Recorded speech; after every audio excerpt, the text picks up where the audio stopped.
Welcome everybody to the Patreon World Championship Qualifier 3.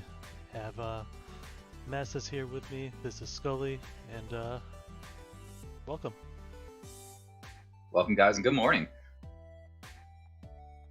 So this tournament is already up and running. We had 29 players today. A few knocked into losers bracket already. John Wick, Moxies, Dingo Sig, all been I guess upset really for them to have lost those first few rounds, but it is a smaller tournament. So first place today will win a invite to the GOAT Format World Championships in October, and a nice $50 prize. So any matches you want to hop into right away? Let's see here. Alephia 2. Yeah, that's what jumped out at me right away there. Qualifier coming off a second place at the last GFC, correct? Yes. Losing in the finals to his brother. It's his brother Delinquent.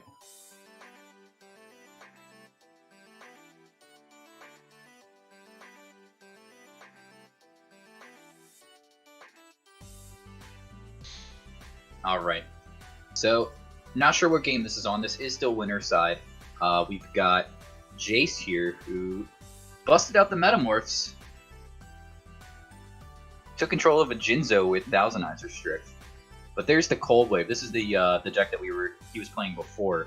This Cold Wave Monarch deck, including the Cyberstein. It looks like he added in Gravekeeper Spy. I do like this addition. Lets you float for a turn to have fodder for your tribute. This is game 3, so it's 1-1. Whoa, okay. So this Cold Wave could bring out, or after this Cold Wave resolves, it could possibly summon a Cyberstein here. You still have to deal with a Thousand Eyes Restrict. You could maybe summon Gatling Dragon, but then you're taking a chance at actually outing it. You could summon your own Thousand Eyes Restrict, but that doesn't seem very powerful. There is the Cyberstein.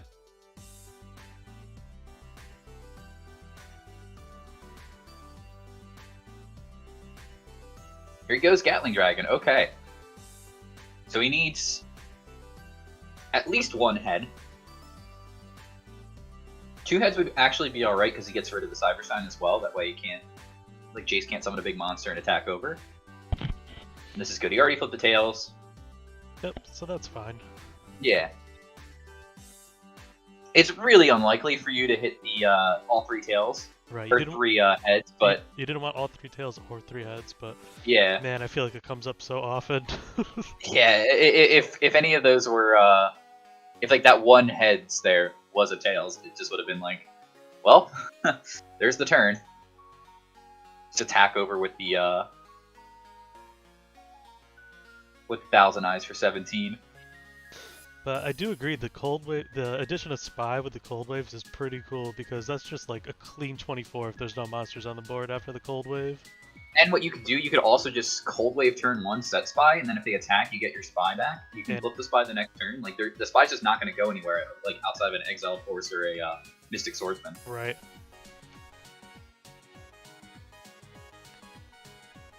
Nail Biter down to the last few life points for both players already. We joined at an interesting time here. 4 cards in hand, though, for Alephia, so options, no Lights Engrave. Doesn't look easy to summon a Monarch, doesn't look gonna go on the defensive here.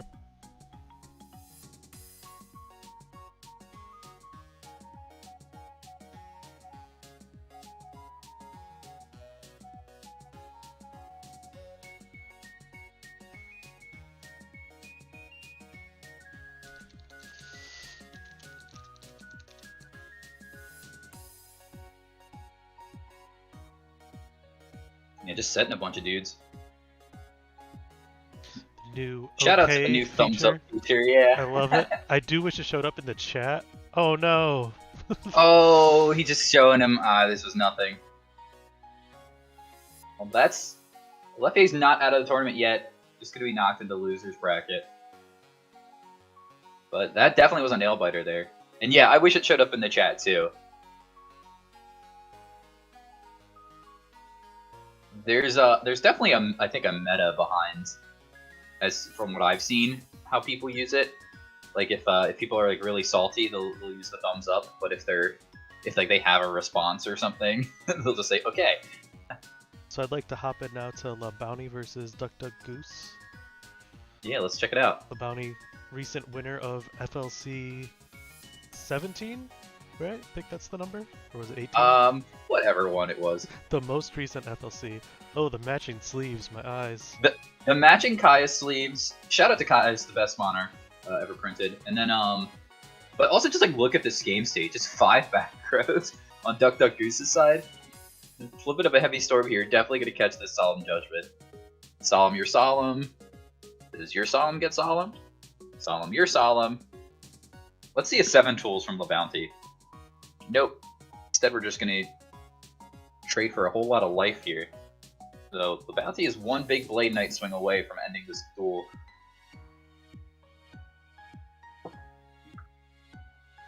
There's John's Luke. And this is game 3. Don's probably not going to make it through this attack. We see the thumbs up again. Book of Moon on the Don. Okay. That's the best one you got. So when you see that with the Solemns in the book, these could totally be like... Man, I was going to say they could be like reinforcements and stuff, but it looks like just no monsters yet for Duck Duck. Could be no monsters. It could also be that they have like Mirror Force set. There's Dust Tornado. And they didn't want to waste the Mirror Force on just the Dawn if they weren't going to commit. Maybe a pair of Dust Tornadoes.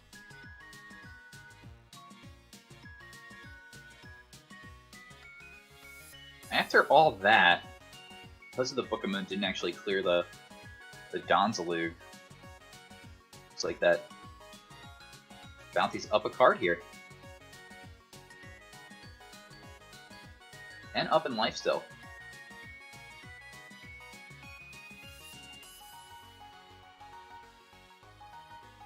Well, there's Rhoda. We're gonna go find ourselves some reinforcements.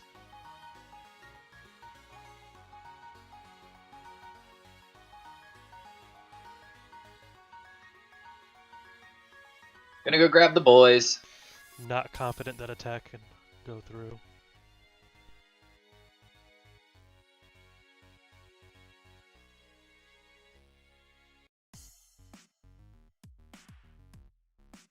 So La Bounty played some interesting cards to win the FLC, most notably Magic Cylinder and no Chaos Sorcerer. Yeah, I was watching some games a little bit earlier before we went on stream, and John Wick, La Bounty's teammate, actually resolved it on Magic Cylinder versus Pui. Still lost that game, but it definitely was not expecting that. Don is back for the attack. Booked again. Third or second Book of Moon there. So a lot of players have gone away from Book of Moon in the Warrior deck. And here's kind of why you're seeing why, because it's just not answering the permanent threats if you don't have the monster attack follow-up. Yeah, you really just need to have like established a monster on the board, and that way your book is just much like it's better to book sometimes, because you could like book your own guy as well to like save it from stuff. It's a versatile card, but in this particular situation when you're down so much and you don't have the board, it's not really doing any favors.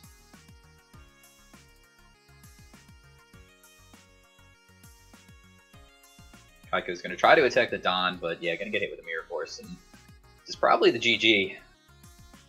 There we go, Duck Duck Goose admitting defeat.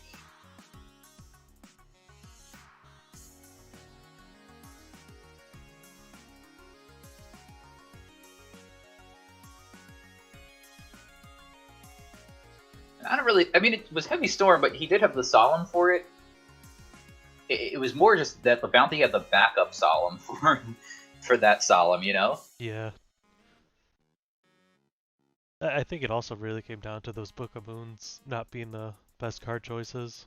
Right, but if he didn't use those solemns, like he had more life to work with.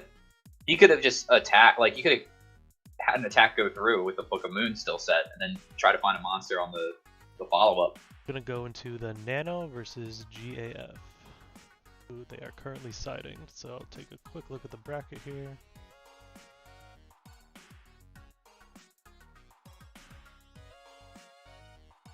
This is winner side round 2 still. Cool.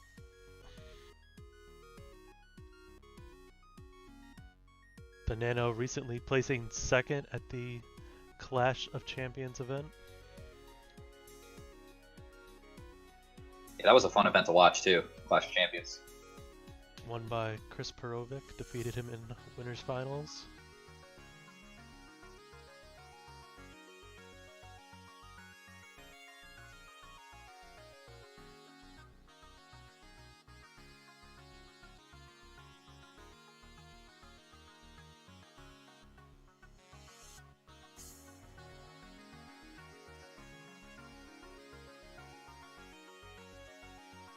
And I was just gonna set 3 to the back row and then a monster. See how GAF, I believe it stands for German Air Force. Yeah, they respond. Goblin Attack Force, you mean? Goblin Attack Force. Now that's the real GAF, right?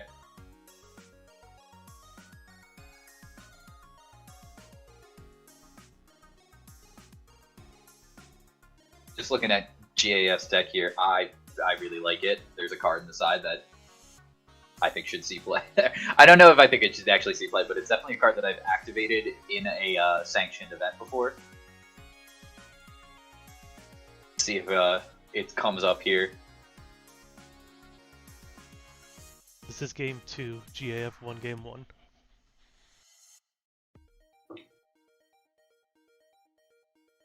Ooh, okay. Wow. Well, that did work out, I'll say, for GAF. For sure. Great play. You don't want to see that jar. It sucks that that other card was Sangan, but...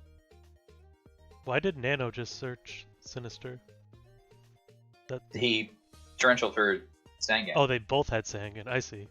I Yeah. just saw the jar on top. Gotcha. Yeah, obviously really good by GAF to wait and then flip it up there, but like catch both these face downs.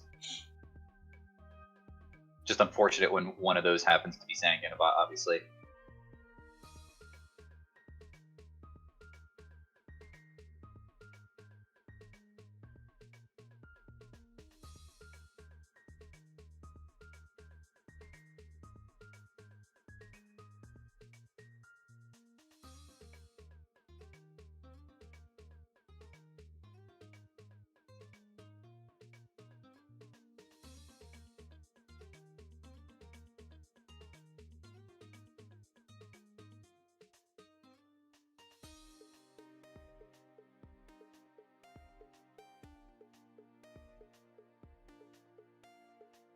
Trap Dust Shoot. So we're gonna get up to see GAF's hand, see if Nano types it out for us.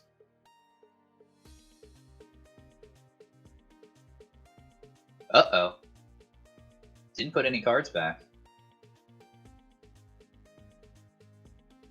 It was Merchant, Snatch, Tsukiyomi, and Magician of Fate.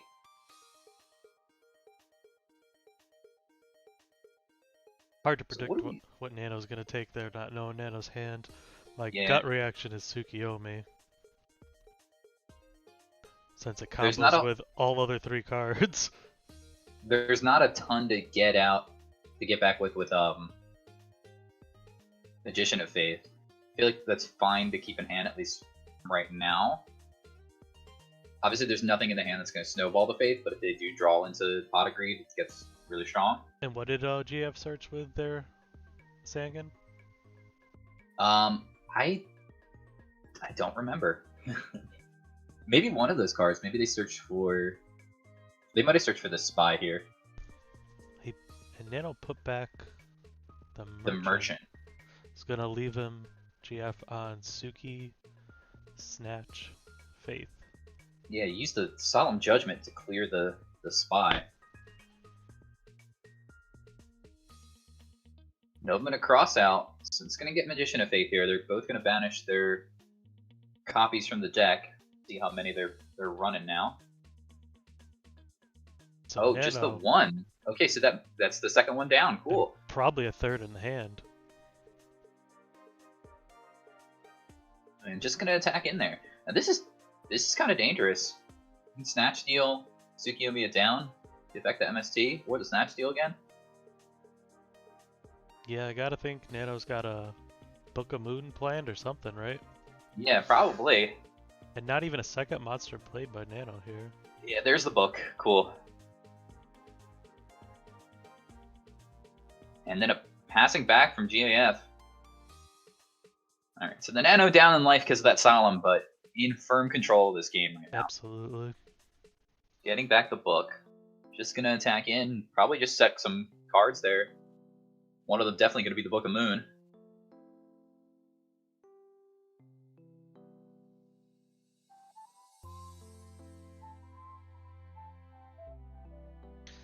JF ripping. Okay, not much point of this play here.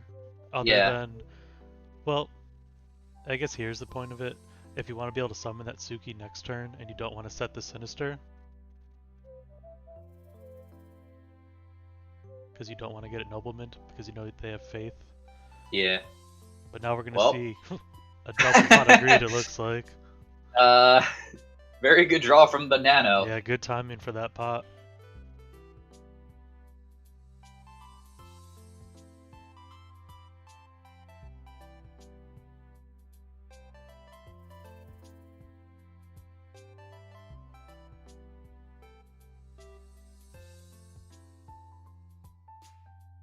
Oh, wow. Jeez. And there it is. GF's seen enough, ready for game 3. See you later. Yeah, duo off the pot, taking off your last cards. When you know the Sinister's on the table. That's always a good feeling to just slam down that delinquent duo.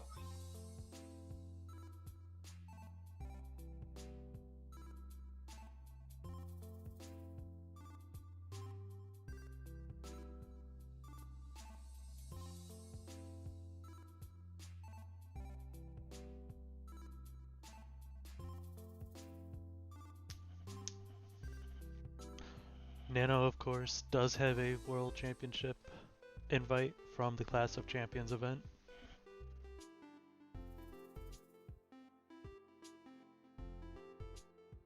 Every player entering today helping to fund the prize pool for the World Championships in October. You guys are interested in playing in these smaller World Championship qualifiers compared to like a GFC or FLC, then head on over to patreon.com/goatformat or go over to goatformat.com and follow the Patreon link, and we'd be happy to have you play.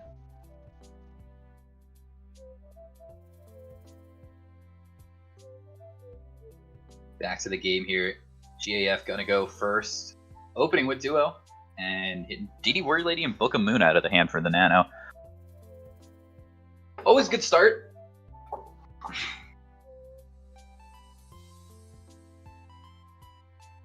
We've seen time and time again, though, with these in these games that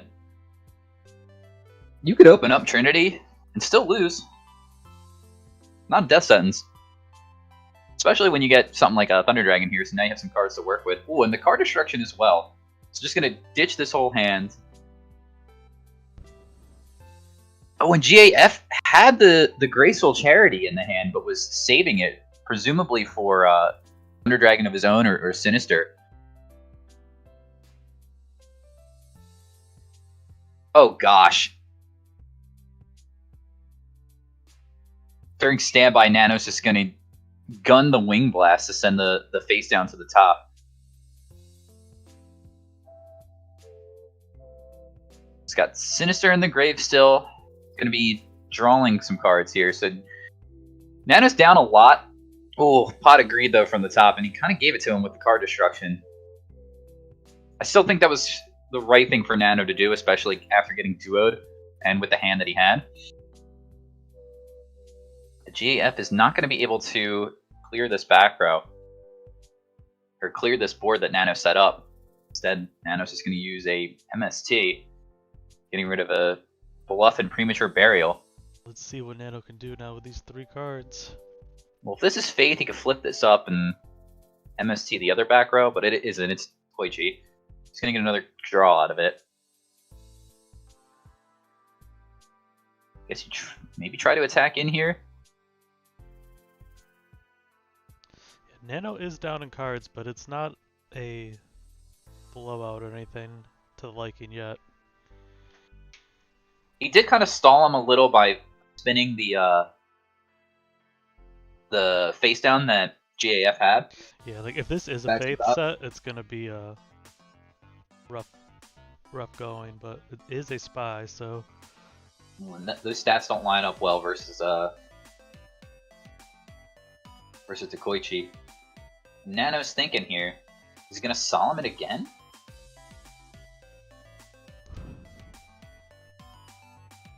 Wow, he solemns it again. that is Really doesn't want surprising Spy to resolve. with the limited knowledge that Nano has of JF's cards right now.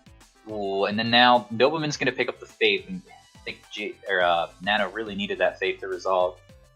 But gonna get rid of the other ones from the deck. And set another card here.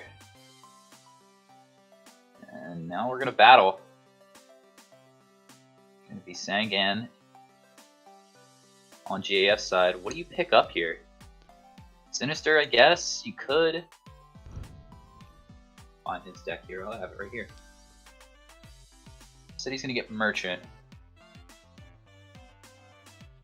Another set from the Nano. Probably the Sinister. Or the 3rd Magician.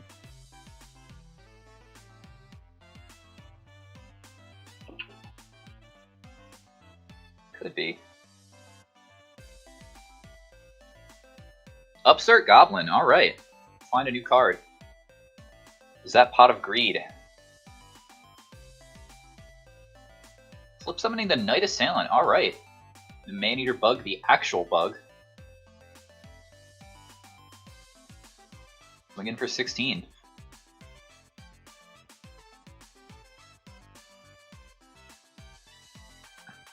So there's a Serpent coming down for GAF, gonna attack the Night Assailant. Now, Light and Darks are loaded in Nano's grave, but we see one Loaded in both sorcerer's graves. burned.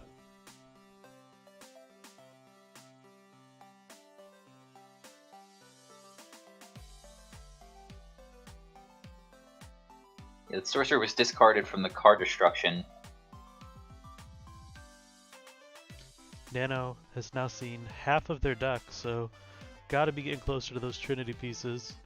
Mm-hmm. Unless they're all in the bottom 3.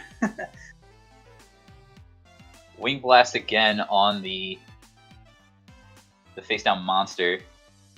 Discard Sinister, just pick it back up all during the standby phase, and then attacking for 14 again. So now they're even in life. GEF still has a lot more cards, is going to draw whatever monster was put back on the top here, so no new cards for GEF on this turn. Could just set again. Looks like that's what's going to happen.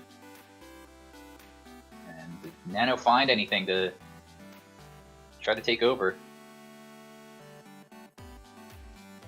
And Ring of Destruction on the attack here. Drop them both down to 25. Sangan's going to come in. Nano Here's Sinister has Serpent. done a fantastic job of technical gameplay this duel. Oh yeah, these Wing Blasts are actually coming in really handy for him. By all means, Nano should be super far behind, more than they currently are with JF's graveyard. That Deco just establishing the board presence really put GAF on the back foot. Because he just has not been able to find an answer to anything that the Nano has been doing, even though he's got more cards.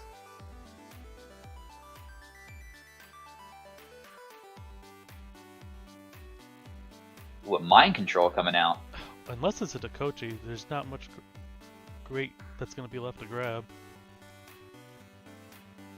Although it will allow Suki to flip up and deal another 100 to Sangan, I guess? What if it's the Morphing Jar? Man, it could be, right? Oh, a Tribute Summon for Jinzo. Oh boy. Alright. A flipped Night Assailant would be game. Oh wow, you called it!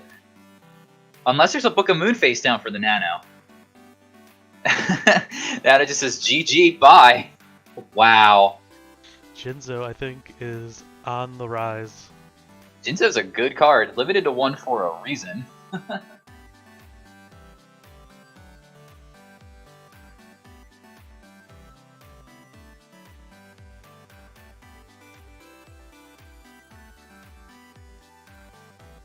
Right, let's move on over to...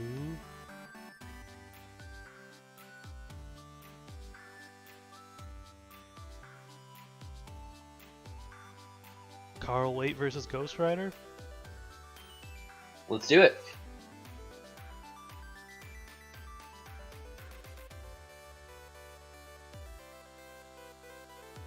Okay, so it looks like we're having a recruiter fight. Carl with Tomato. This doesn't make any sense. Why does Carl have a Tomato here and a Lily? Did something get creature swapped? How did this happen? There's no creature swap in the graves.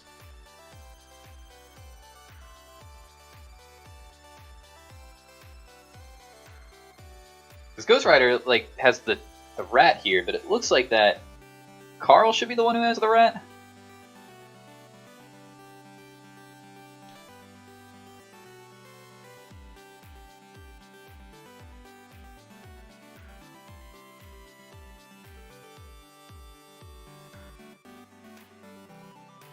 Yeah, I'm flabbergasted on how any of this occurred. Perhaps both players are playing rats. So Carl lost I'm gonna have to game just. 1. I'm gonna have to say that Ghost Rider will never put Giant Rat in his deck. It's going out on a limb here. But there's nothing in the graves that could have done differently. Unless, Creature swap was picked back up by this Magician of Faith? yeah, or a Snatch Steal or something.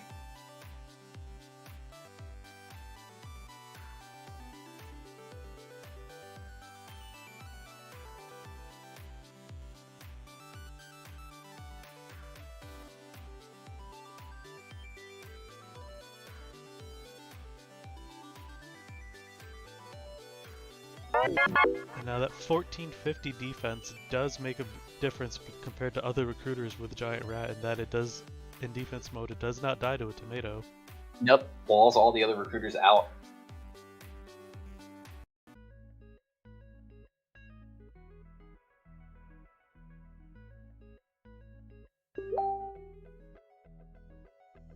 Mind control from Carl's side. Going to be met by the Solemn Judgment. Pay 4,000 to keep my friend here. Flipping up Tomato. Probably not going to attack that target. Going to maybe hit the other one unless Carl knows what it is.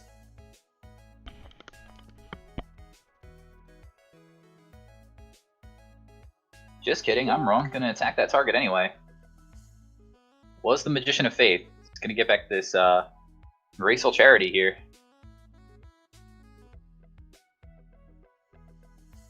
And end phase MST the Fresh. Just a Book of Life. Alright, Carl's switching it up for this tournament here. Not expecting this out of him.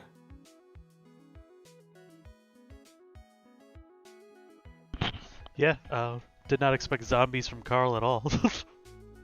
I mean, Carl is known to say, yeah, this deck is boring after playing a bunch of decks for the longest time, and will change it on a whim. I've seen him do that a bunch. And perhaps Ghost Rider did the same with this Giant Rat? I have no idea. I have no idea how he has this rat on the board. I think it's like we said, something took control of it, and then the Magician of Faith got back the card. Yeah. So the person in chat Pelodones asking, is the Patreon qualifier always at the end of the month? Generally, it's pretty close to the end of the month usually.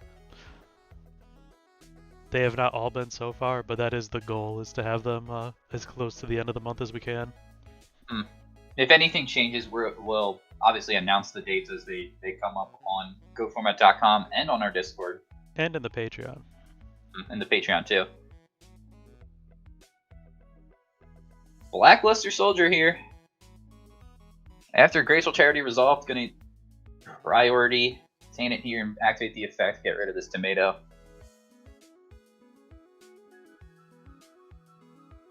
And switching the rat to attack mode. What is this face down? Why is it just face down here?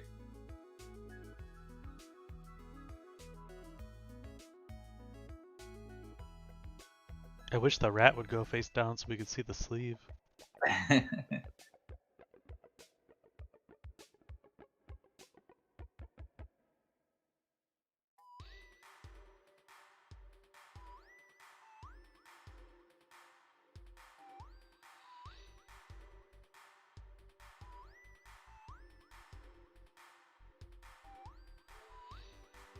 Tsukiyomi, alright. Probably gonna put this Blackluster Soldier face down. Oh, did he do it just for us? The rat request. So yeah, that is Carl's rat that somehow got over there. How did this happen? Please tell us.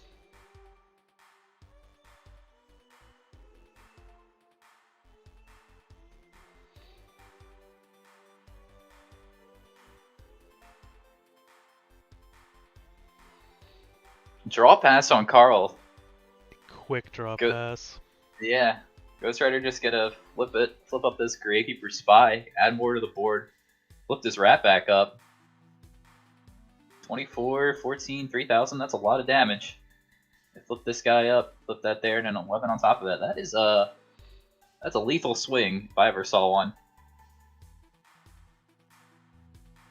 Oh, good luck. No Mirror Force face down.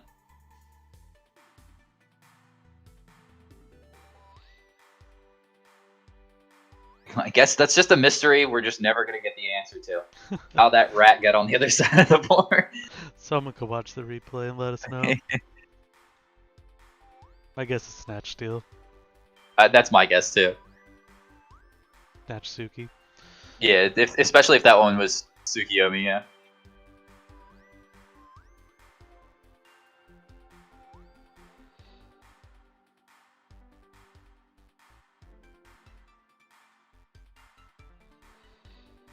Alright, Pui versus Jace. Yeah, it looks like they're in a game. They're in one of the games here, like in the middle of the game.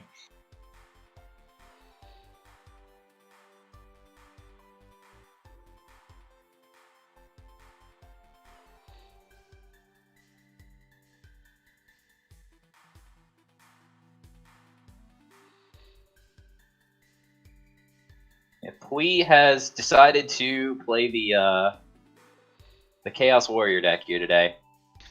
Yeah, a far change from their usual. And this is game 3. Was helping Pui test their normal deck, Empty Jar, versus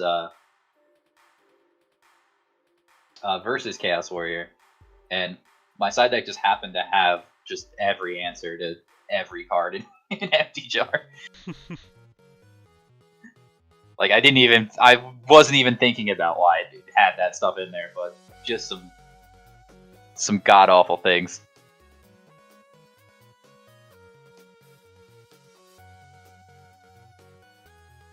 So I'm not gonna claim that that's the factor. That's the reason why. Chaos Command Magician.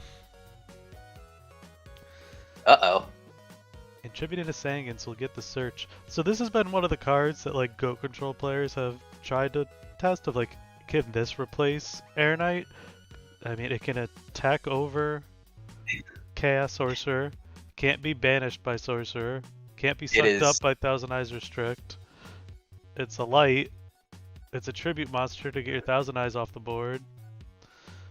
But I don't think it really gets the the ball rolling the way Air Knight does of just start taking a game once they get a few attacks in.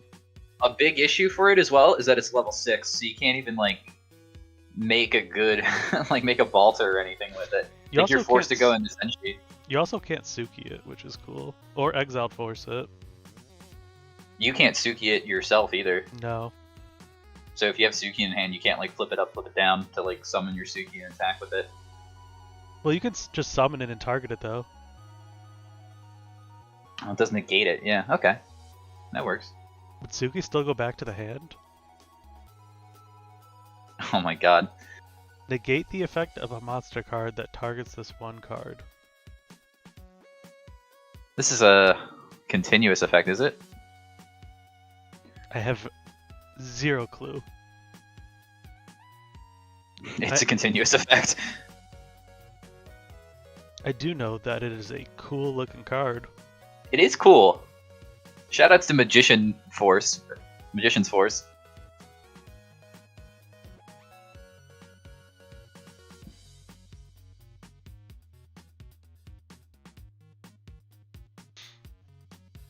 So yeah, if the head judge is listening to stream, can you let us know?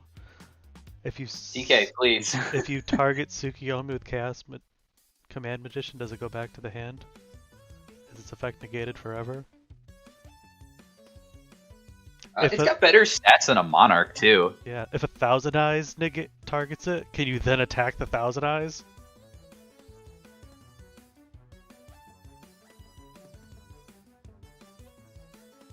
I don't see why anyone would try to target it. Oh, if you have it set and then they Desert Sunlight after you target it, that'd be pretty funny. Okay, so like here's BLS. They can't even do anything to it. Yikes. They could have tried to. Pui could have tried to attack it, but Pui's gonna try to play safe with the 2 back right there. She's gonna go for the banish. Mm, or not. Or it's just gonna get solemn, yeah.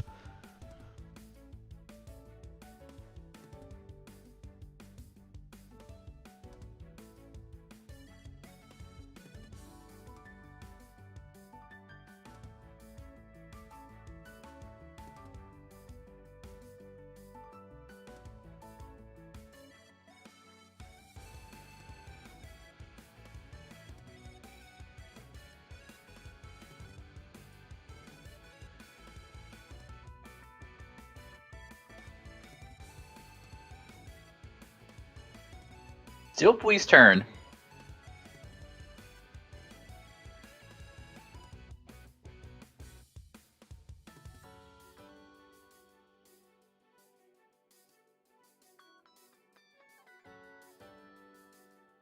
I feel like this card is just very incidental.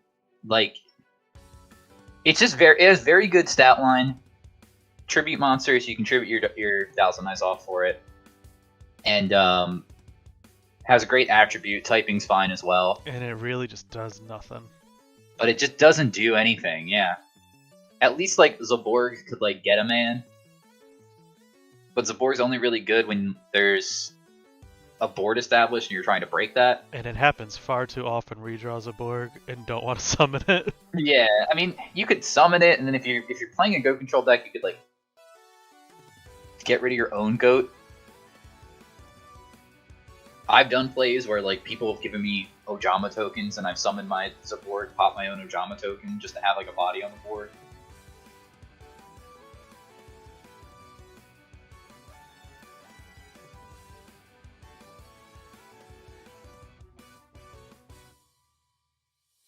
But in today's meta, it just seems like there's a lot of stuff that's just gonna be able to like, you know, you just set Saku, attack over it there. It's the same problem that Air Knight has. I like though that you can attack into like a set Night Assailant. You could attack over spies. Like there's a bunch more stuff that. Yeah, it's definitely. There's definitely things that it does that Air Knight can't get away with. Yeah, I mean, regardless, we know Air Knight doesn't do the job anymore, and this might not be the perfect replacement, but it's an option. Yeah, you need to replace it with something. Mm-hmm. And that 2000 defense as spy was holding up Pui being able to smash and ground the Chaos Command Magician. Yeah, that's insanely awkward. Probably the plan was to BLS and then smashing the spy. No, BLS the spy, then smash. Yeah, my bad. Right, when so I was saying the sentence, I knew the right answer, but then I said the wrong thing. so Fui hit a duo here, but it grabs a serpent. No follow up. None at all. 3,600 damage on board from Jace. Can they drop another monster to make a game? Tsukiyomi.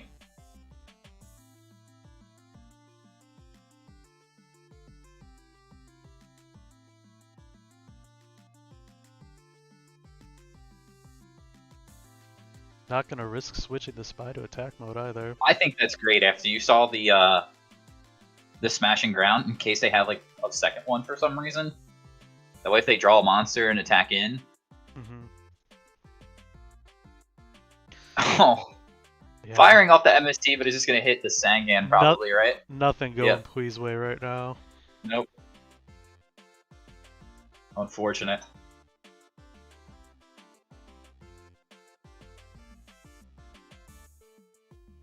I know we were kind of shit talking this this Chaos Command Magician, but was maybe one of the best cards. It looks like that Jace could have had. Well, Summon Skull would have been better. No, it wouldn't have, because he could still smashing ground, right? Maybe not. Nope. In every situation here, Summon Skull would have been better. Skull would have been better.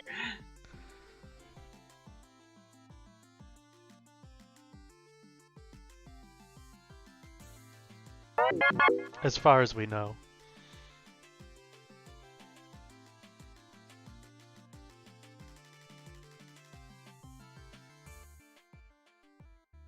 Thank you for the subscription, Jeffrey.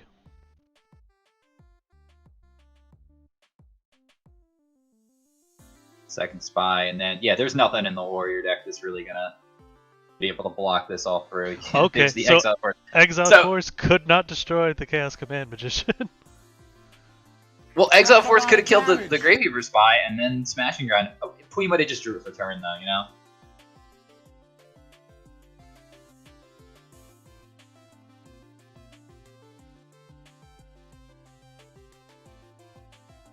But yeah, Exile Force couldn't kill it. Take a quick look at the bracket here.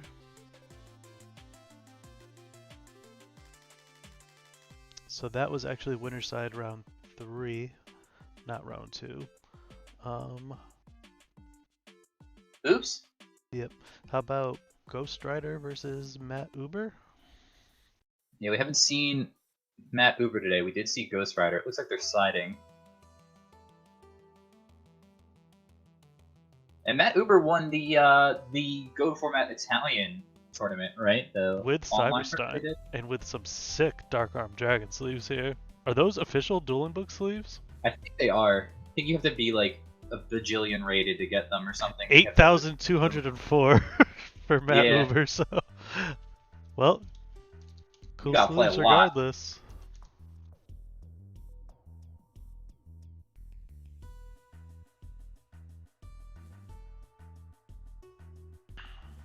So is it as cold in Pennsylvania as it is in Connecticut today? I am literally next to hugging my space heater right now. I'm freezing. Got a windbreaker on inside.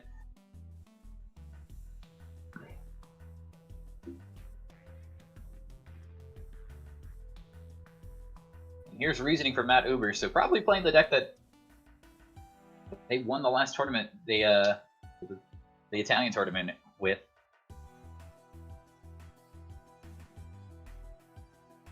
Ghost Rider gonna think here. 4. Good pick. The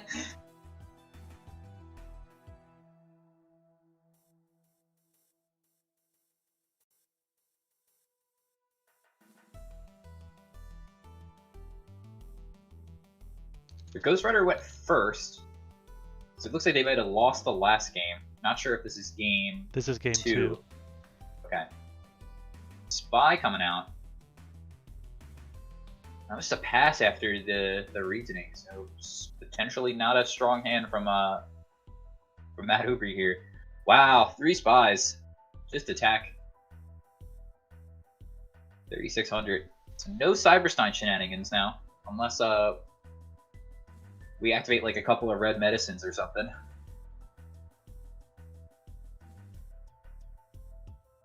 Red medicines? That's right. How about blue medicine? One of the most expensive GOAT format cards.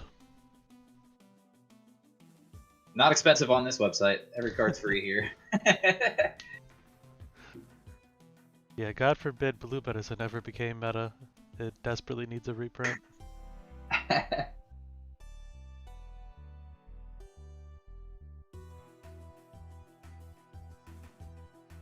How much does blue medicine get back? 200, I believe? 800? 200? Yeah. Back to square one.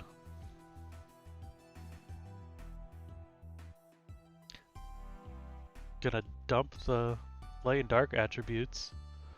Stack the deck with a spy. And I've been corrected, blue medicine gives you 400 life points. Yeah. Red medicine gives you 5. Power creep.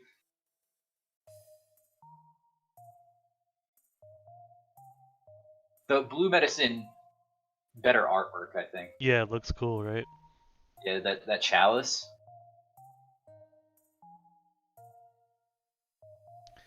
Tealing helped me get a few copies off of the European card market. Shout out to the European card market. Which Stealing as well. Which seemingly nobody likes, but yeah, bigger shout out to Tealing for all the website help. Yeah. So down to 1,400 life each. Yeah, did this standby phase so they couldn't activate the effect of Blackluster Soldier. Probably the Gravekeeper Spy that got spun back by back to square one. Little known fact, Blackluster Soldier is wearing a pair of Tims on the full art. Yeah, he's from New York.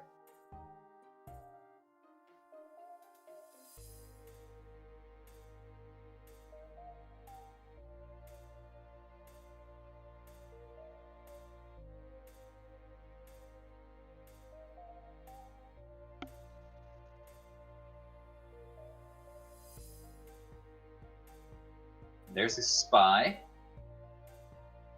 Gravekeeper's Guard, let's go. Oh, just kidding.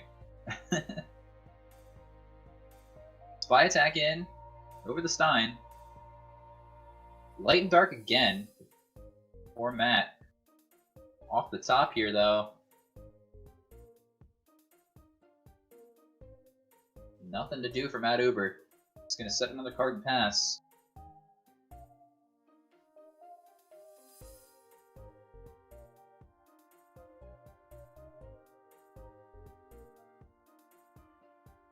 So pair of Thunder Dragons in the hand for Ghost Rider. Yeah, just gonna summon one of them down here. Try to attack in for game.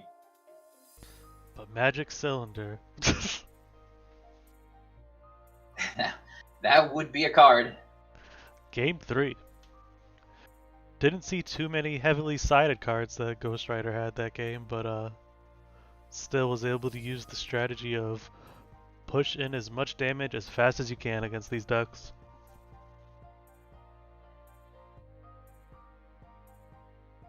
Something that's weird about this deck is like it doesn't look like it's a deck that should be running Dimension Fusion. This Reasoning Monster Gate with the Stein deck, like your combo card with that is the Stein. So like you're only really ever playing with 3,000 life points if that's like your goal to resolve Stein, right? Mm-hmm. So once they like do that 3,000 to you, then the Stein becomes just like this useless card.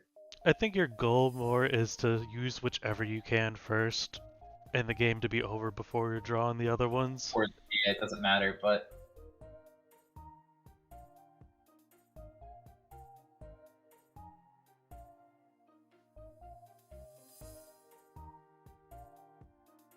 Yeah, I don't know. I just feel like this Dyne version is just not as resilient as Dimension Fusion.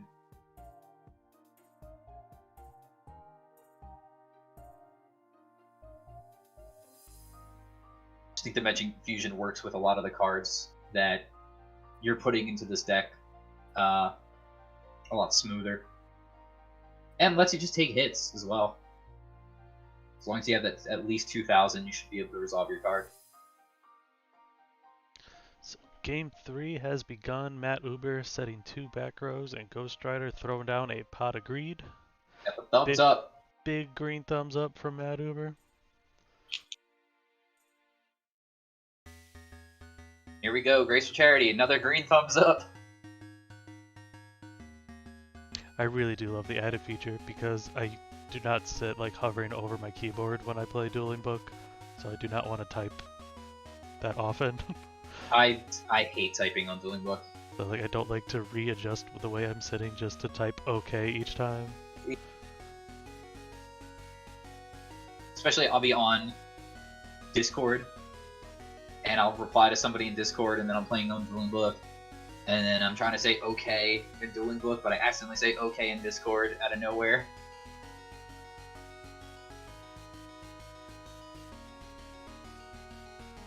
Thunder Dragon's after the Graceful Charity. Probs drew into them. Discarded a Sinister Serpent, very good discard, and then a Berserk Gorilla.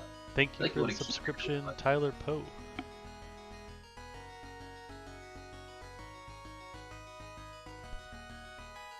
Thanks again for supporting us.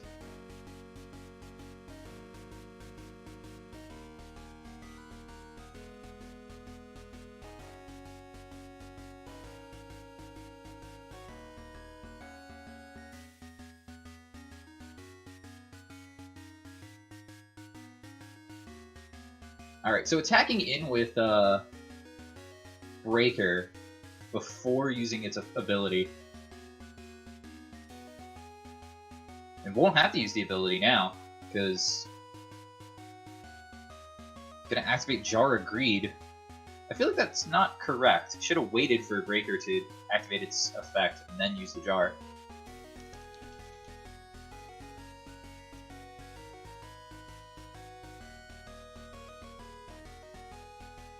Unless, like, he has a Mind Control or a Snatch Steal, and he wants to keep the counter on there so that if you Snatch Steal, you could break the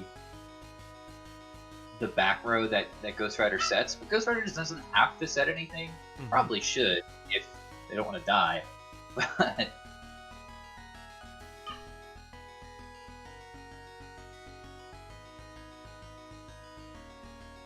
yeah, they could also just set 4 cards here. Wow.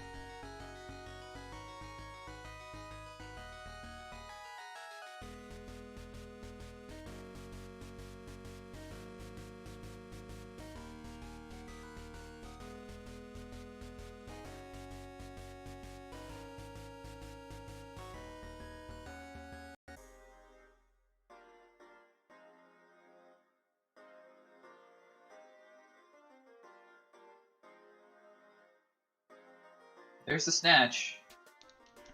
It's gonna get Solemn. Just kidding, we got Regeki Break. It's better than the Solemn in this case.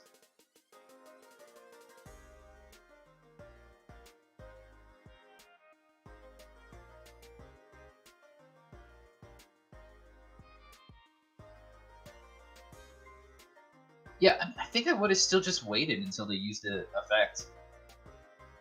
Kept that Snatch for something different. Especially if you have Giant Trunade. Use Trunade here. Then you could have used Snatch.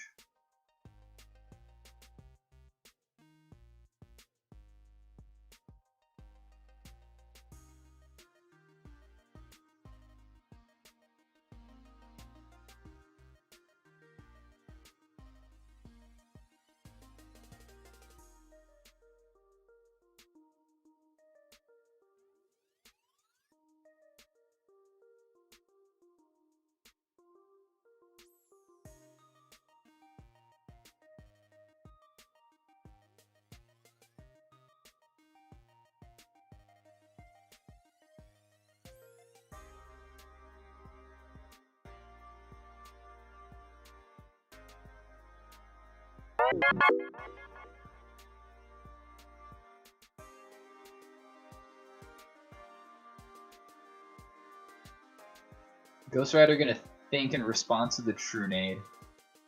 I would think too. Do I really want to solemn this here? Guess not.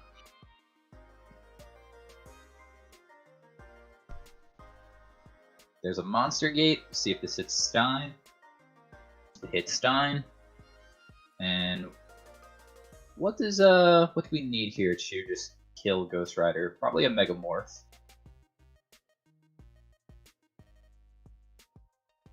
Yeah, monster to attack over Breaker and then a Megamorph.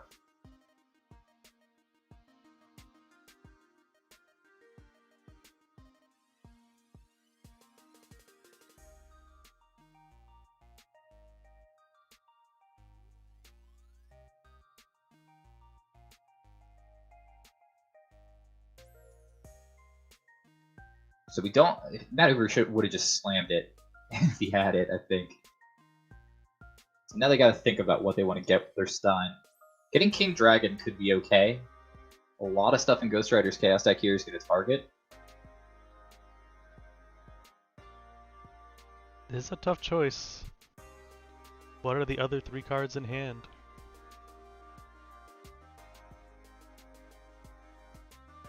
You could just still get Oz, and like if you do have a way to kill the Breaker, you're just doing a bunch of damage, putting on a 2-turn clock.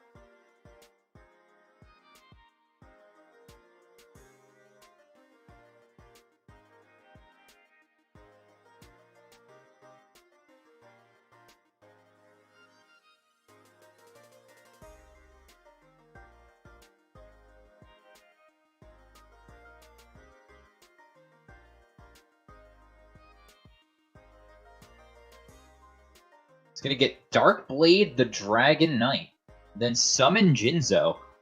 So this will get rid of the 2 Thunder Dragons and the Sinister Serpent, most likely. That is huge.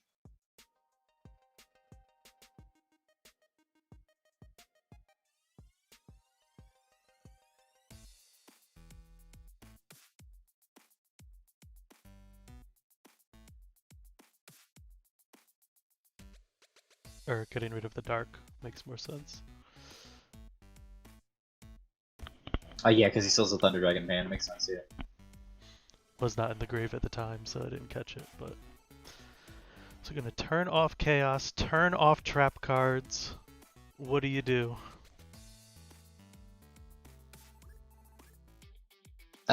Snatch Steal.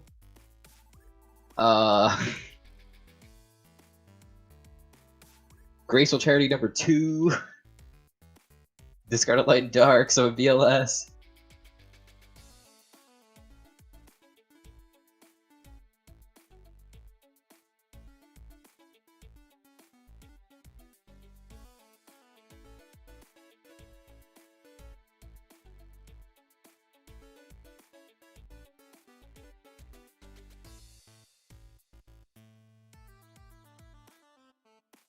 Apparently, I just passed the turn. Wow. Incredible. It is the day of Jinzo. Incredible. Jinzo, coming back with a vengeance. No GG from Ghost Rider. Hate to see it.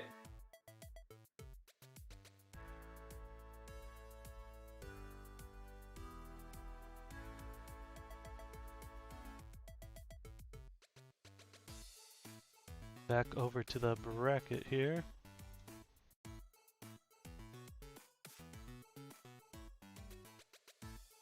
I'm up for watching another Mad Uber game. How about you?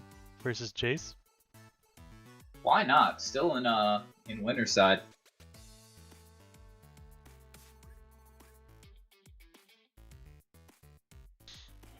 So we will take a quick break while that match is starting up, and then we'll be back for winner's side, take another look at this Reasoning Gate Cyberstein deck.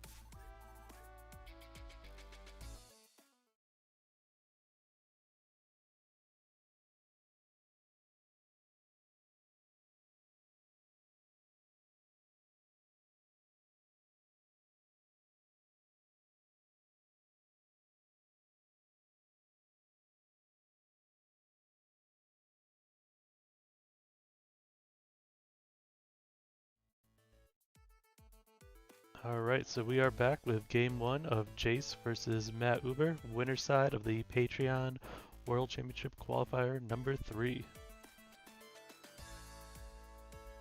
It was a very quick break here.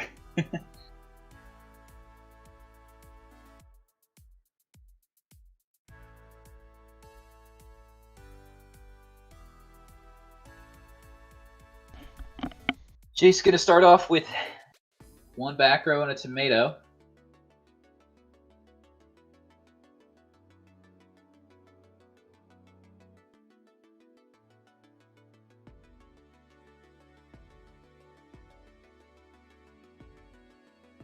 Another back row as well before ending the turn. Had Uber drawn a card with Upstart Goblin.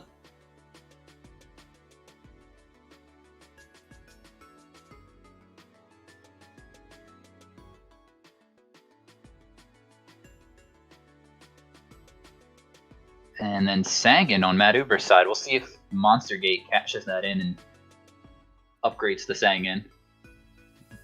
Don't look like that.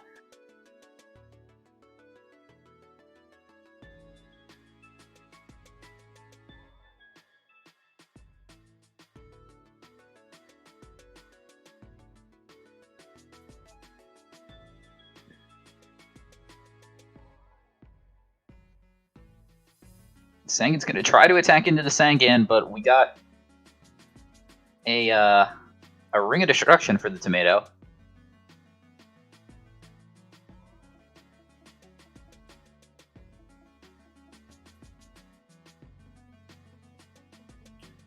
And a set monster on Jace's side. Matt Uber could tribute off his Sangan here for a number of things. Instead, just going to switch out the defense and set another card.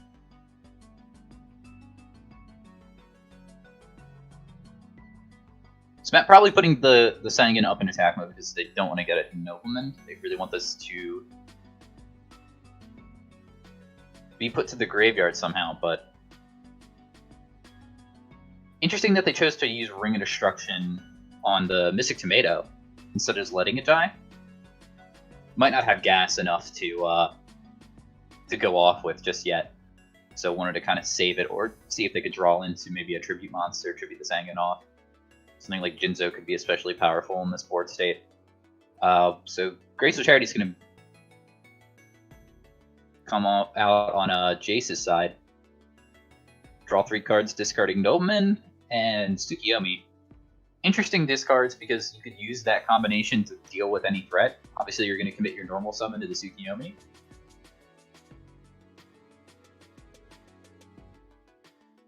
Breaker coming down for Jace. Going to try to target one of the back rows here, but just going to hit a Jar of Greed. So this is great for Matt because it gets to chain and draw a card that destruction effect of Breaker is not really going to net anything out of on Jace's side. And now saying it's going to die, going to get Injection Fairy Lily. Alright. I like Injection Fairy Lily as a card. Not sure if it's the best thing to be doing with this deck, especially with like your Cyberstein as well. I guess you could do like Fairy Lily Stein with Master of Oz and do a lot of damage.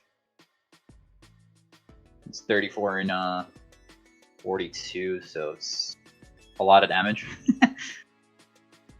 Reckless Greed, going to be the second back row here. So Matt Uber's sitting on, what is that, 8 cards in hand? One of them being the Lily. Snatch Steal on Tomato. Resolves, and we're going to Monster Gate this Tomato away. Matt is at exactly 5,000, so Cyberstein is not a good card in this spot. But it's going to get an Air Knight Parshat.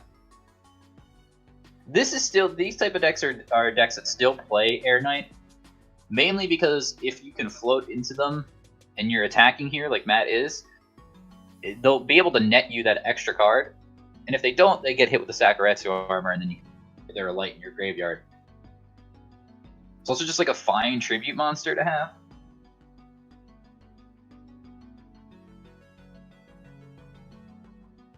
Basically, you don't want like Zaborg as your light in this sort of deck because it doesn't do anything on the special summon. Or something like Air Knight, you know, just sort of a good body that you can use. And Matt's just going to T-set after all that. Now, Matt used the Reckless, so they're going to be locked out of drawing for the next few turns. And no Meta cross out on the Cyberstein. That's not a set Scapegoat. Going to clear the way for Jace. But it is Scapegoat. So Matt's going to get, again, 2 turns where they can't draw. So they're only working with the 4 cards that they have. One of them we know is Injection Fairy Lily. They have 3 attacks that are going to be able to be blocked.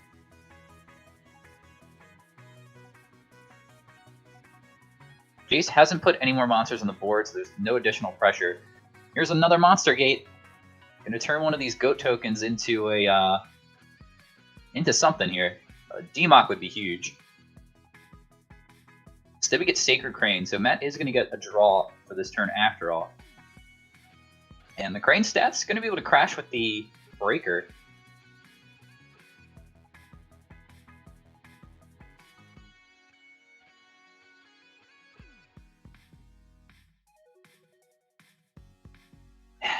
If Matt wants to, they could summon the Injection Fairy Lily and try to attack here.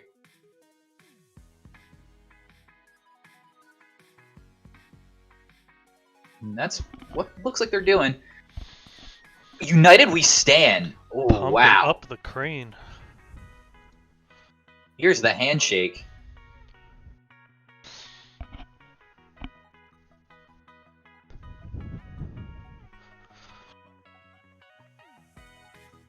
So 18 here. And this is going to be a lot from this jacked up Crane. 48, I believe.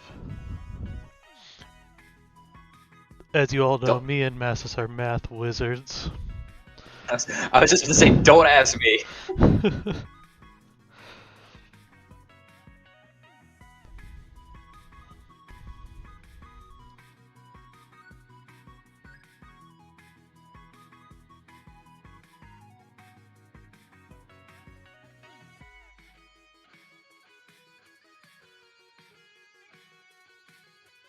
And what game is this?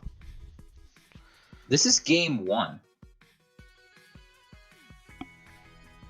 I was thinking, would it be better to put the United We Stand on the token just for style points? But it actually wouldn't, because if they do have something like a like MST or whatever, BLS is just lethal. Ooh, yeah.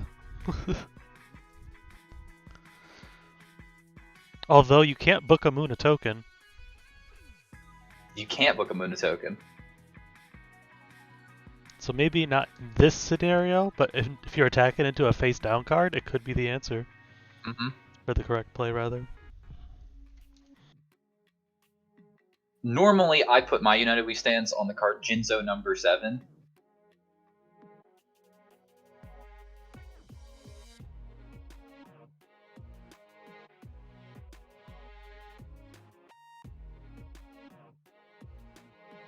That's just me, though.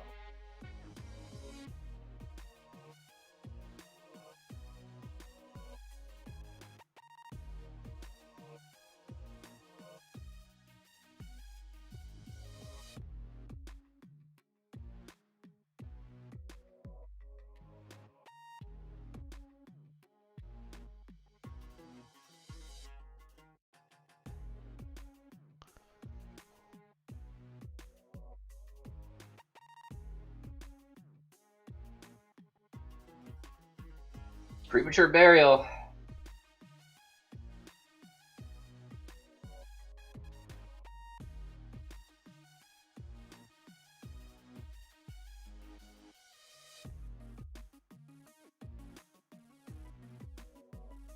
What did you get back here?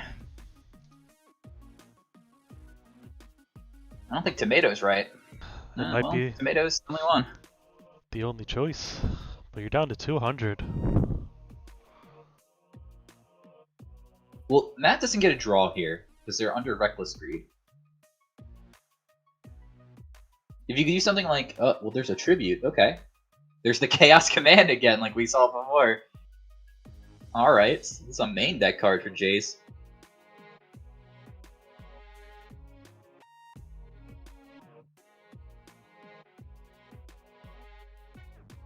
You can't crash it into anything. Yeah, just have to attack the goat. That will weaken the Crane. You do still Crane. lose to Lily though. Unless they have... They had a back row before, so it could be Mirror Force. Could have the a Book of Moon like we were saying before.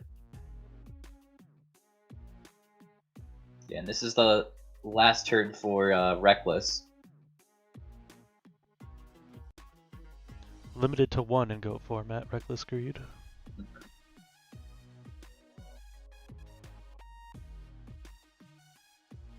Just gonna try to attack. There is Mirror Force. Ooh. All the monsters gonna go away here. Another set card on Matt's side. So Matt's still hanging in here. Same with Jace, only at the 200.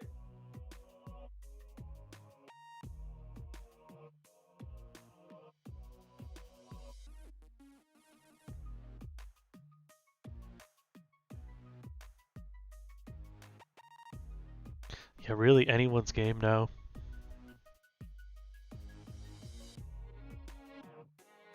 A lot of potential dead top decks for Matt Uber. There are no Noblemans left for Jace, so that this face down here doesn't have to worry about much. I mean, it could just get run over. And it's probably another Crane, right? Or a Cyberstein. Either that or the Stein, yeah.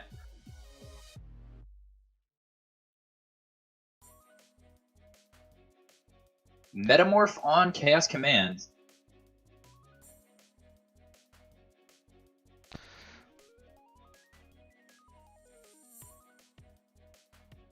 Now if this was a level 5, you can make Balter. yeah. But Balter doesn't or do much. Reaper on the Nightmare. Leaving defense Reaper on or the something. Nightmare does a lot. Here's BLS, right? Hello.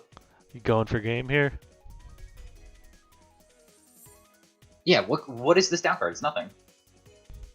Cyberstein or Cyberjar. Cyber Jar would be brutal. I would just go for it. Attack the token and then BLS attack face down, attack your face. And looks like that's what Jace is doing. Looking at the grave. Yeah, just drawing a card. Game 2.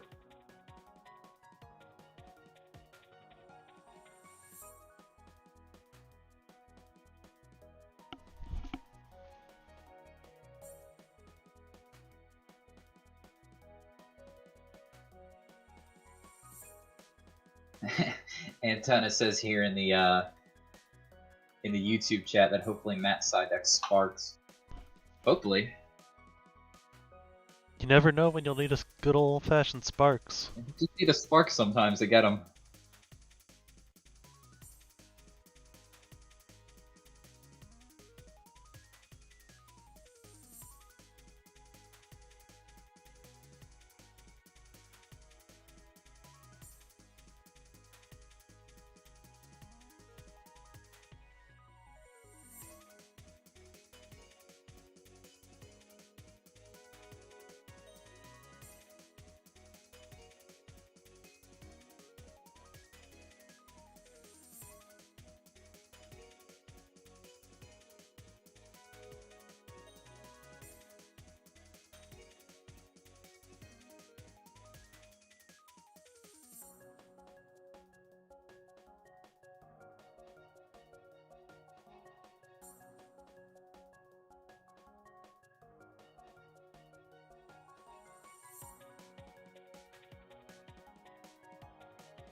Okay.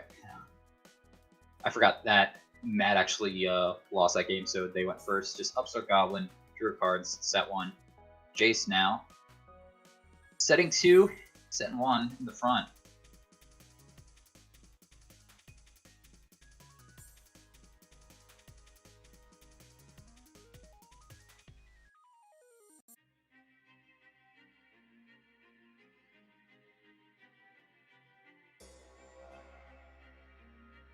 I don't think we saw scapegoats or anything from Jace. Maybe they do have some stuff like Threatening Roar in the side deck. Thank you for the sub, Tennis. Much appreciated.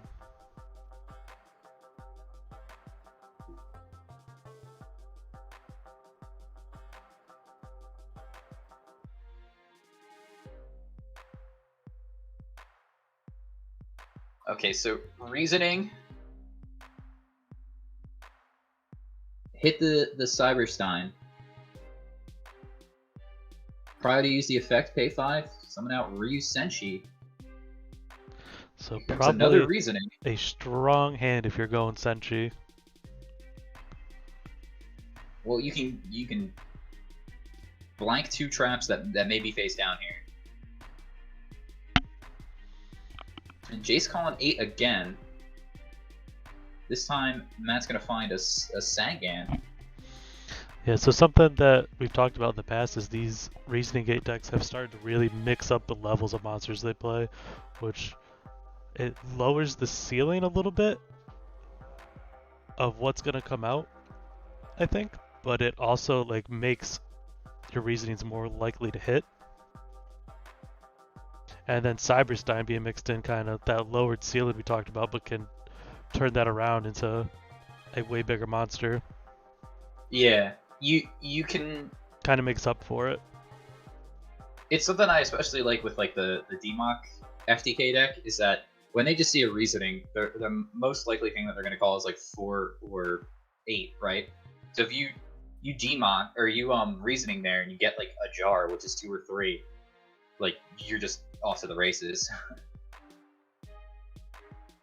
I think the biggest Reasoning's biggest power is when you activate it and you know what is left in your deck to summon, right? Mm-hmm. Because if they usually have an idea of what to call based on maybe what they've seen before or just like the likelihood of what could be in the deck, but since you can see your hand, or you might have like gone through your deck with stuff like I don't know, like tune tables, or you just draw cards in general. You use like upstarts and graceful spots. See, hard summoning here the DMOC. And what do you grab? See, that was so good for him because he knew he could just throw those Reasonings out, and they're always going to hit whenever Jace calls 8. So he was always in good shape there. Well, gonna grab nothing because it's just gonna get solemned. Which the DMOC should be banished. Yes.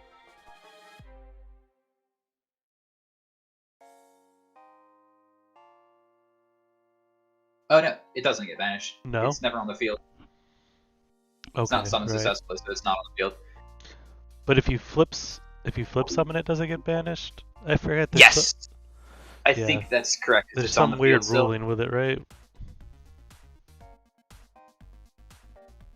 Back to square one, so it's always going to be able to answer that there. And is also just going to set the Jace back a turn, right? Man, back to square one came in kind of clutch here for Matt Uber in the games that we saw.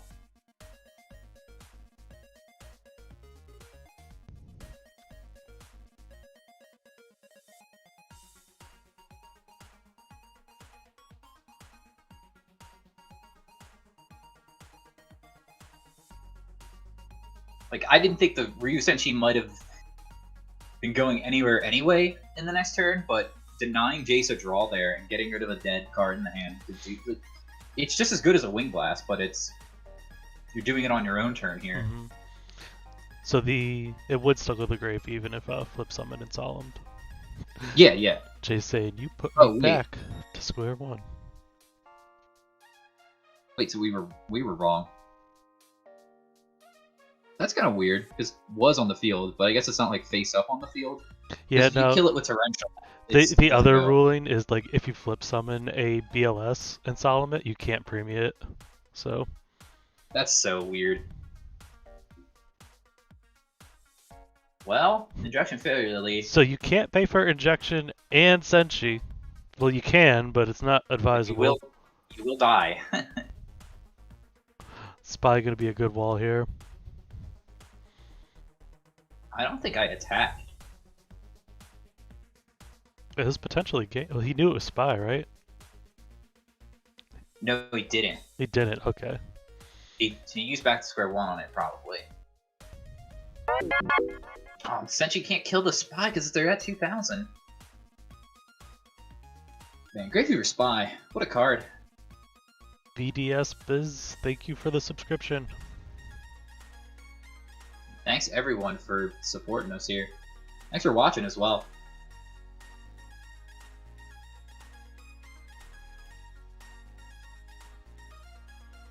And the defense continues on Chase's side.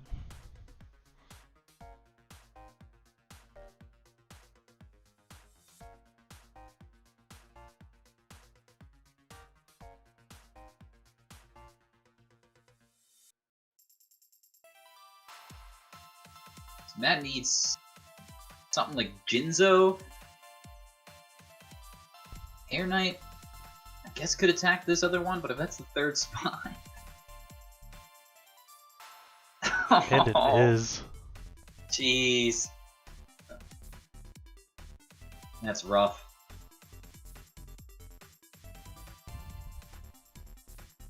So Premature and Call both engraved will not be bringing back that Dark Magician of Chaos. Lights and Darks, however, are loaded, so Matt Uber can get to a Chaos Monster and start dealing with these spies. Why can't it bring back the Chaos? Because Call and Premier are both gone. Oh, because they're in the graveyard. Mm-hmm. I didn't look at the graveyard.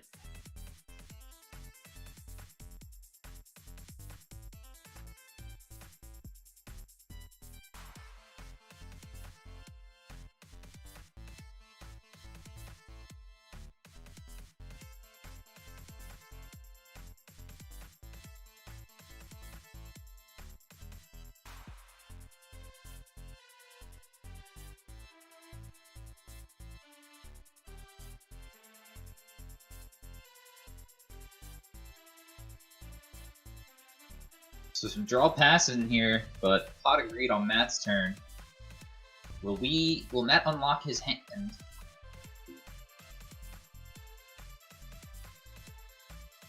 Be able to crash through these spies here with these two new cards that they grabbed. We'll have to find out.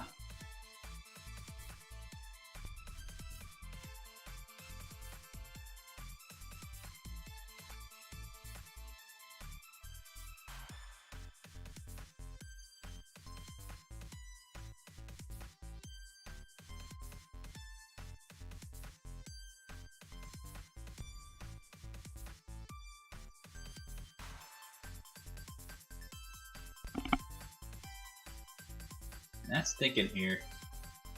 Still can pay for some traps in order to negate them, but all that thinking just resulted in another card to the back row. He's also now in a scenario where if you negate one trap, a Ring of Destruction puts you in lethal range. So you'd have to And there's the green thumbs up from negate the ring. Matt, That came up as well. salty that they he drew the graceful charity.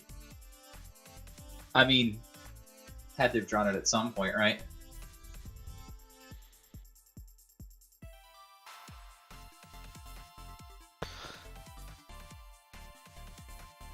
We were talking a lot earlier in Jace's match about how Spy walls out Air Knight, and here it is in action.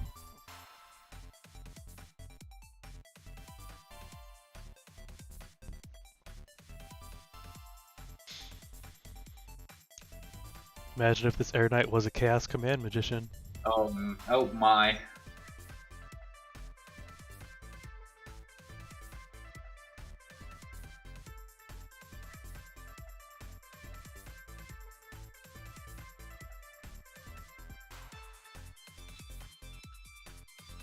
Alright, game time. Heavy Storm. What's gonna happen? I think Matt's gonna chain a bunch of Reckless Greed, Star Greeds. I think Matt's gonna lose the duel this turn. That also could happen. Chaos is set up, so BLS coming down would be substantial. Oh, there was the Ring of Destruction. No Ring of Destruction on Matt's end. Those were 2 goats and Ring of Destruction from Matt as well. And there's another set card for Jace. Oh, we're just gonna premature that. Or sorry, metamorph that. Metamorph Karibo! Alright. Love to see a Karibo pop up.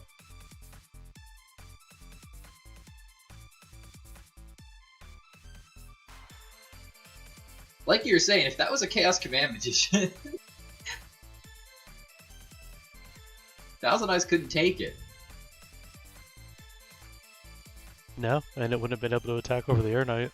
Right, just had to... If it took the Air Knight, couldn't attack over the Chaos Command Magician either. But alas, it is Air Knight. And Matt Uber is on... figured something out. Matt Uber is on the back step here of having to deal with this board. But a Chaos Monster still could be the answer. Here's Upstart Goblin. See if we can find something something else here. Maybe a Pot of Greed? Ooh, Grace of Charity just as good. Yeah, they played Pot of Greed last turn. Oh, they did play Pot of Greed last turn, right?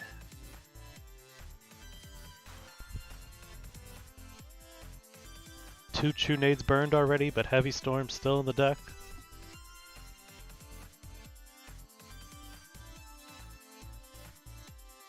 Yeah, a Heavy Storm summoned a Chaos Monster, and Matt Uber's back in it.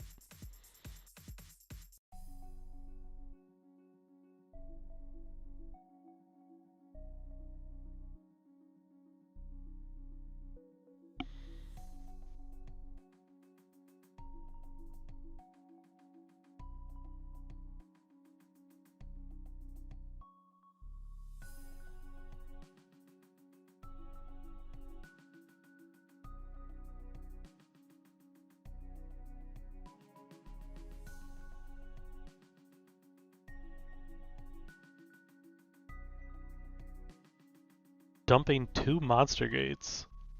Well, here's the BLS, but no Heavy.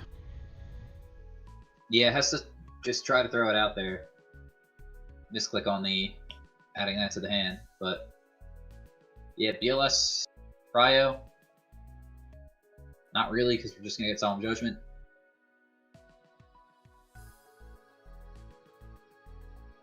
Now it's gonna look at the graveyard, see if there's anything they can do. So Matt's just limited on the number of monsters that they have, and they only have 8 cards left in the deck. Probably just made sense to get rid of those Monster Gates then, because there's something substantial that you could probably Monster Gate into at this point. Plus, again, you're at 8 cards, so that last monster that you might be able to summon is at the bottom, and you're just dying the deck out. There's a few sillier that was set.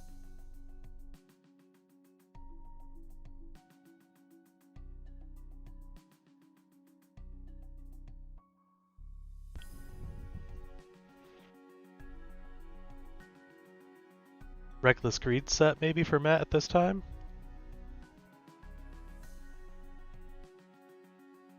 I don't know what Matt could have left in the deck to even summon. Heavy Storm and Chaos Sorcerer. Heavy Storm and Chaos Sorcerer would be good, yeah. Also still in Dimension Fusion range. If they play it, though.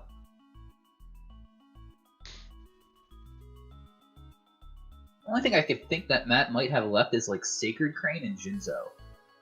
Didn't banish the DMOC for summoning BLS, so I doubt there's a D-Fusion in there. It just doesn't. It seems very unlikely that he'll have D-Fusion. Yeah, it's like a card you could maybe play 1 copy of, but probably doesn't. But if they're playing Injection Fairy Lily and Cyberstein, I think they're not going to be playing D-Fusion at that point. Mm-hmm. Now Matt can still take an attack from the Thousand Eyes. I just don't know if Ring is gone. but Tsukiyomi could be the downfall if he just passes here. Yeah, it's just like it just looks like looking at the monster count that he just doesn't have any gas left for monsters to deal with Sorcerer. this. Yeah, Sorcerer could be the one that he's looking for. A Lightning Vortex would be amazing. A Lightning Vortex would be incredible right here. But I feel like the back to square ones are taking up that slot in the deck, you know?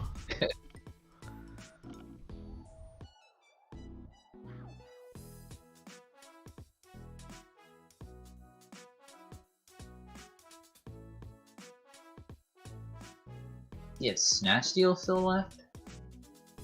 No Snatch Steal left, so can't use like Snatch Steal to summon a guy over the 1000 extra strict.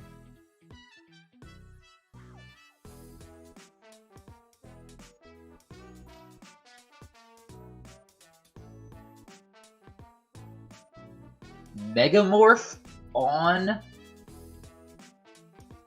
Now, Oh my this God. doesn't do anything, right? Yes, it does. It only has the original attack. Oh. Yeah, no, because it just says it becomes. It doesn't say the original attack becomes that. Wow. That is I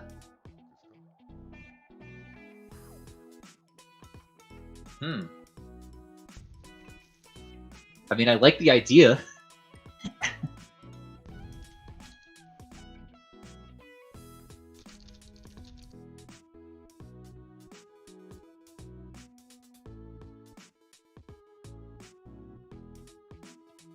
Maybe a Mind Trick Jace, though? Possibly.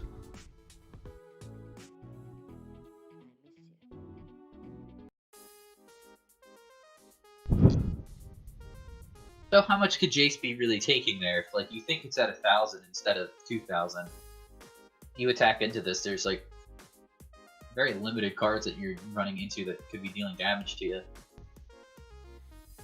And if you don't even want to attack, you can just... Oh, wow. It actually worked. He's using the Book of Moon on his own guy, so that the Megamorph falls off. I guess, well, what you could just do instead is put all your dudes to attack mode. Mm-hmm. Yeah, summon Kaiko here and then do that.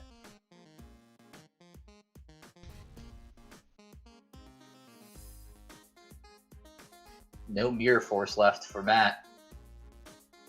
This better be a good defensive trap. And it's not. nothing. Jace sat on some spies, was able to survive everything Matt threw at them. Gonna move on here in winners. Matt's showing what they had. It was just mind control. Okay. The crane, yeah.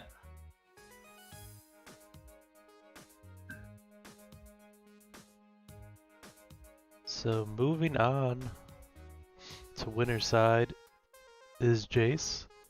We could hop That'd be down. winners semis, right? No, winners finals actually for Jace.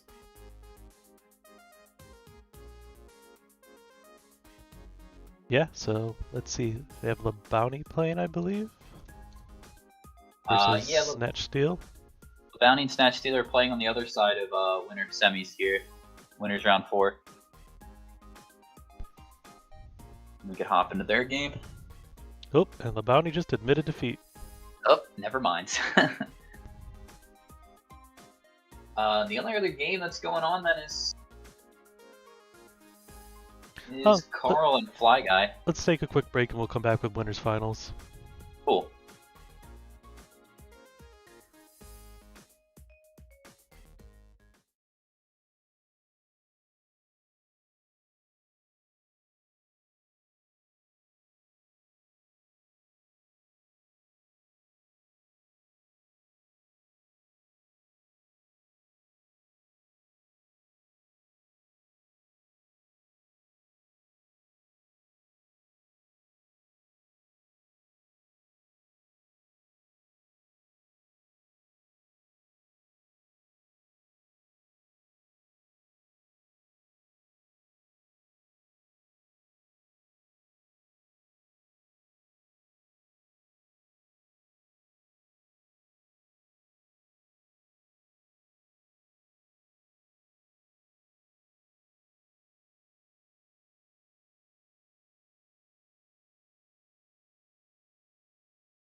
We are back with the what are winners finals, right? This is winter finals, yeah. Snatch Steel 92 versus Jace. We just saw Jace defeat Matt Huber in the last round. And joining the game in progress. This is still game 1. Traded a couple cards here. Both had pot of greeds to start. And now Jace summoning Mystic Tomato, crashing into Donzalug. Gonna pick up another tomato and try to attack in here for damage.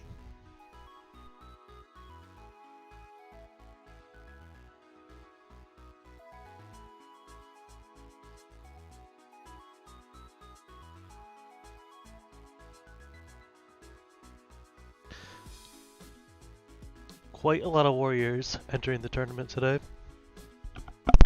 Yeah, I think that might have been the most represented deck so far. Warrior and its variants.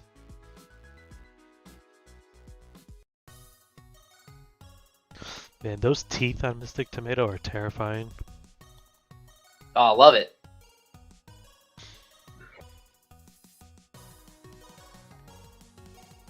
And that pepper hanging out of Tomato's mouth. I thought that was its tongue. I think it is.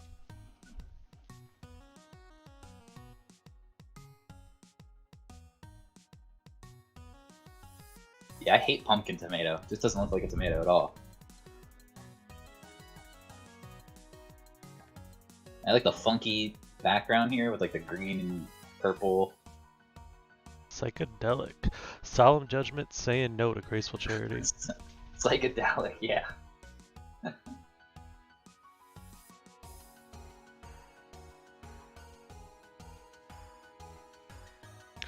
And Mirror Force And then saying no Mirror to Force. Tomato. Get this man out of here.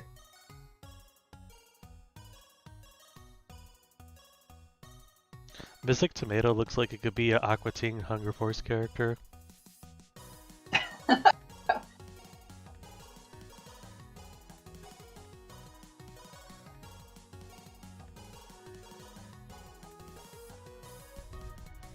Shout out to Master Shake.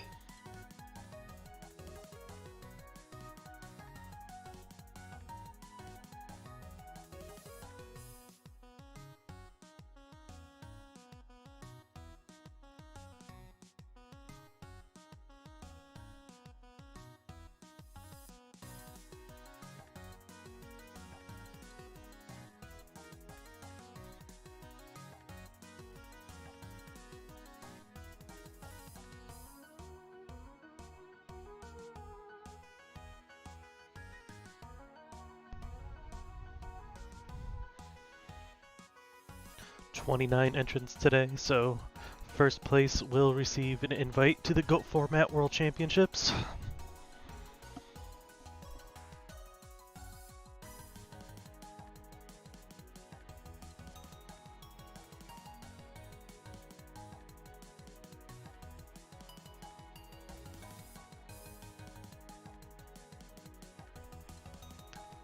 Invites do not pass down, so players that qualify second time get higher ranked seeding for Worlds.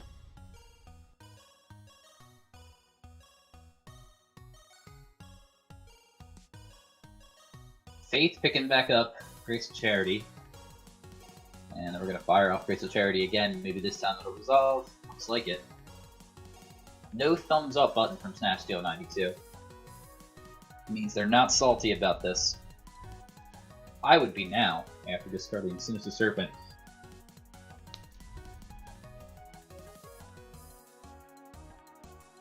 And tribute off the Faith for the Chaos Command Magician.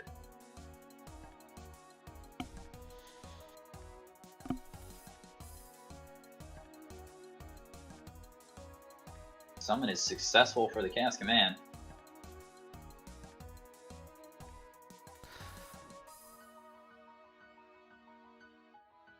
You know, I would be thrilled if Jace wins this match, to be honest. To see Go Control back in Grand Finals.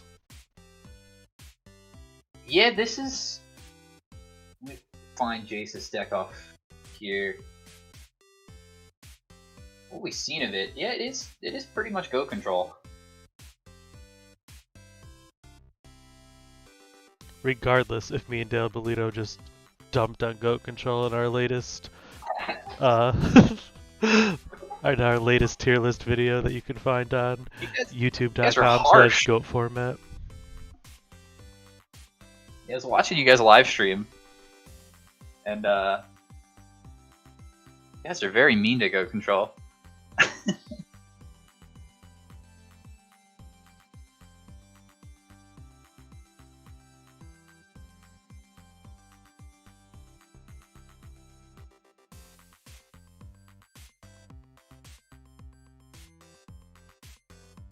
Like Snatch Deal's asking about a ruling or something.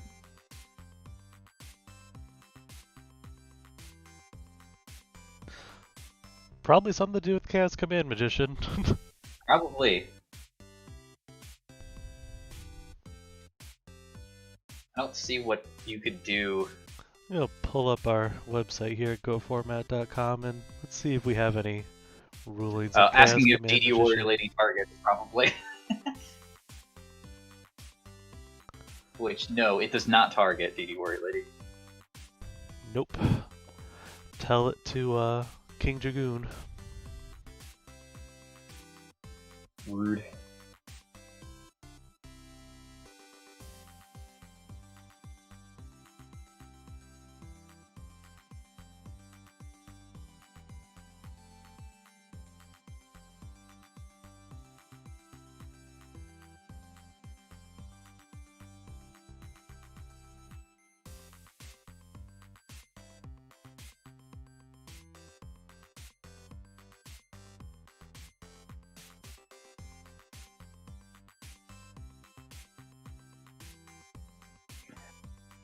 So yeah, so nothing fancy for past Upper Deck rulings on Chaos Command Magician, and no Tsukiyomi ruling here either.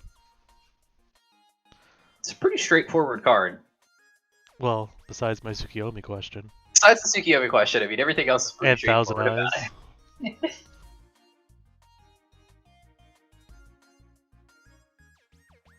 I think the card itself is like, yes, this is just a continuous effect. This is how this works. But how it interacts with other stuff might be a little confusing. Toss Tornado from Snatch Deal's side, gonna get rid of Torrential Tribute. So DD Warrior Lady could come down here, attack in. Though that exposes Snatch Deal to a lethal attack from just about anything. So that'd be 900. They could try to set, but then they're opening up to Nobleman. I guess a normal summon would be fine, but then, yeah, there's still stuff that Jace can summon here that'll be able to attack into the DD Warrior Lady first. Yeah, this is Unless gonna. Snatch Deal has a follow-up. This is gonna dump Snatch down to 900 if they attack into this. I probably would just attack the goat here. It really depends on if I have something else to back up my DD Warrior Lady with.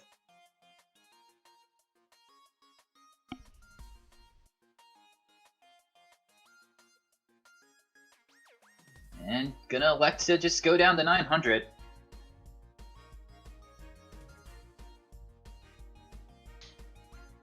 So our head judge, TK Grip, says if it negates the effect, it only negates that effect. The other monster's effects are not negated.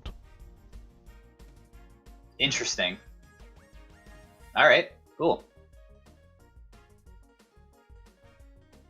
Yeah, and there's Gravekeeper Spy, so let's try to attack in here. I mean, it's got Saku, but it's got Call the Haunted instead. I guess you can call the Haunted for anything, really. Don. I'd get Don, right? Might want Sangan. Don't know the hand. I think you get Don, because you want to try to attack in there. I guess Book of Moon on your Gravekeeper Spy would be pretty good.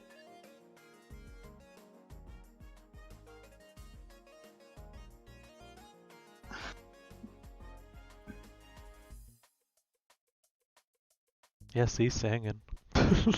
This is why I would have attacked the goat instead. If they'd attacked the goat instead, then they would have just Because summoned Spy and attacked for game, right? Or they still would have had call, I guess. yeah, they still call because then you can still banish.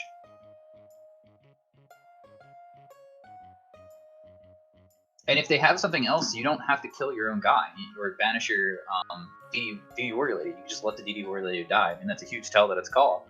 But you're not dead. And I do believe if Jace wins this whole tournament, Diabolito will be adding $100 to the World Championship card pool out of their own pocket. Let's go, Jace. Only for that extra prize pool money, really. Oh, we know you love goat control. Yeah, maybe I'm a little biased. I am. I don't want to have to change the name of the website. It's still Go format. People still flip scapegoat. Might not be goat control, but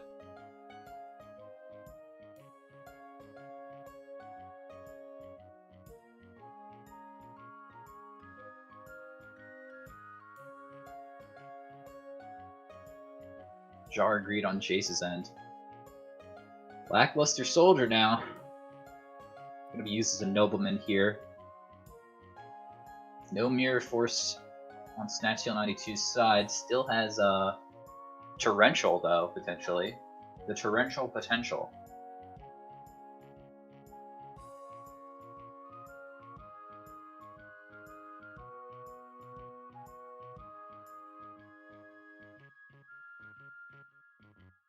Instead, Ninja gets banished and attack in for game. I think Snatch Steel could have played that differently, but BLS off the top wasn't doing him any favors anyway. Yeah, like the nail in the coffin there. Yeah.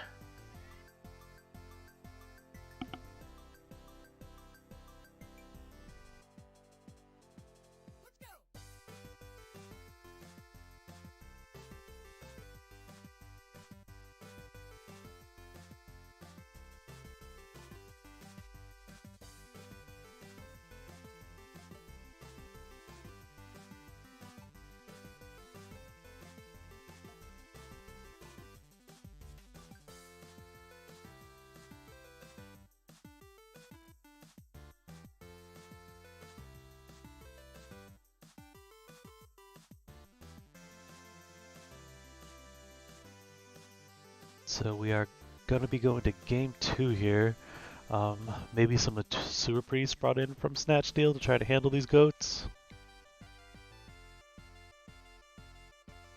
Well, it looks like Jace is playing Gravekeeper Spy in conjunction with the ghosts, right? So Sure Priest kind of wonky with facing down spies. You could bring those in though anyway, because it's still just a good card, Sure Priest.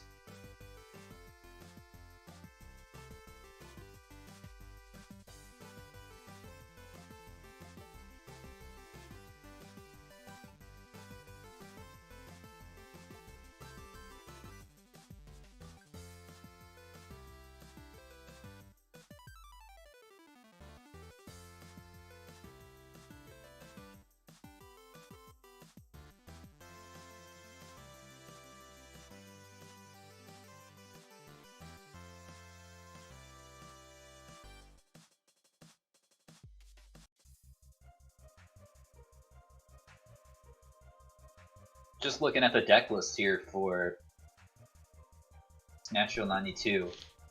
Some interesting card choices, to say the least here.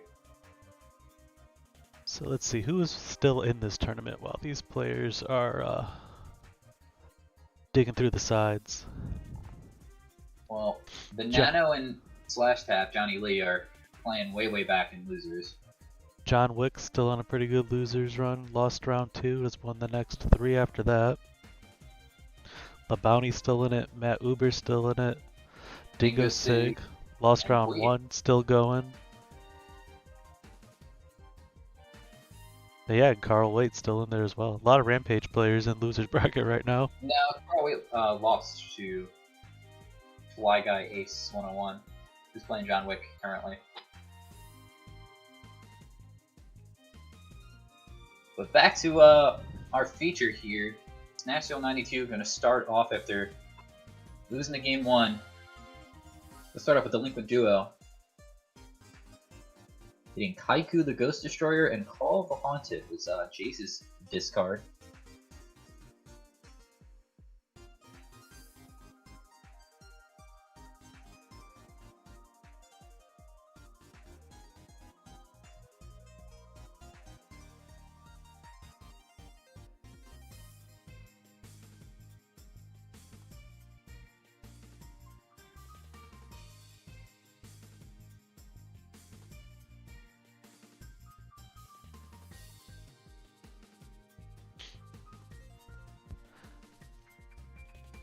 And I think the format library boys would call that the turn 1 Whopper.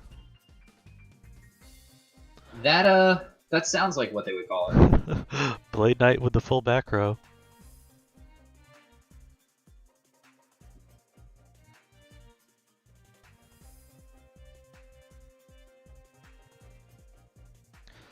Maybe it's a Whopper Junior with out the 5th spot filled. Hey.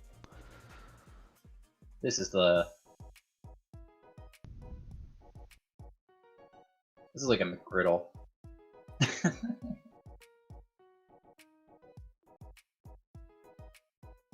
Solemn judgment for the no-minute crossout. Really want to protect this So face down there, it looks like. we saw earlier, we weren't sure happens with Megamorph on Thousand Eyes Restrict. The ruling is Thousand Eyes Restrict attack will become 0. What? Why? Maybe they didn't understand that it hasn't equipped on it already. It might be because it becomes half of its original, and it's half of 0 is still 0, and it's not increased by, or so I think that's why it would be 0. And whatever the second equipped is on a card always takes precedent.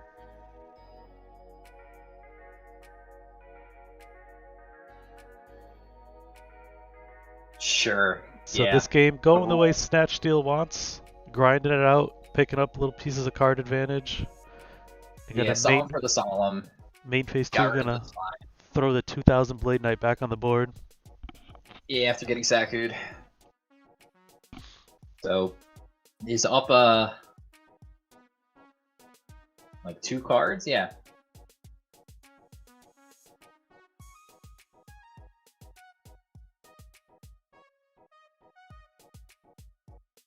Another set monster here for Jace.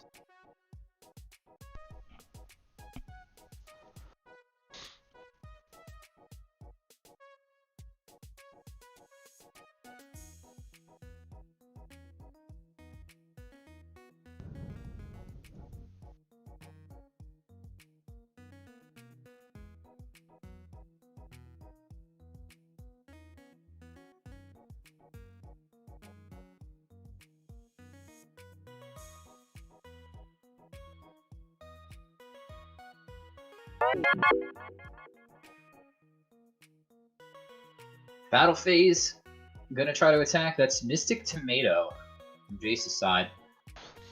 Jace playing a lot of cards that are going to hold off Blade Knight, which is nice. The tomatoes, the spies. Definitely has the answers here for Blade Knight.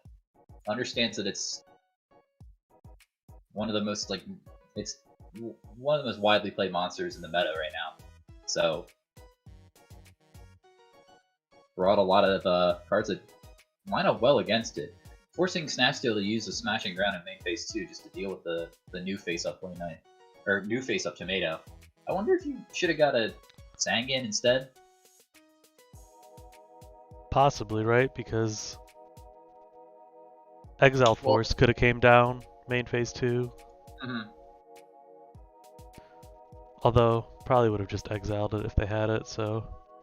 I think it's kind of a hindsight thing to say it should have been Sangan. It may be, yeah. I'm not sure exactly what else they have to search off of the tomato, if they do have anything to search off of the tomato, right? Sometimes you want to have like an extra target that isn't just Sangan, if they have like a third tomato, or if they have a New Doria or something that they might have sided in. Yeah, which Spy probably fills that role for them, right?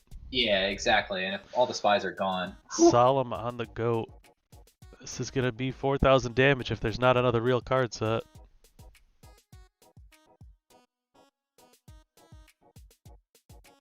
yeah, it looks like we're going to game 3. So the Whopper Jr. got there. 1-1. Players took their time siding, and those side deck cards helped out Snatch Steal for sure.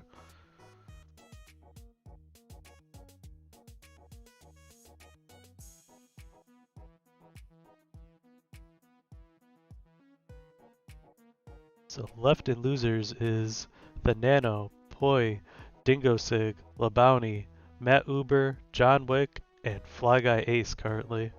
Pretty stacked tournament for being under 30 players.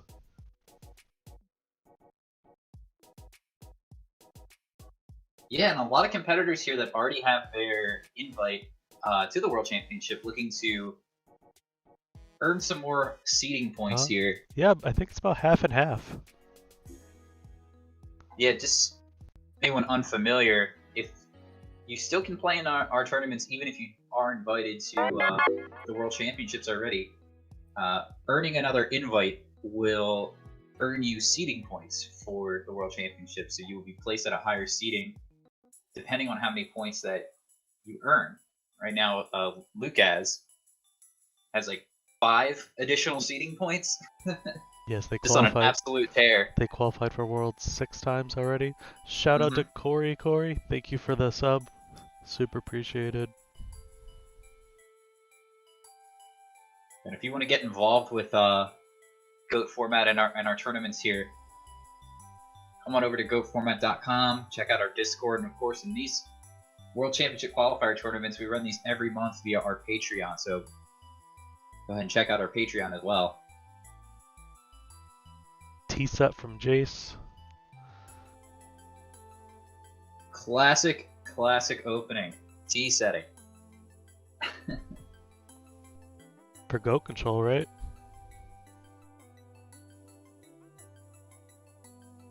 A lot of decks just like the T-set. Not just Go Control exclusively. For this format, though, T-setting's just a lot of that's what I want to see. I just want to see everybody T-set. None of this Whopper Jr., Whopper stuff where you're summoning Blade Knight, step 5.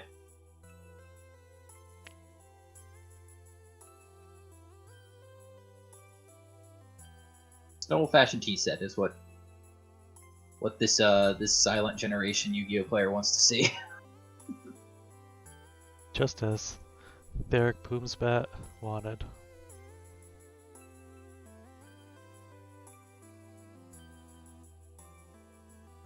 Exile Force picked off Great Reaper Spy. Now Breaker's coming down, picking off Pro Heavy Storm.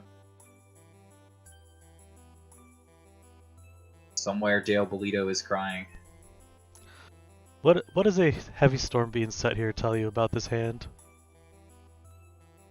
That they were trying to Are they trying to do this before setting their traps, or do they just not have any? they either don't have any or they're just trying to do it before they set their enormous hand full of traps.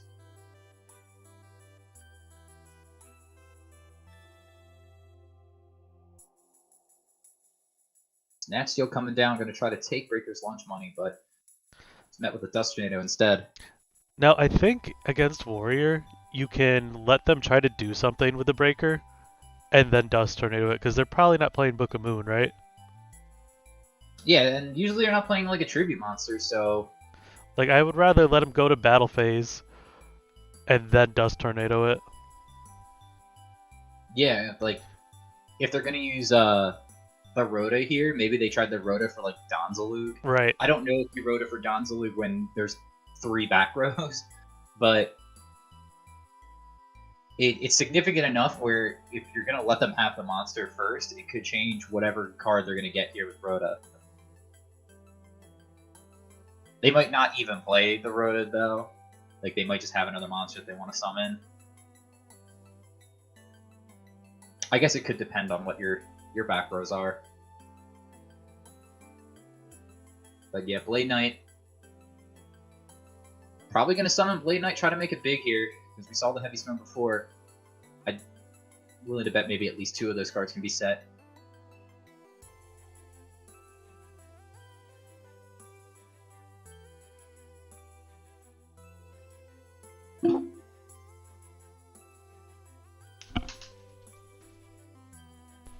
All 3 of them are getting set this time. And no attacks? Yeah, I mean... Well, only one of these back row can be activated by Jace because it was just set this turn with Dust Tornado. 2 of them were. 2 of them were set with Dust Tornado? No, well, 2 of them can be activated. It's just the...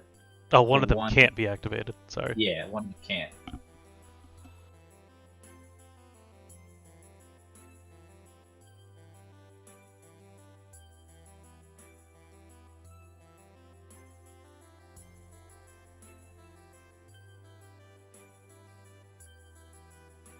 Sakura to armor in response to Jace's attack with Breaker after end phase Ring of Destruction on the 2000 attack Blade Knight. And Jace's going to pass back after that. Delinquent Duo off the rip. Do we have another Dust Tornado? I could save one of the cards if it's a spell or trap, but it looks like we're not going to see that there. It's Snatch Steal and BLS, 2 great cards to hit on Snatch Steal's side, but now the cards are even. Follow-up. Yeah. Well, Jace is on the draw, so it's going to get that extra card from the draw here.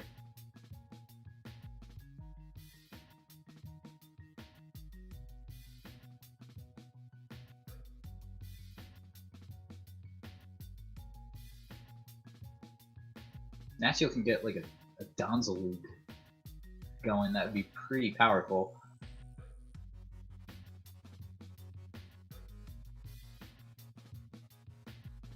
Sangan on Jace's side.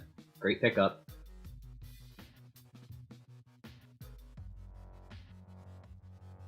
Yeah, you are super happy to see Sangan here. I mean, yeah, if I'm Jace, but like if me, I'm super happy to see Sangan all the time, yeah. He's like my best friend.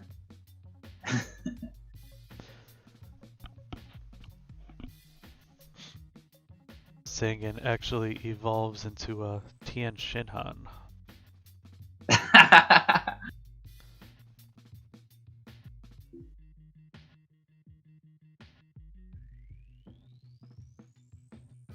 Is there, there's not a card in the format that looks like Chaozu, is there? Sangan, go grab that card.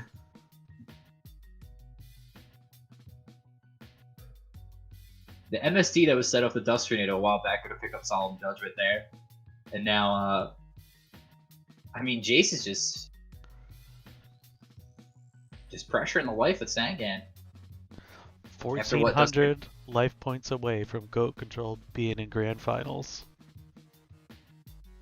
The Dust Tornado from Snatch Steal 92 side, it is set Sakuretsu armor. And here's New Doria from Snatch Steal 92 side, actually. You can attack the Sangan here, I think.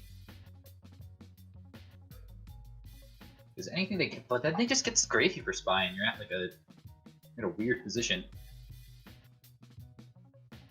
Instead, Jace is going to use Sakuretsu armor to deal with the Nidoria straight up. That will put a Dark, though, in Snatch Steal 92's graveyard. And he's looking at it. Yep, oh, white man. and dark. This could be the whole game right here. Chaos Sorcerer. Does Jace have an answer to this? No! They don't. The commentator's curse. Snatch Steal gone. What Ring do we gone do? As well. We draw and we pass here. Don't know if Jace was thinking about that. I think he just let the Sangan die. I would think so. No scapegoat set. Yeah, taking the 23. Yeah, if that letting the Sangan die was definitely a better play. Dust Tornado? Are we gonna go for game here? What do we got? What could we get? What could you have? Drive. That's what. That's exactly what. Woo! Nail biter though. Oh Go wow. controls back, baby. But if that was Dust Tornado the entire time, you just let it die anyway, right? You just let your guy die. I guess you don't. Yeah, because we weren't sure we were drawing the Divine Vecting Virus. I think that's what he drew for turn.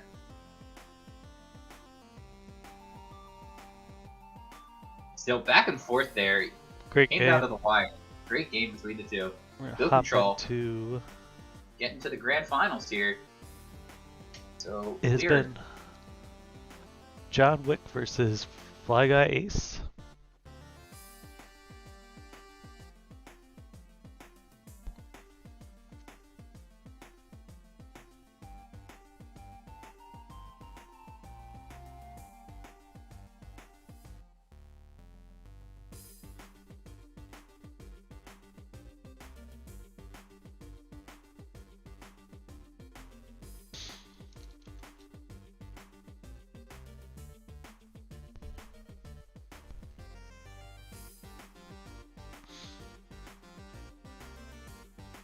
And for every player that I ever ask when I join your game to stream what the games are, please do not just answer me the number 2.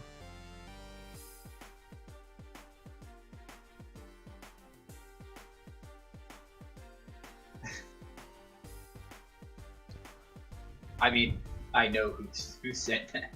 So. What else would you expect?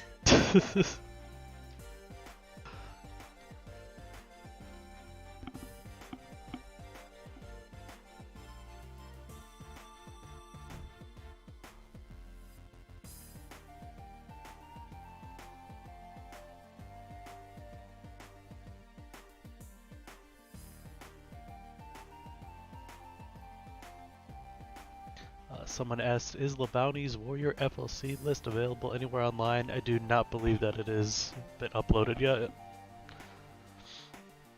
You might be able to just message Labounty. They might want to. They might be able to share it with you. Yeah, I'm sure Format Library will have it up at some point. I'll put it up eventually, one of these days.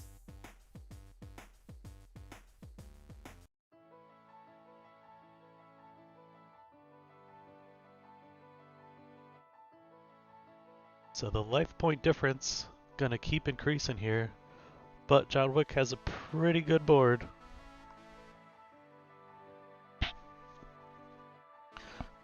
But Fly Guy will be going up by 1,000 every turn still from this snatch deal. Ooh, Road to Krieg coming out.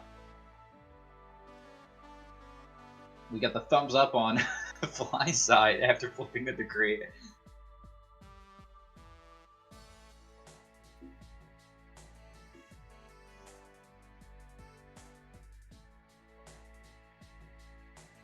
Snatch Steal coming back on Fly Guy's side, taking the Kaiko. BLS incoming? Or another Sorcerer, okay. Another Sorcerer incoming. I mean, yeah, I guess this works. Right, because if they have a book, then the Kaiku still goes face down. Yeah, I think that's better.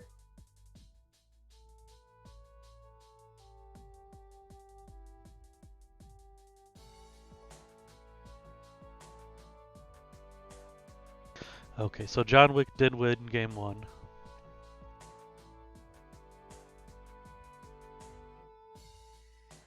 Well, looks like they're going to lose game 2. Well, a book here would have been amazing. And there's 18 exact. Yep, we're going to game 3.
Right, John Wick's gonna start with Pot of Greed.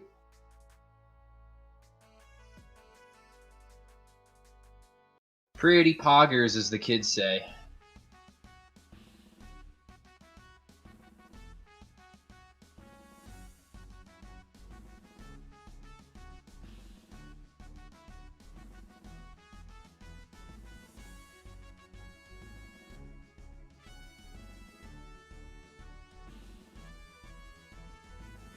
T-set from John Wick, going to be met with a delinquent duo from Fly Guy's side.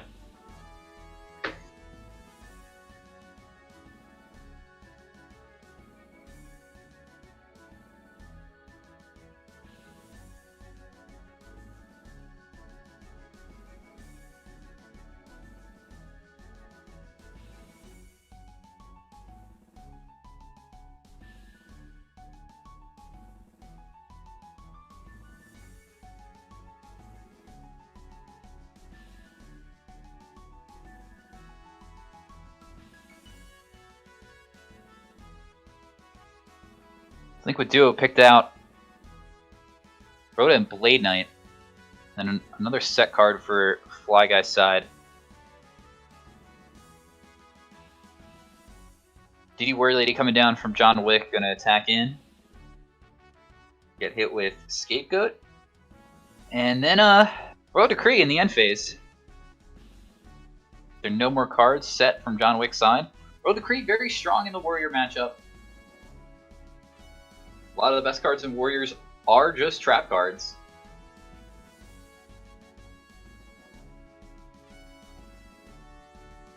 And a lot of thumbs up here. John Wick does play Book of Moon.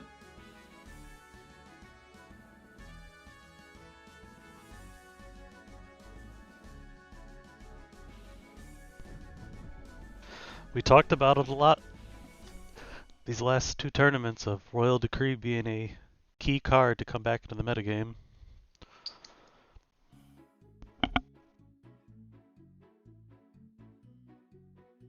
Yeah, I mean, it seems pretty good here, especially in this matchup if you're using Scapegoats in meta. But John Wick just having Book of Moon here. Gonna be able to deal with the Thousand Ice Restrict that was gonna try to come out and take over the game. But it still makes a lot of the cards that John could possibly draw dead. Though Cliff the Trap Remover, very good at removing the trap card of Royal Decree. Not a lot of stuff that you're going to be able to block with. The unfortunate part is it doesn't have the greatest stats. So there is stuff that you can just run over with. Especially in Fly Guy's case here. They're going to be able to summon another Gravekeeper Spy, and they could crash that Gravekeeper Spy into the trap remover. Cliff's armor, full crotch protection. I mean, you gotta be protective of the vital parts of your body here when you're going in and removing traps, right?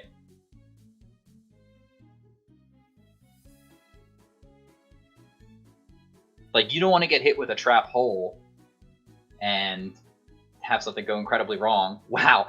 Smashing ground onto trying to hit the Gravekeeper Spy in May Phase 2, followed up with a Book of Moon to just reset it.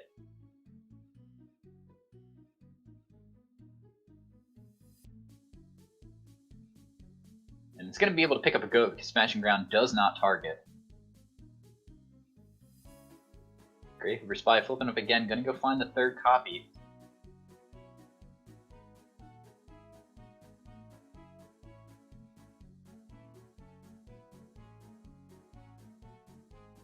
Can you see the Dark Scorpion tattoo on any other Dark Scorpion monster? Or is it just on Cliff that you can see it? I've never even noticed it before. Snatch Steal coming in. Snatch Steal's great here. Gonna be able to pick up this this back row flips effect. Or they could send top 2.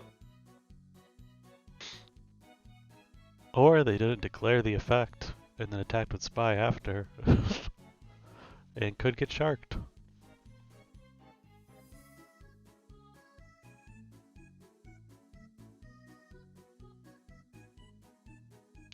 No reason Yeah.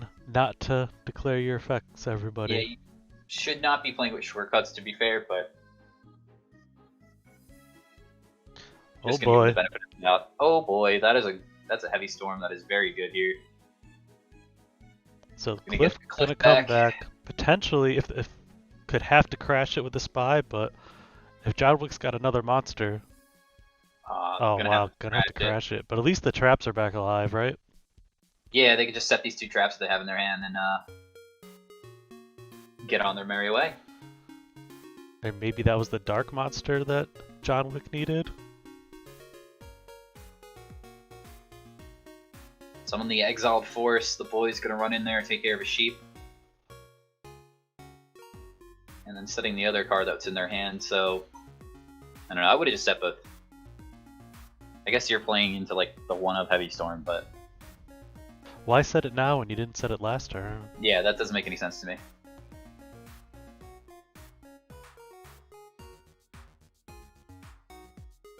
Top decked Chaos Monster. It's probably BLS. Hello. Joins the party here. It's going in attack mode? Yeah, just attack. Like if they're showing you that they have Royal Decree, probably not Mirror Force face down. I don't get this. I would just banish. Hold on to the exiled. They already used Snatch. I think they want to try to end the game as quickly as possible, Well, you just put a light in his grave. and then he just top deck his own BLS maybe. If you have Solemn, you're fine.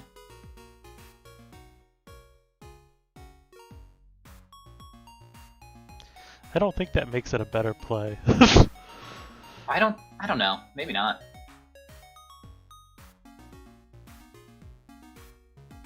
I guess double solemn, so you really just didn't care? He just gave him the GG, so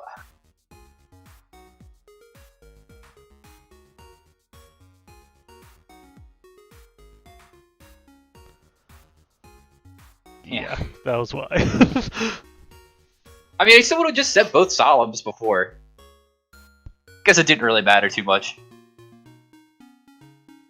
Well, you're better off. You don't want to set both solemns if you're not gonna have anything to protect besides the other solemn, so it makes sense. Because you don't want to solemn a heavy just to protect a solemn. You'd rather they just heavy the solemn. I mean, they're playing off the top anyway. Yeah. So it's just they were just playing off the top, so it was like it doesn't matter because if they draw Heavy Storm off the top and they use it, you have to Solemn it anyway. You have to Solemn whatever is coming off the top. John Wick will go on to face Matt Uber, and I believe we have Pui versus Slash Tap right now. Want to take a look at that one? Let's do it. Looks like they're I believe Pui may have the Streamer's Curse, and every they time probably do. we go to their game, they lose. Doesn't help that we're talking about it now.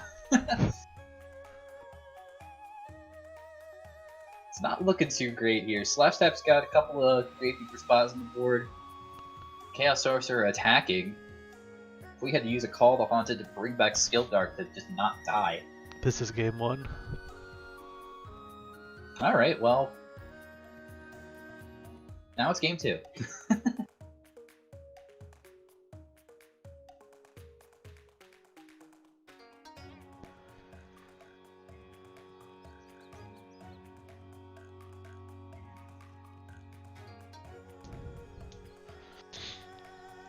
Pui just messaged me, said, "It seems you've come to mark me for death again." Hui is it's a funny character.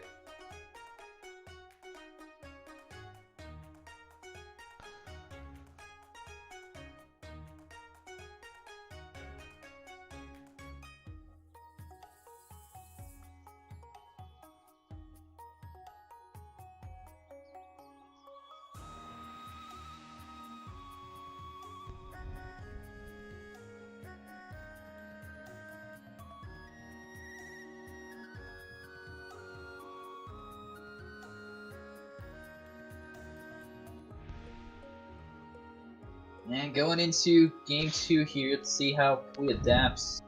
Slash Tap, aka Johnny Lee, had a pretty good run at the Clash of Champions. Top 4, if I'm not mistaken. I know at least top 8. 4, yeah.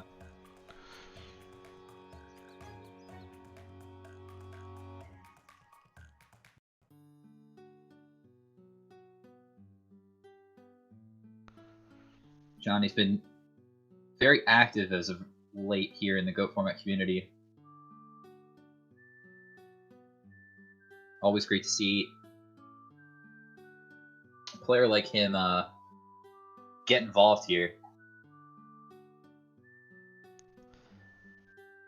Activate double Upstart Goblin. One more life point, we'll be able to pay twice for Cyberstein.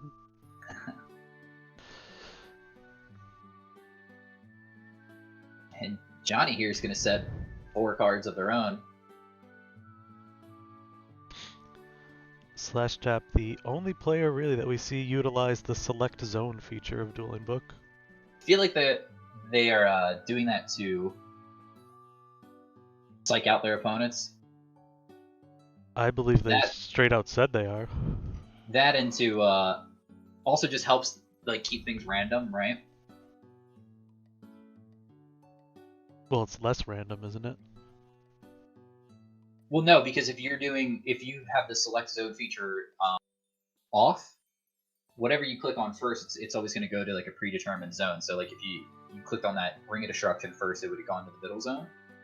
So some people will like look at their hand and be like, well, I really want to set like this card, but I want to set this one as a bluff. So they might like set the real card in the middle zone. I guess for later in the game too, it helps make it harder for your opponent to remember what order they were set in.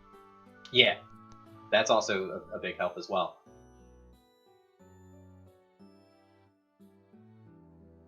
Because otherwise, like you said, you can kind of figure out, okay, the game would make it set here, here, and here. Mm-hmm. And maybe they replaced one that was gone in between, but if they didn't, then it still would be this order. Yeah, so if you're just going to set however many, like if you see like, okay, yeah, I want to set this, and you are like, all right, these are the 4 that I want to set, and you have the select zones on, you just pick a slot, and you're just going somewhere. Berserk Gorilla has been seen a lot of play as the new counter monster to bring in against Warriors. Warrior, before it was Kinetic Soldier, but Warrior players have switched over to a lot of Skill Dark Magicians, which has made the counterplay to Warriors kind of have to shift over to Berserk Gorilla. I like the monkey. I think he's fun. Kinetic Soldier's more fun. Yeah, Kinetic Soldier is just is definitely cooler, I'll say. But the monkey, he's big, has to attack.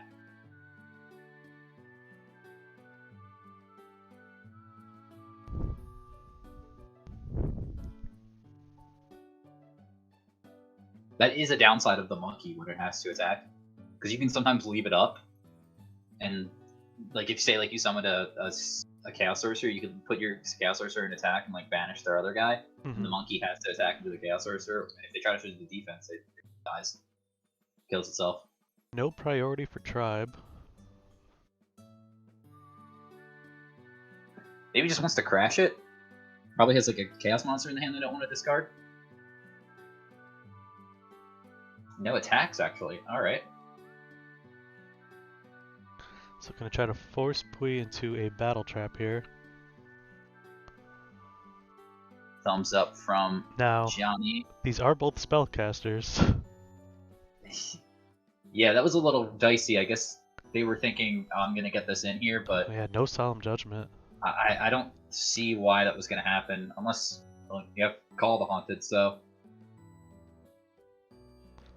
the Mirror Force felt obvious. And a Saku to follow up. Could solemn this one. That means the Kaiko will just pick out the Berserk Gorilla, so no Chaos is even online for Slash Tap right now. A lot of cards exchanged, and now Slash Tap is going to draw into 3. So they're both even here. Slash Staff has the board with a Tribe Infecting Virus. Trade that with Sakuretsu Armor. Just going back and forth here. Pretty close on cards, pretty close on life points. And there's a Tribe on Pui's side. Pretty close on cards being played. Pui is 2 attacks away with this Tribe Infecting Virus from going to game 3.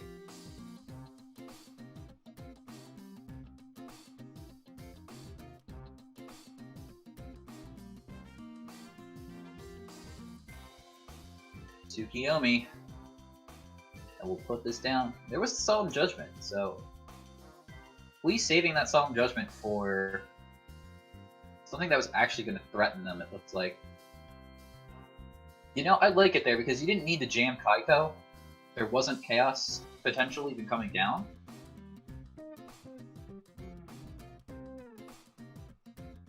But no back row on Pui's side. Here's another monkey.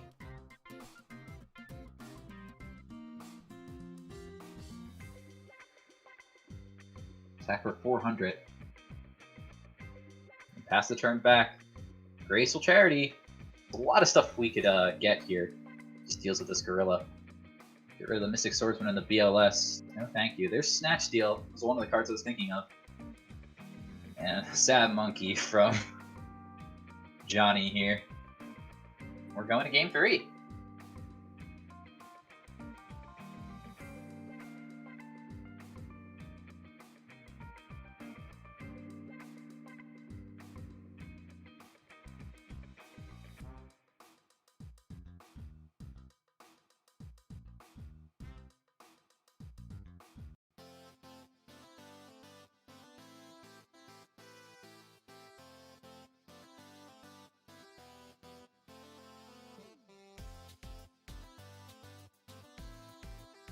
So remaining in this event, we have Pui slash tap, Dingo Sig, LeBounty, Matt Uber, John Wick, and Jace waiting in winners finals or waiting in grand finals. And then we have Snatch Steal 92 as well in the right. losers finals. All right, we are back. Johnny Lee, aka slash tap, starting the game off here.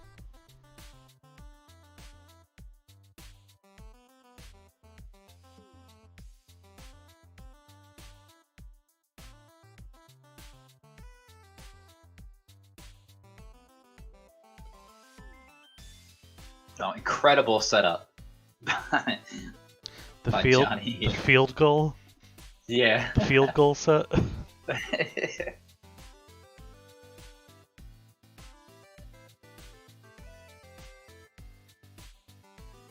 And it's good.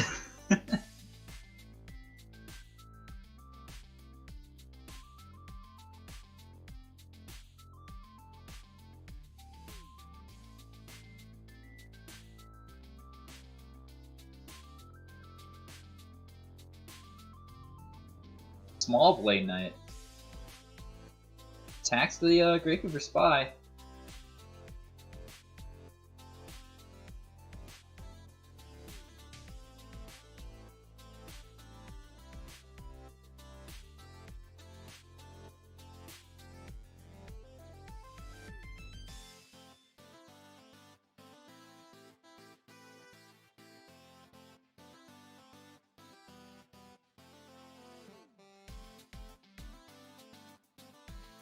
Dust Tornado picks off a Sakuretsu Armor. Blade Knight is not big here, so this could mean that Pui's got a handful of a couple monsters. Either way, the Gravekeeper Spy is going to be able to just fend off Blade Knight here, unless Pui finds something like a Tribe Infecting Virus to deal with them, or this Ninja Grandmaster can do the trick as well.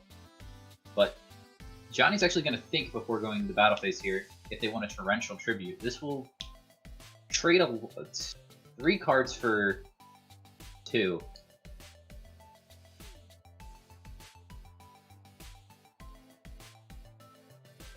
Not sure if that's the best play, but Yeah, kind of interesting. cards. Now this Trap Dust Shoot's gonna take a look at the hand. Because you gotta wonder, like, do you think that Trundle even could have netted another monster potentially? Wow, Okay, so they're gonna use turn player priority after seeing Trap Dust Shoot. I mean, this is a punishment on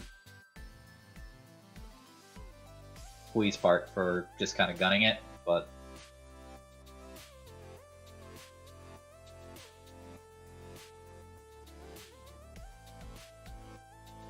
yeah, so now that they know that this isn't actually a threatening card, they can just summon their Spear Reaper and attack. Yeah, So I that think that sequence of play is pretty much gonna take over this duel. yeah, this was a just unfortunate because you want to be able to, you know, make sure nothing gets played into the before you do like Trap Dust Shoot. So you just want to like flip it and show them. Right, so if you wait instead to go for them to go to the standby phase, that would mean that they were not using draw phase, turn player priority. You can Right. flip over the Trap Dust Shoot, say, I'm using this, would have gotten probably this Reaper out of the hand, and maybe still MST'd on the Solemn would have happened, but Yeah, you could like chain the MST, hit the Solemn, and then but the Reaper comes out of the hand at that point. Attack here with no break. I don't know if I like that because I like it because we saw the Torrential happen on the summon of the Sasuke, meaning that the set card was not going to answer the battle. well, if you get Snatch going here, I mean, I think I would have used it main phase 2 still, but yeah, maybe, yeah, no idea on that of why you hold it there. because like even if it doesn't get Snatch stolen or whatever,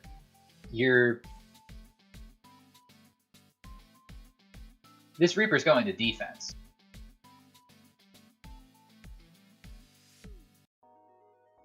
And maybe that's why, because they want to do Jargreed first. And yeah, because they know that it's Trap Dust Shoot, now they're going to be playing around it, so they set the card first. Johnny might have just played around it anyway.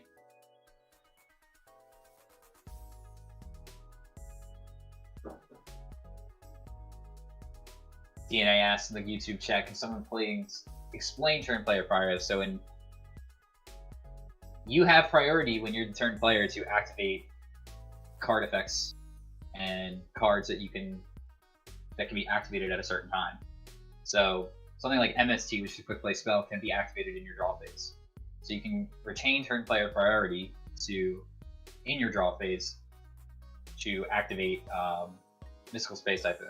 So if your opponent wanted to Trap Dust Shoot in that case, because you had 4 cards in the hand, they wouldn't be able to, since you're retaining your turn player priority to use a card. And the condition to activate Trap Dust Shoot is no longer there because there's only 3 cards in the hand. So interestingly enough, if the Breaker had broke the Jargreed, it would have made the Trap Dust Shoot live again. Right. I mean, Johnny just doesn't have to activate it. And then that'd be fine too, though, right? Yeah, you're like, cool, thanks. So But Pui Dustinator's finally gonna take care of it. then- not out of this game yet. No, it's just No lights for slash tap. Life points I are just getting hate to close. see that on stream or in the tournament match, right? Where like they mess up a sequencing thing like that. Yeah, it's unfortunate for Pui, but it is what it is, right? Uh-oh, we drew BLS. Oh no, it was Zumbira! This is why I put it in the deck.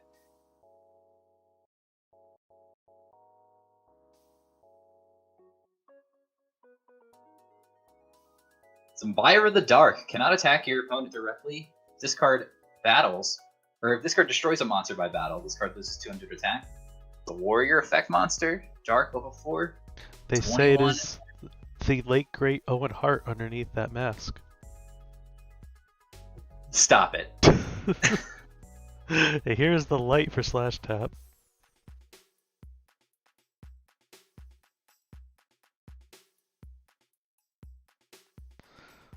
Oh. This Zumbira's 19 can be hit by another monkey now, but I'm guessing Chaos is about to be put on board.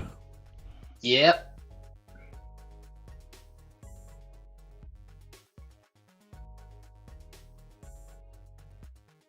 Yeah, just attack over it.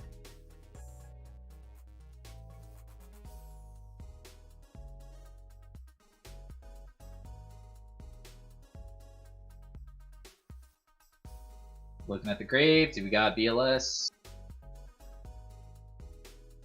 It'll be awkward if it's it's your own sorcerer, because you got a sorcerer of the sorcerer.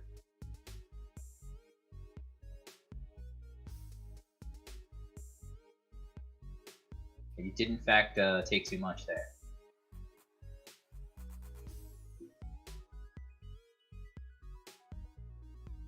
Alright, premature burial.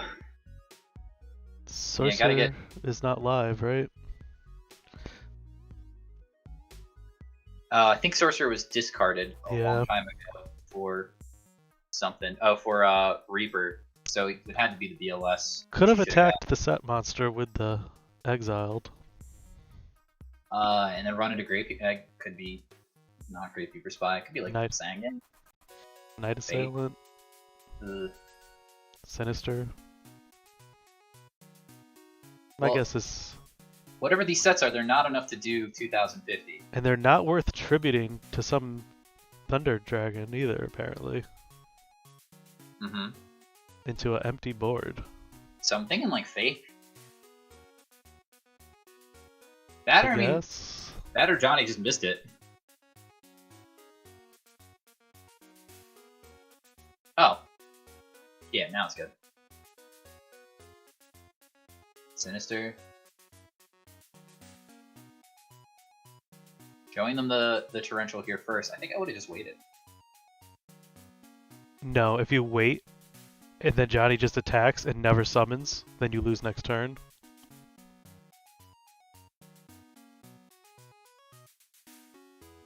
Yeah, but if I wait and they have a Chaos Monster, right? I guess it doesn't matter then if they have a Chaos Monster because they just discard. Blade 8 could maybe get one shot in here before Reaper stalls it out, or sorry, Sinister stalls it out. Nope. But Sinister will be attacking This for game. game instead. I think it just came down to Pui misplaying. Yeah. And not waiting for change this whole game. Turn player prio, because I don't know if Johnny does retain player priority there. You know, they might not. They might think I'm not gonna take 250. It is possible they would have, but regardless, they would have not known which card to MST. Right. Sorry, Pui, that we have to watch your game and you gotta lose every time. I'll hop into John Wick versus Matt Uber.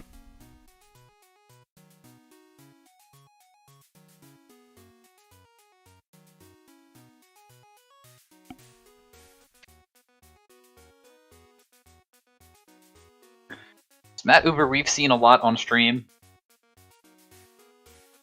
with this Reasoning Gate Cyberstein deck. Again, Matt Uber won the GOAT Format Italia online tournament. And John Wick does not currently have a Worlds invite. This is game 3. John Wick currently really wants a Worlds invite. That's for sure.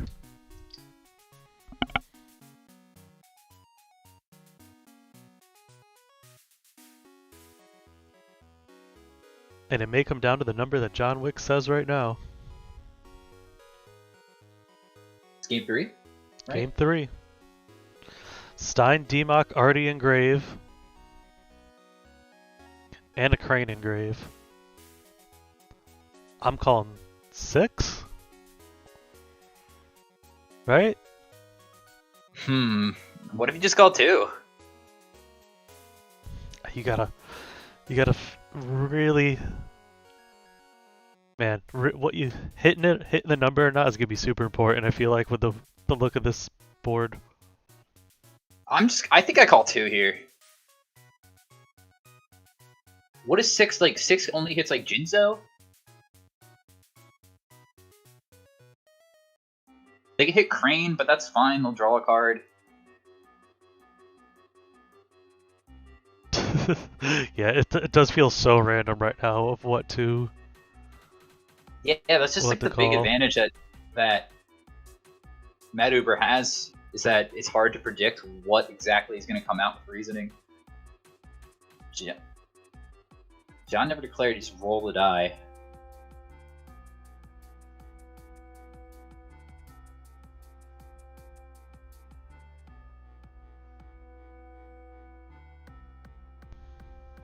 Just pick a number. Come on. Calling 2. Cyber's 2, so 2.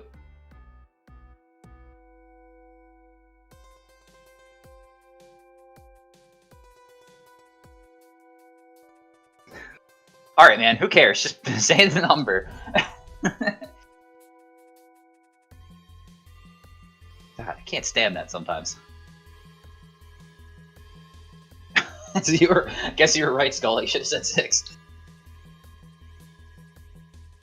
My logic being that there's already one of all the other numbers you would call. Not the best, but that is what I was thinking. I mean, like, yeah, but you still could hit 2 and 4. I would think. I think they played more copies of Crane and Stiverstein. Alright, so that was Light and Dark by the Jinzo Going to Grave. So calling the 2 made a lot of sense if John Wick did already have the Sorcerer in hand, because you could get 2'd into 2 could have turned it into a Ryu. What's the name of the dragon? Jeez. King Dragon. King Dragoon, yeah. Dragon. And a pass for Matt Uber here. John Wick Yes. looking to get some battle damage in, but gonna run into goats. 2 monster gates already burned, so hopefully for John Wick that will not be the 3rd one that's sitting in hand waiting. Well, John's gonna think here. If they want to attack the 3rd, They're gonna solemn. Just solemn instead. I guess now's a good time. I think I like it because it's not stalling you out for turns, but if you don't have another solemn, you're open to a BLS per game, potentially. John Wick might know what these other cards are, though. There is a Trap Dust Shoot in the graveyard. Right.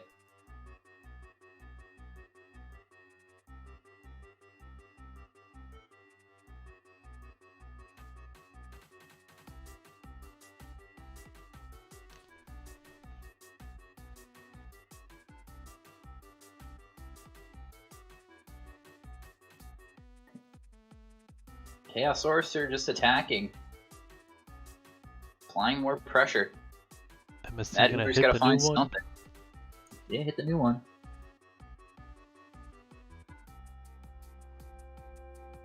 Premature Burial, interesting. Graceful Charity.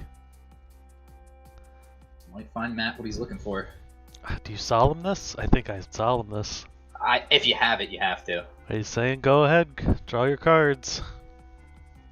Yeah, like I would think that you couldn't let Matt see any more cards.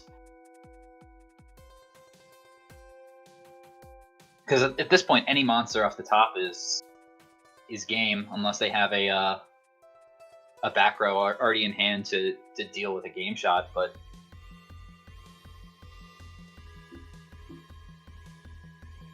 Yeah, Graceful Charity, not a card John Wick wanted to see here. This is gonna give a lot of options to Matt Uber. Let them dump dead cards that the deck surely has. discarding Visor Shock. All right. Add that one to another random card that you could see in this matchup. Visor Shock, the card that goes onto Jinzo's head to form Amplifier. No way.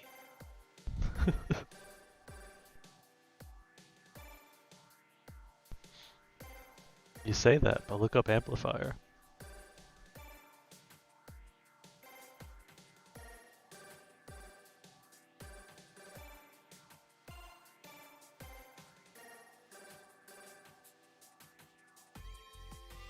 They look nothing alike.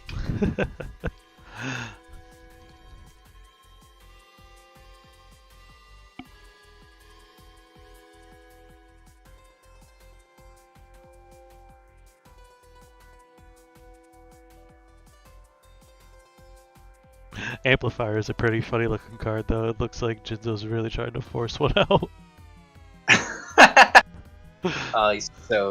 He's just so pumped that he's finally negating spell cards.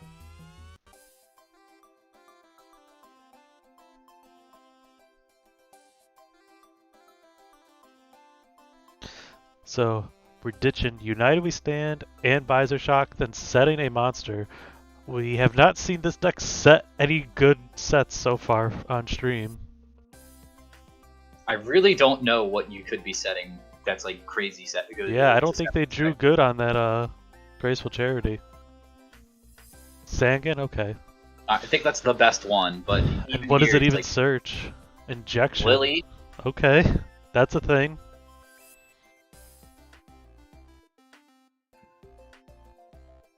But you gotta fight now through 2 back rows. Gravity Bind And and Mirror Force in the grave for Matt Uber, so and Call the Haunted. They do have traps in right now, so that set Spoiler Trap really is a mystery. it still could be something like the Kree, because you can use Gravity Bind to block your opponent from attacking you, and then when you're finally able to make a swing. Compulsory on the injection, so not Decree. It's good enough.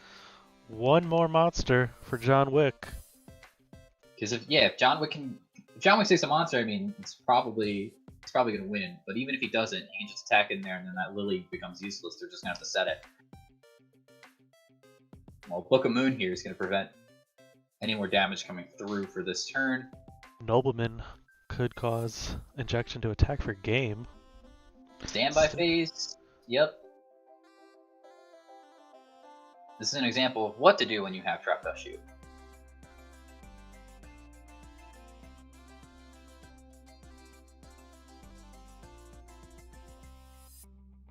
Already put back a card. Maybe Injection Fairy Lily was their only monster in the hand? Cyberstein, Crane, and Kinetic Soldier. So they put back Lily right away.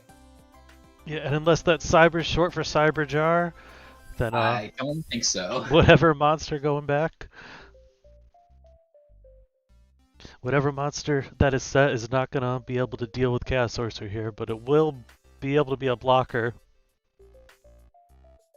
I think you set Kinetic Soldier. This way, if this top deck's a warrior, they have to attack with Chaos Sorcerer first. Mm-hmm. That gives you a little bit more life to work with. Regardless, because that's an 1800 attacker, you have to attack with Chaos Sorcerer first. So Kaiku is great here because now it just turned off the ability to summon a Chaos monster. Yeah, and getting rid of the Democ as well, so no revival spell. Democ, Crane's gone. We're out of Dimension Fusion range, which I don't even think they're playing, but it is gone. Mm-hmm. And yeah, like you said, the Democ, well, Preemie and Call are already burnt as well, so. Decided to change up what they banish here, I guess. Yeah, I don't think it really matters, but.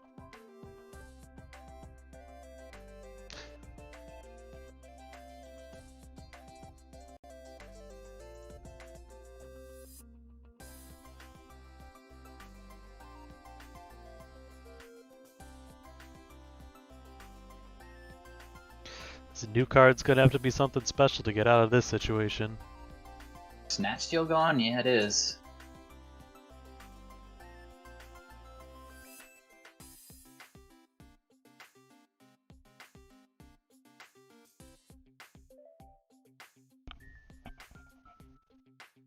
Alright, so Mind Control, Summon Crane, Crash, and then...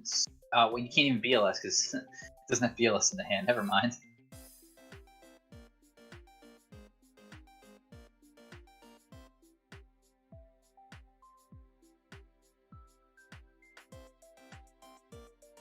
I guess Mind Control could still be useful in clearing Chaos Sorcerer, then you just have to set a blocker.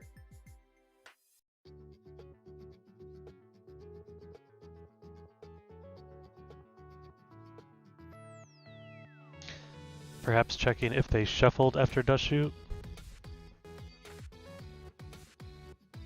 It's possible that they didn't, yeah. It So does. They drew the... Dueling Book does lock you out of shuffling while your opponent's looking at your hand because it causes a glitch if it does happen. So sometimes you will think you hit shuffle and you did not. Or it didn't shuffle because you were looking at their hand.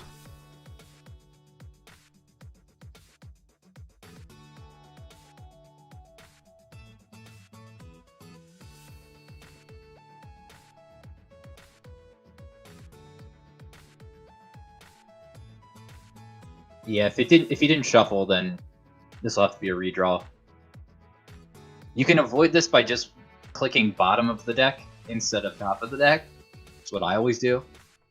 It still needs a shuffle though.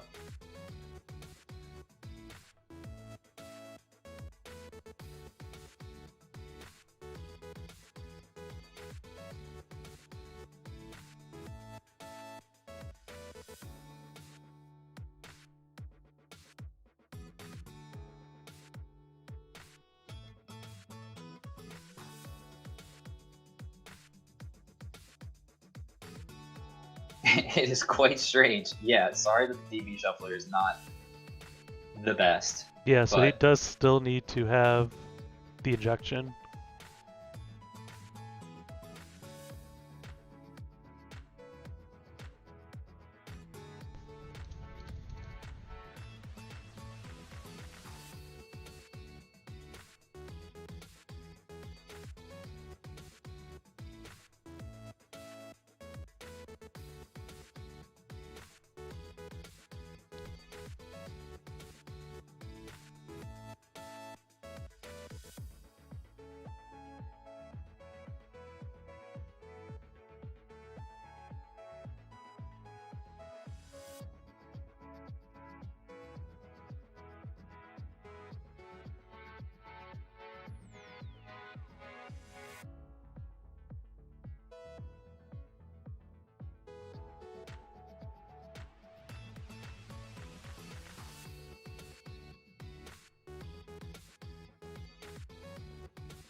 And I do not believe he did shuffle. I'm looking at the logs now. Do you have the logs? How come I have the logs? They sent it to me. Ah.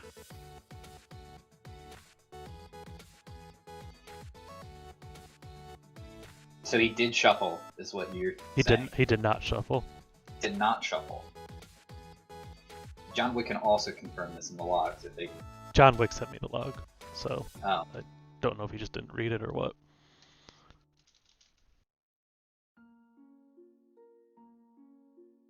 Yeah, it doesn't look like that they shuffled here.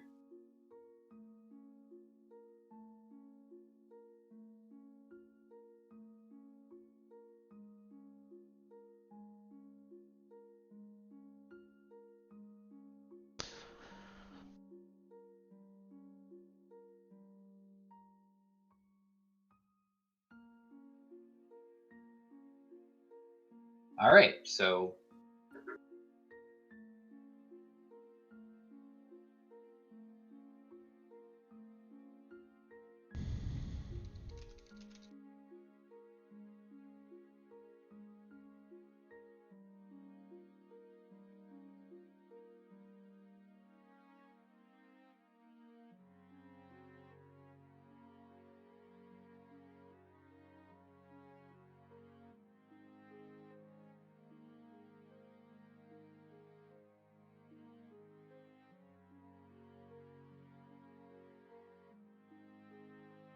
I'm not blind, right? It doesn't say in that on there he shuffled the deck, right? then return to the top of the deck, and then it's cut off, so I can't tell what happened afterwards, like when the next play was. Like from this, what was posted in chat here.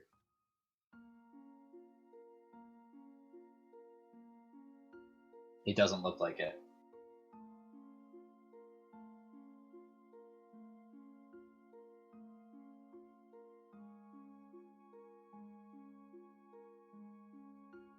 Literally, can like you just give us the entire log? It's really not that hard. I don't understand.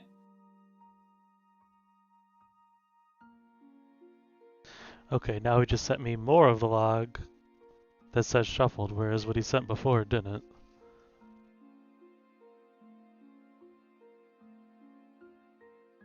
Yeah, I mean, you could have sent this before. Also, there's an option in the log to put on usernames, which is very helpful. Especially because we can't see the thing there. Like, this just has numbers next to it, so we don't know who's who. We can only assume.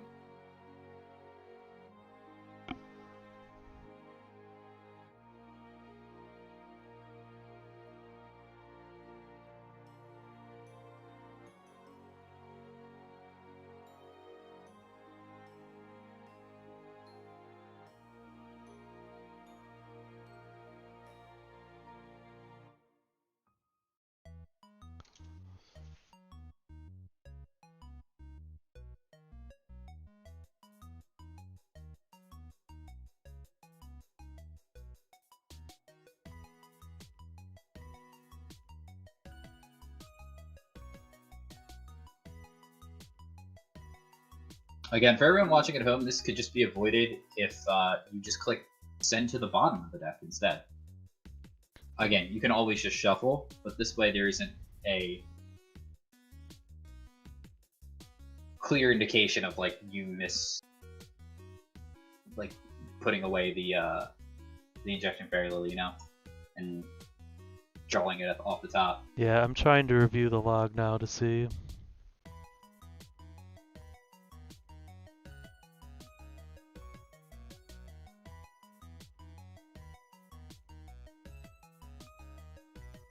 Okay, so the deck was shuffled. Yeah, so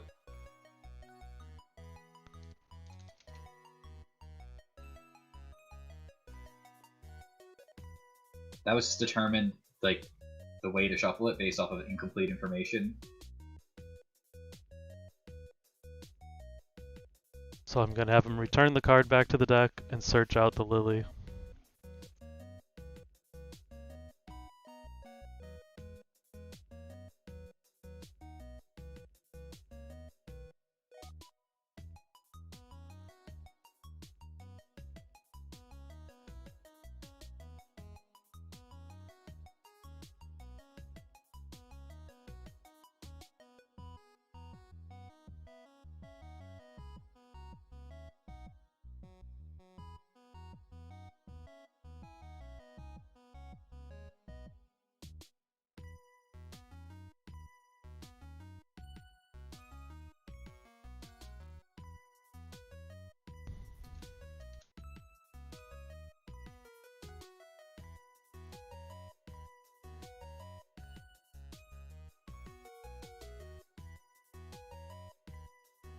Not sure why our life points are cut off now either. Did you like move the thing around by accident? No, it's locked. Weird.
I do wonder if this is a dueling book glitch. I mean, he only has 8 cards in the deck too, so it's not that crazy to draw the same card, right?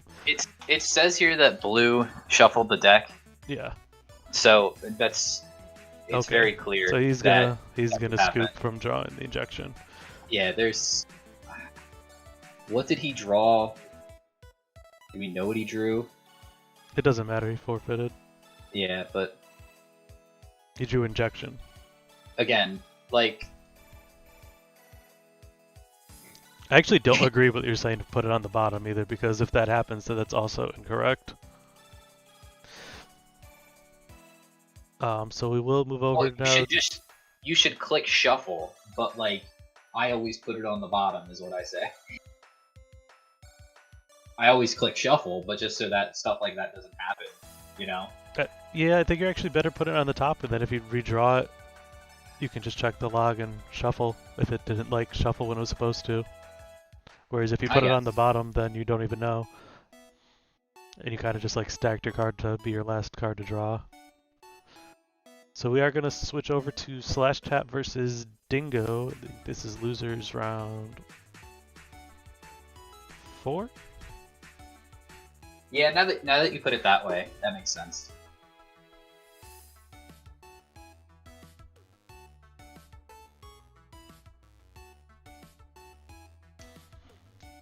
Or you could just, you know, click the shuffle button. Yeah, but I mean, he did click the shuffle button. He just redrew the same card, and that's why Yeah, I but then, questioned if they did. The other yeah, issue is a it's lot of like, times, like I said, people think they click the shuffle button, but it's actually locked while the hand is being looked at. mm-hmm. So that's why that happens. I've also heard players complain that happens.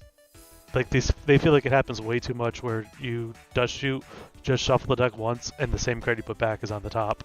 But he only had 8 cards in his deck as well, so it's not that super likely. unlikely to happen. Yeah. All right. Anyway, getting into this game here.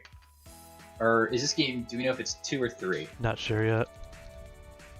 Well, this just resolved, and put back Chaos Sorcerer.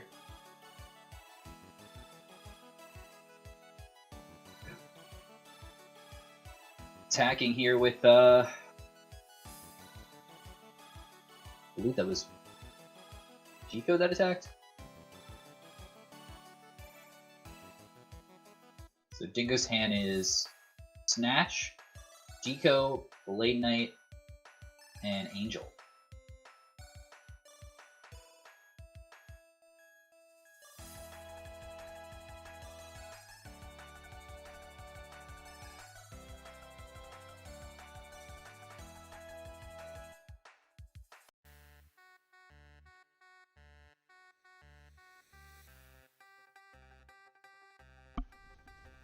Staring down 2 spies here.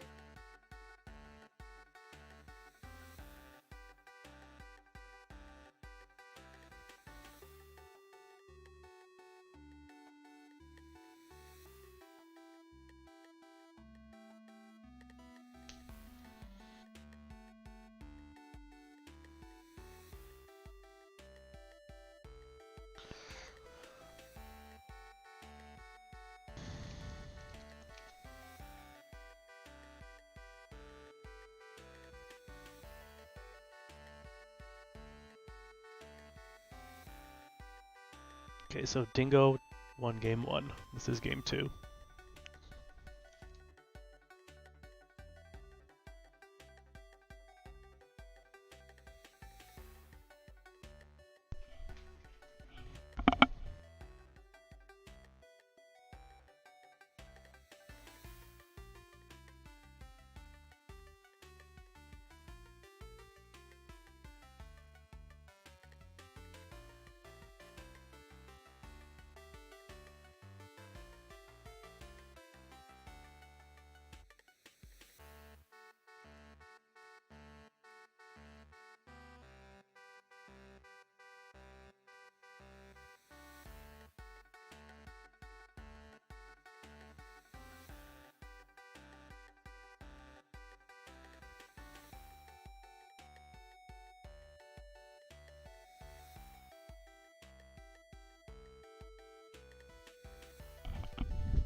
So Dingo, known for playing Chaos Return. See an Angel in the Grave. Probably going to need to get to a Chaos Monster to clear out these spies. Yeah, they have an Angel in hands.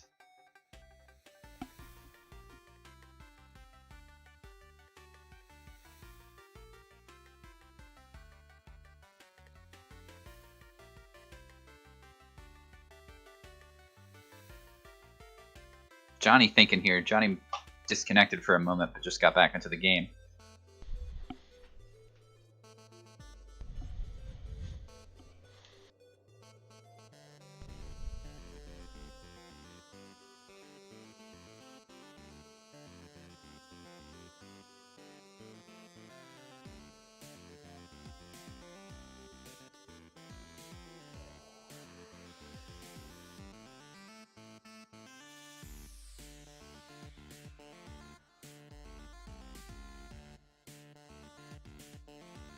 I'm gonna normal summon the Thunder Dragon in the hand.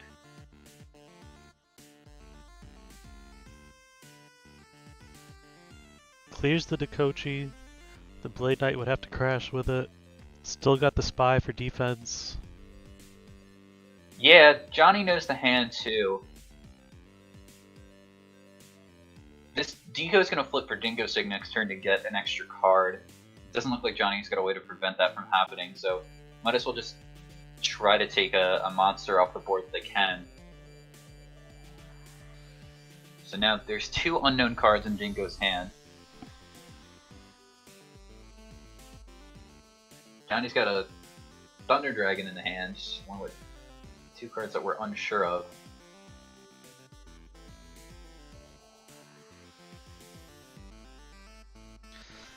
It has Sinister in the graveyard as well.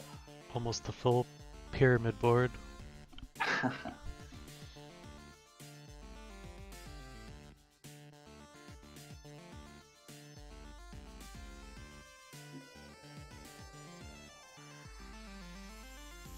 And stacking off the Decoy-Chi to summon Zaborg the Thunder Monarch. Zaborg is going to get summoned successfully and try to take out this Gravekeeper Spy.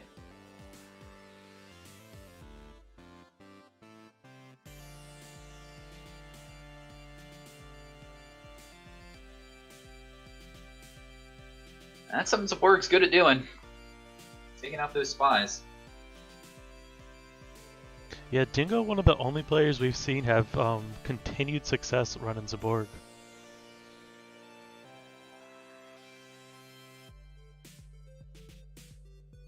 Definitely was not a way when I was thinking running down the cards of how to clear a spy. Zaborg is one of them, though.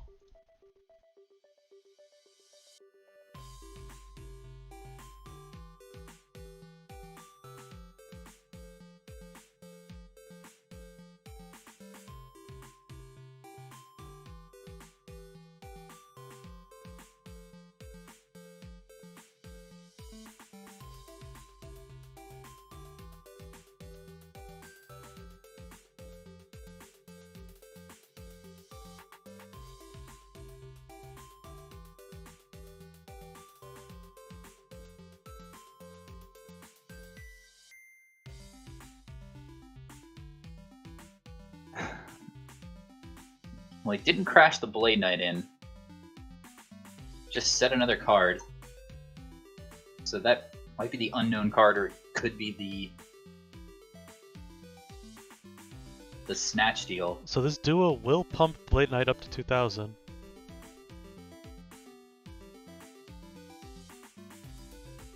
Dinko's typing here.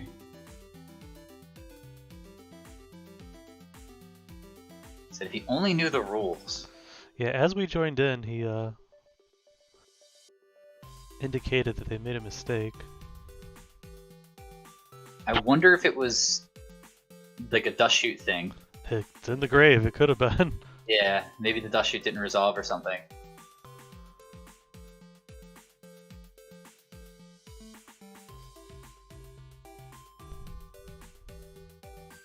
So Duo taking out the Snatch and Angel. the Shining Angel and then Snatch deal as well. So another Blade Knight still in the hand for Dingo. And then just a set here. Probably Sinister, right? Still keeping the 2-3 line. Yeah, I don't think you want to set a flip effect here. And apparently it was a...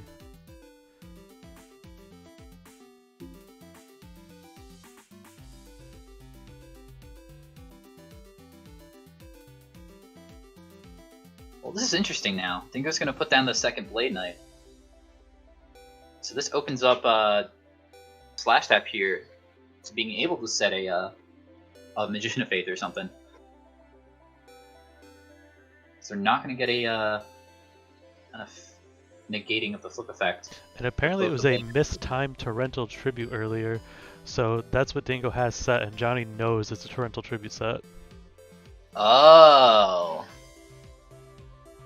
How was it mistimed? Like during the damage step they tried to do it? I have no idea, because I don't see any cards. Maybe he tried to do it off an Angel? Or a Spy? Like they attacked in the Spy and thought they could do it after the Spy resolved? Yeah, perhaps something like that. Yeah. And now it's just biting them in the butt, because if you know it's a Torrential, you're not going to play into it.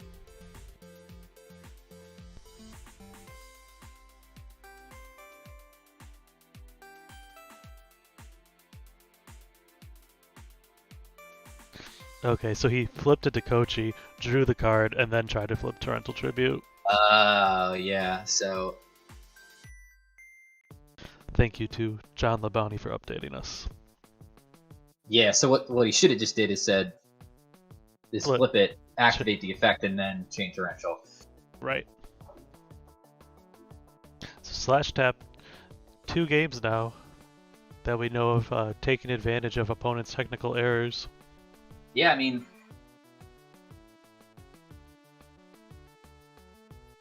some players are more lenient than others. Some people will let you get away with that stuff. I'll be quite honest. But in a tournament like this, you can't make these kind of mistakes. No, and you don't make those mistakes against a YCS champion. Yes.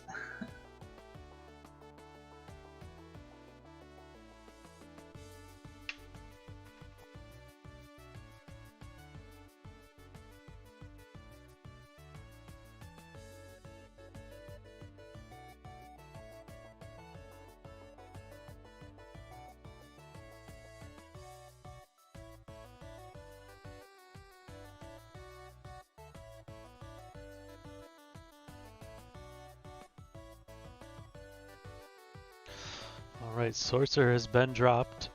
Zaborg, a nice body to have removed if you're playing Return from the Different Dimension.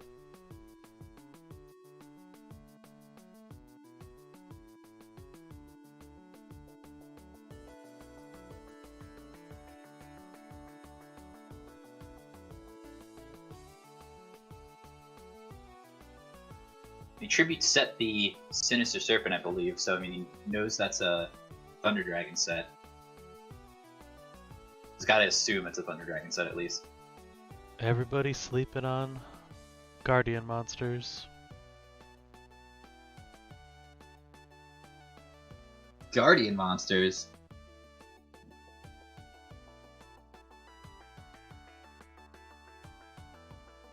Johnny gonna drop a Sorcerer of his own.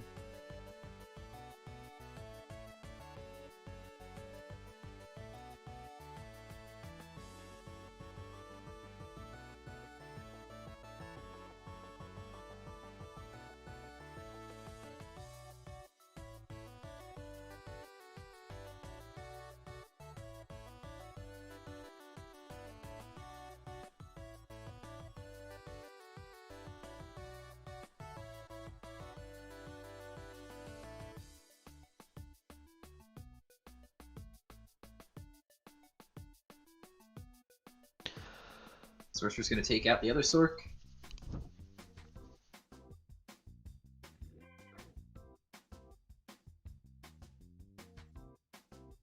Now that's probably best for Dingo there that his Sorcerer got banished to load up Return before you flip over the Torrential.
Deco flip here.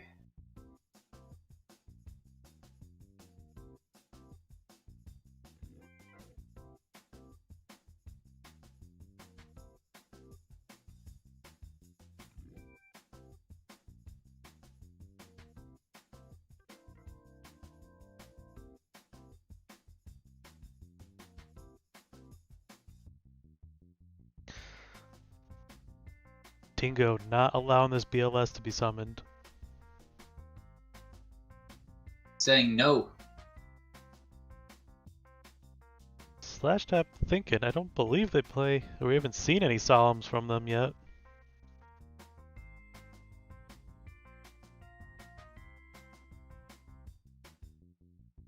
Lag, perhaps? Yeah, they did disconnect a little bit earlier, but they could have the Solemns. You said this is game 2, right? Yes. I don't know if they have a main deck. They might side them. I don't know. Well, there is one. Okay. Yeah, just because we didn't see it yet doesn't mean they weren't there.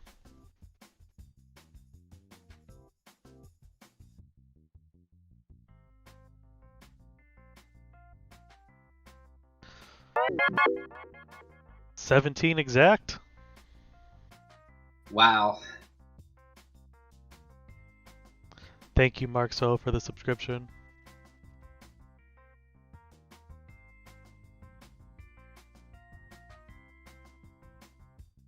Oh, not game yet. Oh, game yet. Oh, yes, game yet. Okay. Didn't matter, I guess. 1-1. Well, look at it this way. Dingo had that game to give. They made a mistake. They still were in the game even after making the mistake.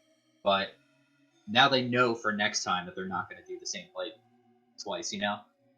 Yeah, hopefully they can shake it off. They're not still take a moment to breathe here while they're siding. Mm-hmm. Don't go into game 3 tilted. And just play your best. For sure.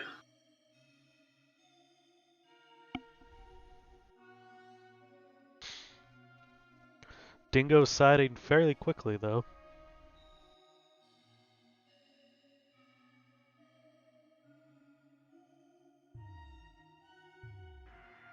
The winner of this matchup will face Jonathan LaBounty.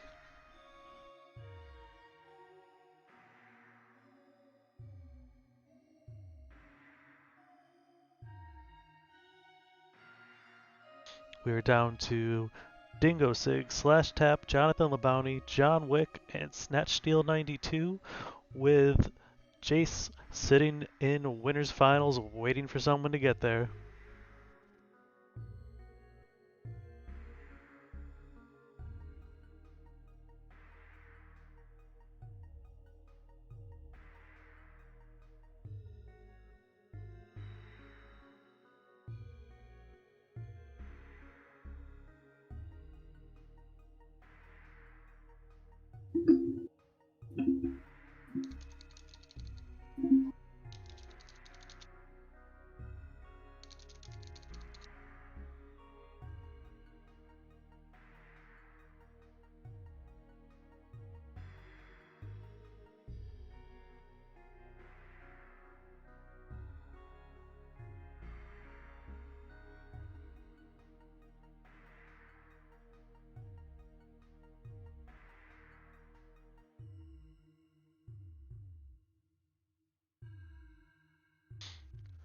Johnny, however, still digging through the side, determining exactly what to bring in.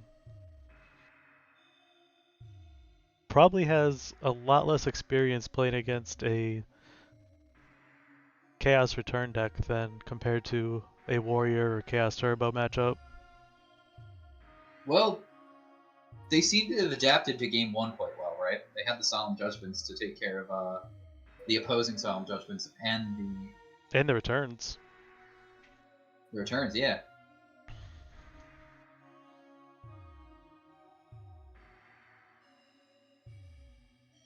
Dingo gonna start off. GG's all around.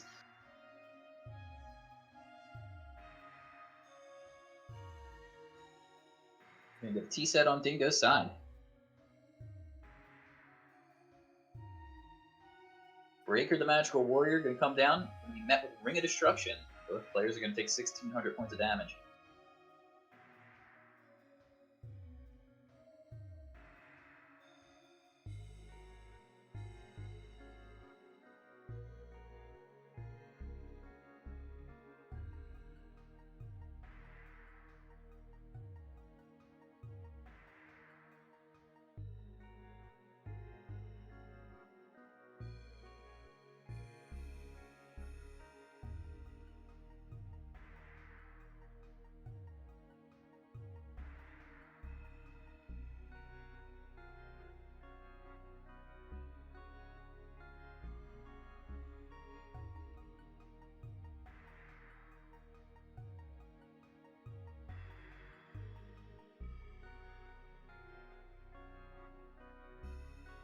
And Slash Tap apparently going for a main phase 1 trap dust shoot.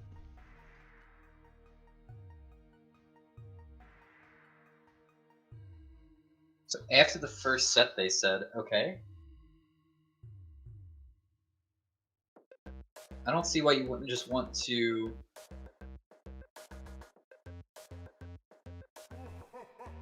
do it standby. Maybe they just missed their opportunity and didn't want to like force them to back up all the way.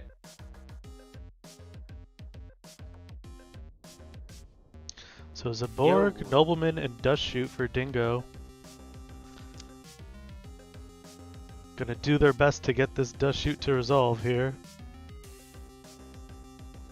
Hello? We are joined on commentary by Lucas number 2. Lucas number 2, the Viking edition. The Viking goat, as they call me. Welcome. Thank you. We're watching Dingo, I heard. Yes. Alright. Is he playing his usual Chaos Return? Yep, against Slash Tap's Chaos Turbo? Exciting. Yeah, it's Chaos Turbo, it looks like. So what's the score? What's the bracket situation? 1-1, and we are in loser's side, round 4, I believe? Exciting. Or loser side, round 5 rather. The winner of this will take on John Labounty, and the winner of that will take on John Wick, and the winner of that will take on Snatch Steal in losers finals, and then Goat Control is sitting in grand finals from Jace. Wow. Wow, Nice. indeed. So this looks pretty good for Dingo, right? We have some momentum going with the Dekoichi beating down. Yeah, so he's dust shooting now. Slash Tap did dust shoot Dingo before the Dekoichi flip, and we saw the other 2 remaining cards were Nobleman of Crossout and Zaborg. Nobleman Zaborg, and here Dingo sees Tribe Asura, Serpent Sorcerer. I would think you picked either the Asura or the Serpent, but they chose the Tribe. It's weird. Well, the Tribe's gonna make the Serpent less useful, right? Well, yeah, but then why not take the Serpent? Well, the Tribe can still ditch and automatically kill this Dekoichi. Now you have to go by battle to clear this Dekoichi. So if you have a battle trap, you're good to go. Yeah, there's no dark, right? So it doesn't. Yeah, no, there's breaker, and there's There is nothing in. the dark, so But yeah, But even if this would put a light, right? yeah, that's what I'm saying. That's why Asura I think was an option. but you I could just see you it. could still take Tribe, and this way they can't pitch the Asura Priest. Yeah, sure. I mean, this is an option as well. Okay, skill dark. That makes some sense. That makes sense. I think because when that Asura is not an issue. Well, now he can just ram the Asura or set it next turn too. Though. Well, he can't set it. He can't set the it. skill dark was the top deck, right? Yeah. Because we knew that it was Saborg, not Nobleman. Right. You can't set the Asura because he knows he has no. Well, now he don't has nothing. Isn't Asura a huge? What? Oh, so the Nobleman's set. So there was the Blade Knight at least. Yeah, Right. so he could just attacked over it, wanted to save Blade Knight because there wasn't anything. I wonder if Johnny will ram this Asura Priest into the skill dark. You could. You could also just set Serpent and let him knock the Serpent. That doesn't sound great either. I would. Duo was the draw for a turn. Mm-hmm. No, setting the Serpent I think is a bit too weak. Yeah, I Absolutely think can't you set got to Serpent. ram. Yeah, could also- I like ramming here. He's down to 21 already, though. Yeah, that's why you ram. I guess Because so. setting a monster is awful.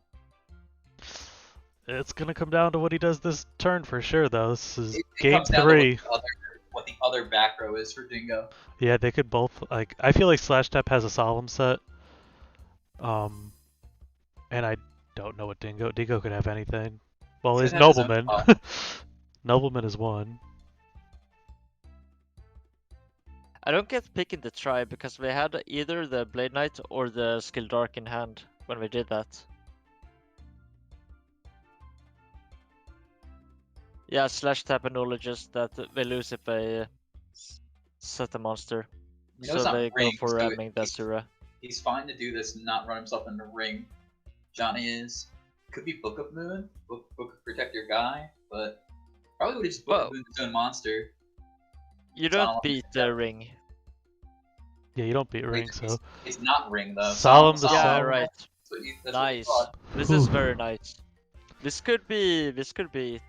Actually. Well played. Now, top of Chaos Monster for Dingo, Yeah. maybe? They're just both on top deck mode, kinda. Oh, he's gonna banish. So, oh, I don't know why you banish. Because it's main phase 2. Oh, right. That is good. That's how reason Yu-Gi-Oh to- works. So That's what can we the draw rules. here? Chaos. Dingo Sig return. Yeah, Chaos Monster, right? Chaos Sorcerer. Or no, not Chaos Sorcerer. Blackluster Soldier. The Envoy of I the guess you Beginning. could draw Angel. And it was a round ring because it's already in the grave. 7 auto wins out of 32 in deck. Not liking my odds. I agree.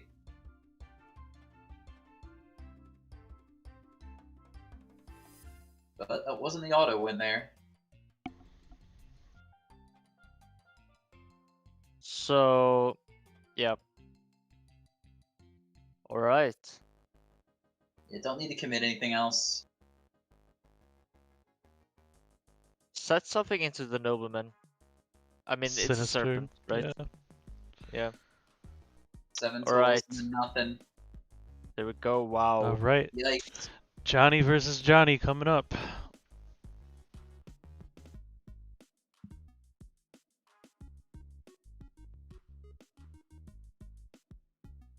Good game between the two of them, though. Unfortunate For that sure. the mistake had to happen for Dingo and earlier in game 2. But I think the dust shoot was really interesting.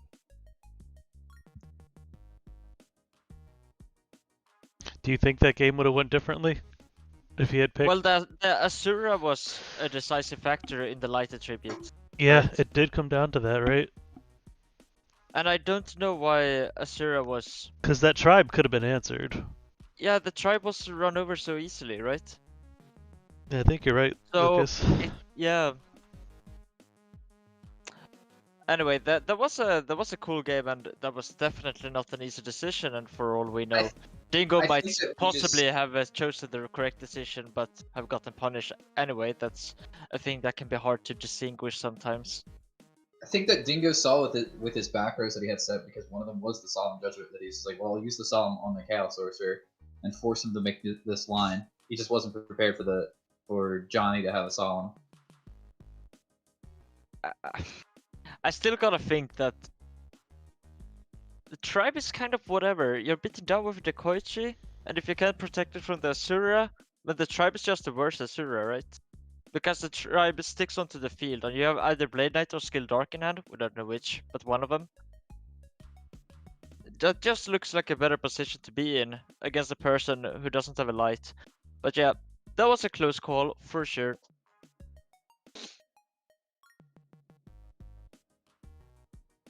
Yeah, I mean, I'm not entirely sure on what else's like Dingo's thought pattern was. I don't know if I take the tribe either, but I can see that like okay, they know that he had knock, they know that he had like this card and this card, but they didn't know about Solemn. So he probably just felt relatively safe, I would think, versus whatever, and just was trying to force Johnny to like play all of his cards out. But the duo top deck I think was crucial as well, because it took a lot of that took answers that Dingo had to whatever Johnny was going to present But then again, did away it? from him. Yeah, definitely. They had took away Saborg and Blade Saborg Knight. and a Blade Knight. Yeah. Yeah, but wasn't that a Chaos Sorcerer? Well, if he's not going to put the what's it called in the graveyard? The Asura? Yeah. Yeah, but He's not that's going to ever why- Solemn it. He's going to like summon and try to attack it, right? So like he could try to make that play and then use the Solemn there. All right, here we go. Right.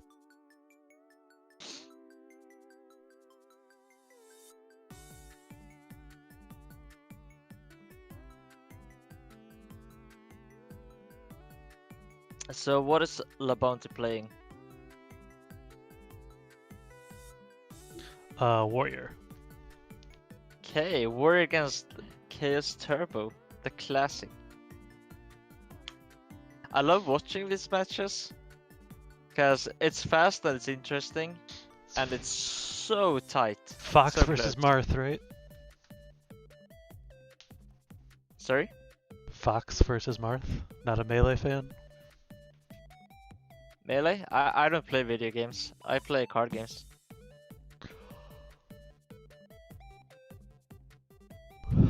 Thunder Dragon here on Johnny's side.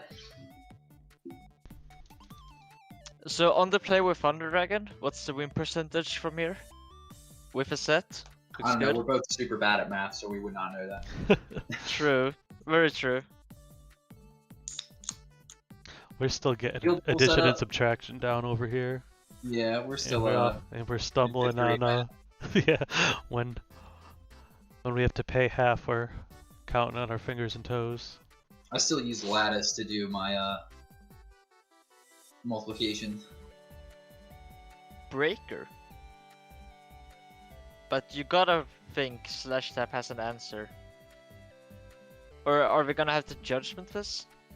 Man, if they said like Judgment Dust Tornado, something along those lines. Wow. Resolves. I love the thumbs up emote thing. I Yes, think it's great. we agree. It's awesome. I just wish it showed up in the chat. That's sweet. Love it. Yeah, that sucks. 50-50 miss. Depends who you're rooting for, right? I I'm don't like to rooting- see a breaker lose. I'm rooting for John. Sure. Just saying from Johnny's or Bounty's perspective. That sucks that he hit the the jar there. Sucks for La Bounty, definitely. So, are we gonna set... Oh! Duo now. I don't understand that. Yeah, no, what if it was a Sangan?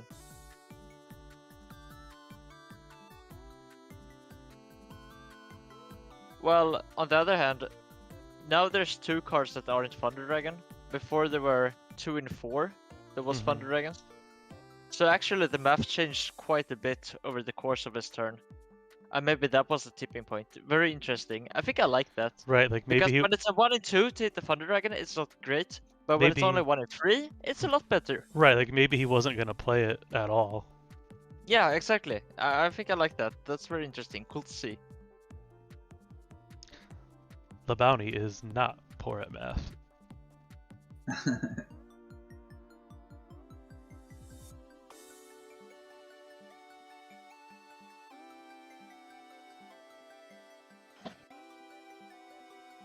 Decides to only attack with the Breaker. I don't like wasting my normal summons as Warrior. This is one of those situations that if I were clogged on monsters, I would probably run out the second monster, and if I had Torrential Mirror Force, then so be it, right? So I would think La Bounty probably is not clogged on monsters. Yeah, generally the idea for Warrior is if you can summon, you summon, but Well, if you have a plethora of monsters, yeah. The Bounty coming off winning FLC 18. He won the FLC, nice. 18, wow, these numbers are getting large. I love it. And a pass from Slash Tap there, that's surprising. Has Light and Dark Engrave. So what do we know? We know of 1 Thunder Dragon, right? Yeah. That's about it. Looks like. Yeah, so like what's sitting in hand? 4 other cards, 2 back row, and you're So- just taking 16 every turn? If they didn't Nobleman set the ring comes to mind. before, they might feel comfortable with the backers they have. Nobleman. But take 16, possible. it's not very good. I think Nobleman. I don't know, what else could there be? I guess but maybe they have multiple books. They don't see a point in setting more copies than the 1. I don't know though, taking 16, that's a lot of damage. It's actually a 5-turn clock.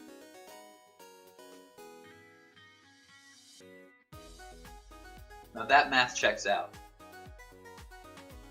That's about the extent though.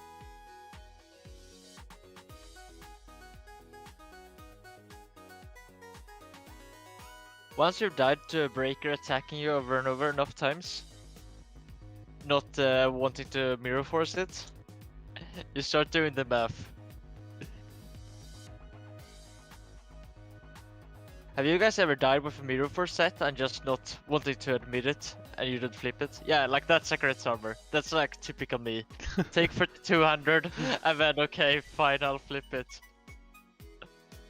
But every now and then I don't. And then when I'm about to flip it at 16, I don't even flip it because I don't want to admit it. I just admit defeat and go to the next one. Alright, Skill Dark resolves.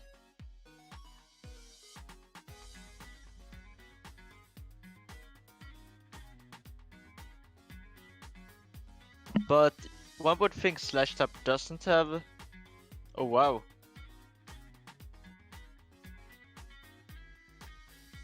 It could be a book that's gonna be changed. Oh, it was a Regek Break. Yeah, that also makes sense. Yeah, so clear the field here. Summon Nice. the Chaos Monster. Establish I board don't think position. so. Just set pass. T set pass.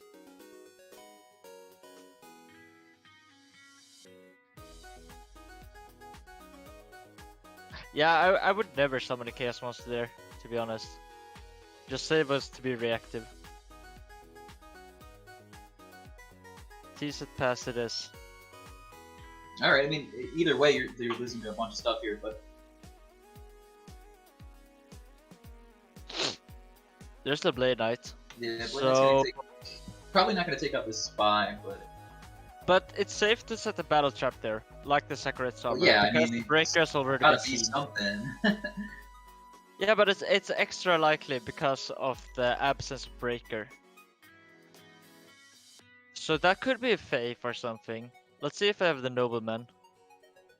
I think we would have just slammed it if we had it. Yeah, just gotta pray. This is a great spot for Slash Tap.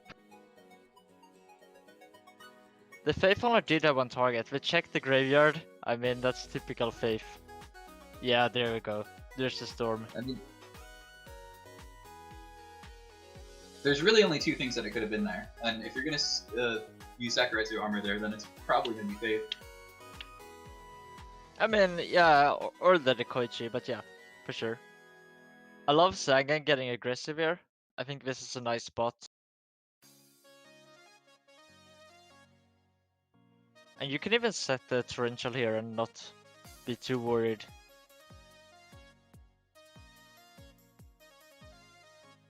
Not a Yeah, Dust Torrential's Rider okay. from La Bounty. I think a Dust Rider would have been flipped. Having this Storm in hand keeps the bounty honest. For sure, good point. It could also be a Storm set. Like, that's not... Like, the absence of Breaker just changes the game. I think it was Sivsky who told me this. That playing against Warrior, when they have Breaker left or not have Breaker left, is so different. There's some Byron Byron. Maniac? Yeah, it's a good Very card. nice. Yeah, I love it. I love seeing these decks. Main deck. So thinking here. So they have Mirror Forceman? Or why would we think? They have Book? But Book is just a no-brainer. You flip it, right? So why do you think? Maybe Regeki Break? I think it protects the... Just kind of cycles it, right? Well, and Yeah, also, what do you book though? Because you could book the Zambira and then attack over it with Sangan. Nah. You can still just book the Faith, get rid of the body. Yeah, it's a Regeki Break, yeah. That makes a lot of sense. I like Discard that. a useless Nobleman. Every time I discard a Nobleman with the Regeki Break against Warriors, I top deck the book. So let's see if the tap has better luck.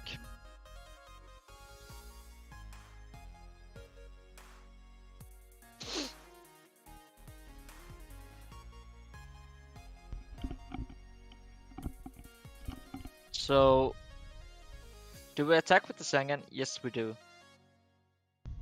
It's somewhat risky to leave a Sangan in attack position, but at the same time, you want to get those free hits in when you can. The risk is the Donsalug that could come out of the warrior deck. I would probably be tempted to switch the Sangan if I didn't have any back row. The other risk is a Blackluster Soldier with a monster's game right now. Also very true. But that's, I mean, yeah, very true. I would not be surprised to see Donsalug come down here. I think that might have been a slight misstep.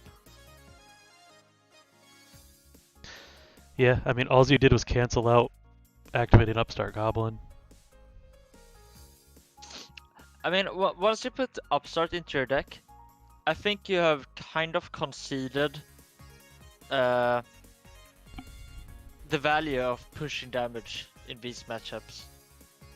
I'm all for pushing damage, but yeah. Okay, does not get punished here though, so that's nice. Just fine. Didn't set anything last turn, /tap, so maybe they don't have anything proactive to do here. They also have heavy in hand, so I was referring to monster, but yeah, that's also true.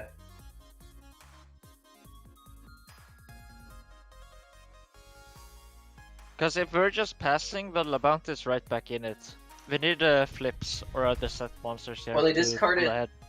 They discarded Nobleman for the Regeki break, so they're it's likely that they might have another Speller Trap to Could go be. along with the heavy in the hand. We did set the monster here. I wonder if that's Yeah, now something they're like a playing it. Dekoichi, and they were debating whether or not they should set it because it is weak to a Blade Knight. It could be the second Faith. Could also be a second faith, yeah, for sure. Or maybe we're just taking a few seconds not to reveal information, which is also very Exile Force is a good reasonable. pickup here. Deal with both monsters. It was the Was it faith, good call. So yeah, it was a fragile flip monster that was weak to Blade Knight. Did not get punished here either. Nice.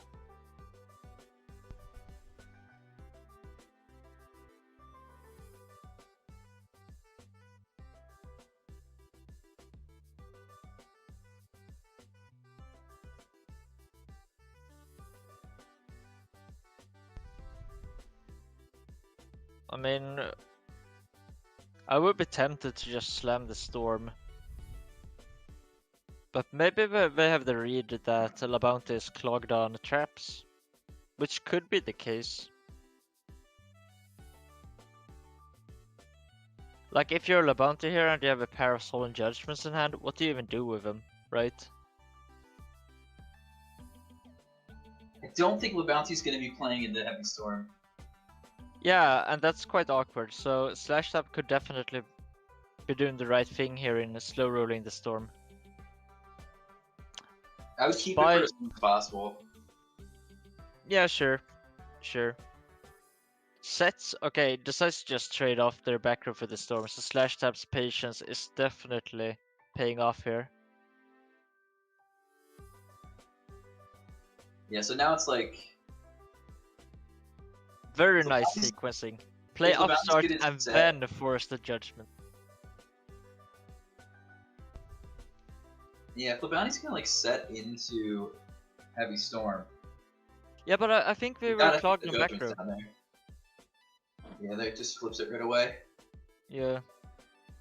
3250.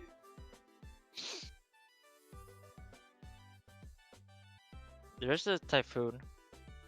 Hits the bluff Nobleman. So Ouch. So, do we see the Sasuke here? Ninja Grandma's Sasuke? you got it. Checks the graveyard. Could that be a Chaos Monster? There we go. Looks like it. It's the real deal last- one. So, if you don't have anything to deal with the set, I think you just banish with BLS here. It's tempting to take out the spies, but I just think gotta deny the flip.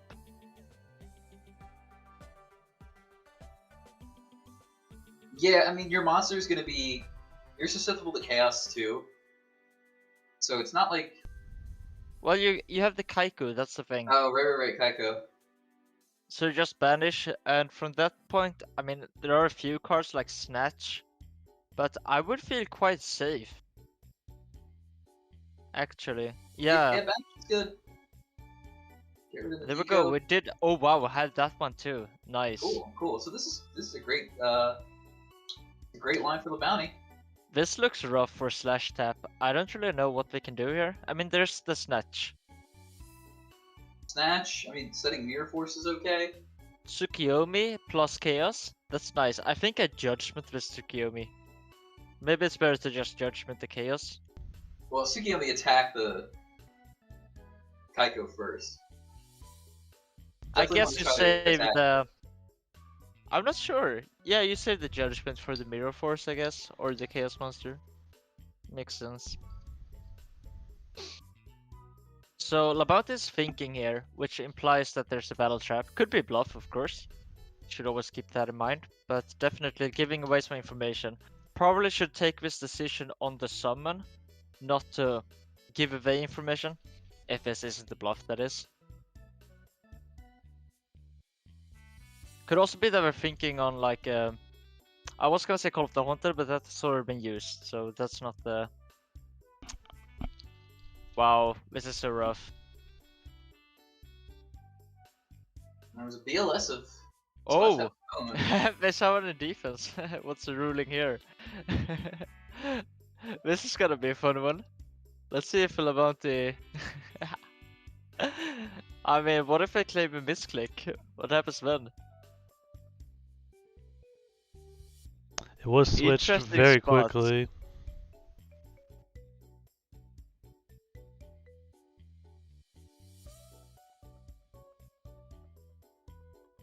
Information did change. And that actually doesn't matter. I don't know. Yeah, Labauti did watch Johnny shark 2 people today. So should we get TK on the case? Yeah, I think it's quite pointless to have these TK guys arguing. TK's watching, so Alright, we'll let them head judge I'll it. alert the players.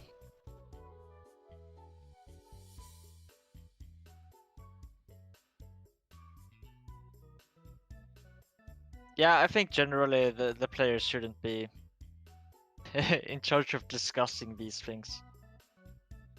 I know when I play in tournaments, whenever someone questions anything, I call the judge immediately. I have no interest in what they're saying.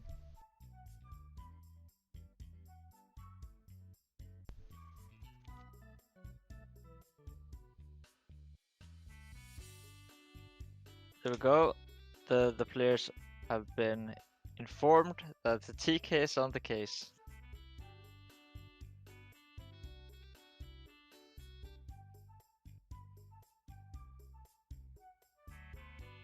So this is quite decisive. This could definitely decide the game.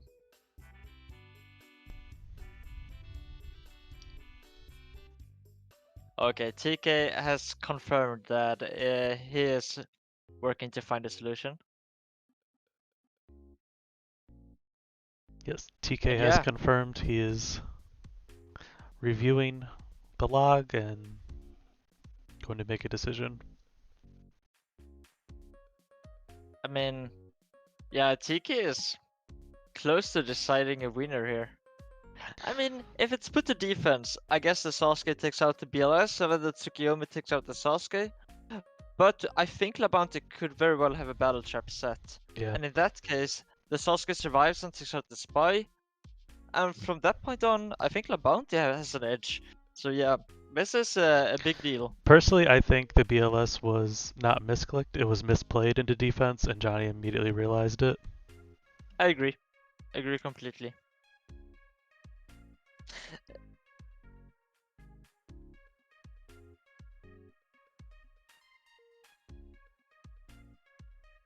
Fortunately, that's not up to us to decide. We're just the commentators. Yes. Which is quite relieving. We don't have to take the pressure of deciding these I things. agree. Although, being the TO, it does sometimes still land on my shoulders, but... For sure. Me, on the other hand, Smooth sailing. I can do whatever I want. Yeah, I mean, we've seen. To be fair, we've seen today that people have made like misclicks or sequencing errors, and some players have been more lenient, and other players like Johnny, for example, have not been more lenient. When you're in a tournament like this and this kind of stuff comes up, whatever you commit is, at least this is my impression, whatever you commit is what happens. So if you summon into defense, it's in defense. What if Slash Tap does claim it was a misclick though?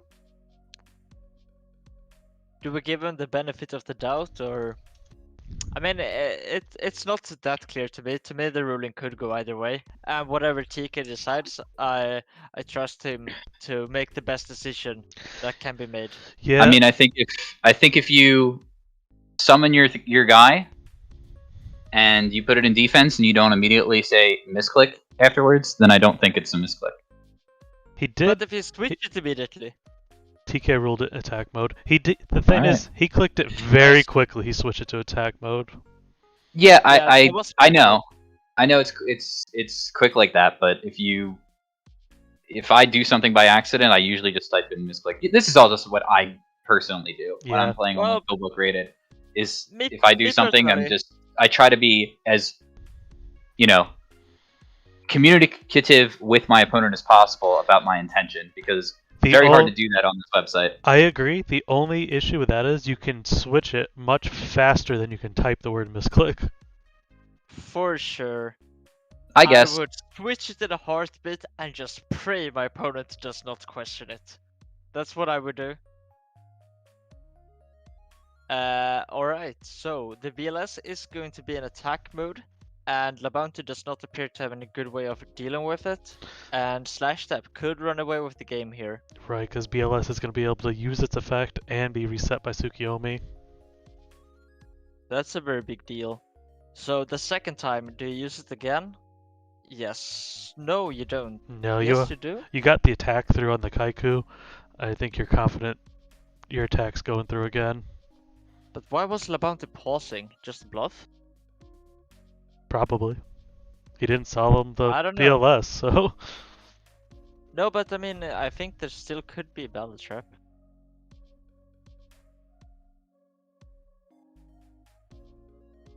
I think they could possibly have realized that a set Kaiko isn't gonna do them any good when the Chaos Monster is likely to be summoned. So I hold on to the Mirror Force for the Chaos Monster. Okay, I see your line. I mean, that Yeah. is one reasonable... I follow you. Okay, let's see. Is it the Mirror Force? No, it's not.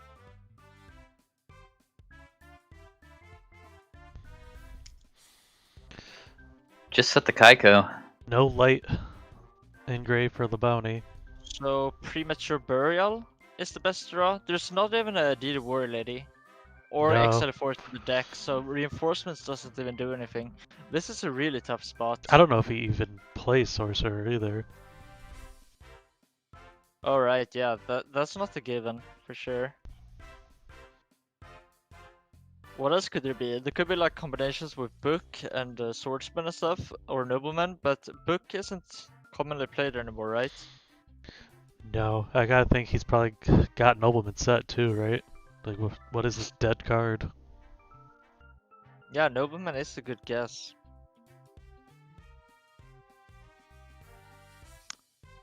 I mean, could be a Sakaret's armor still, but I doubt it. But it is plausible, in my opinion. Should I flop the BLS? Yeah, Whoa, flop it. that's not the Mirror Force. Why don't you flip the BLS? He could still flip it. Yeah, but Wow, he's gonna Written leave that- it set. that's That's- awful, right? That's not very good, I don't think. Oh, playing around Snatch Steal. Top deck. Really? So not Nobleman for LeBounty's other card either. Dust Shoot probably then? It's more likely that it's Nobleman, though. Yeah, of course, but Nobleman, they could be saying that they have the tools to beat the Nobleman, but the Snatch Steal is an actual problem. So, I mean... It was It was Sakaretsu. Sakaretsu Yeah, it's armor. been There been we Sakaretsu. go. Who's a god? Okay, that was nice. That was really nice by Labounty. Saving the Sakurai's armor for all the Tsukiyomi attacks. He's got to be low on monsters now, though, right? 7 monsters banished. Another 4 in the grave. Yeah, these I mean- warrior decks don't run a lot of monsters to begin with, so And 21 is at cards least- left, too. There's a Kaiko, there's double Blade Knight, there's probably Swordsman. Wow, that's it, that's the game. Labounty admits defeat. So, for those who were not following, Slash Tap summoned a monster and that was it. Labounty had no response.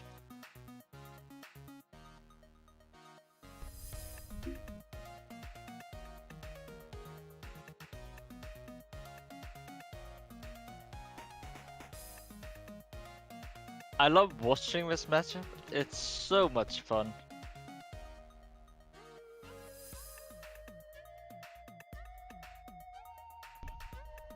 So one would imagine Slash Tap has a few battle traps in the side deck to bring in. Have we seen Slash Tap play this matchup before today? I believe once. In a different slash tap match, perhaps. Did we see any specific side deck cards? Berserk Gorillas. Berserk Gorillas is that kind of guy. Yeah, I brought him in Very against nice. Pui earlier. Pui, did she do well in this tournament? She misplayed with a trap dust shoot against slash tap and tried activate it in the draw phase, and slash tap declared was using Ooh. turn player priority and mysticaled the other set card, which was Solemn Judgment, and then summoned Spirit Reaper and attacked. That's a rough one. Yep. Yep. That's what happens. Wait with your dust shoot. Alright, Slash Tap done setting first. Bit surprising. One would think Labounty has a clear plan for this kind of matchup. Labounty going with the Kaios, the Shadow Monarch sleeves. Very nice. shout out to Kai as a Shadow Monarch, best monarch ever printed. Yeah, I would agree with that. Playing a free off in all my Edison decks.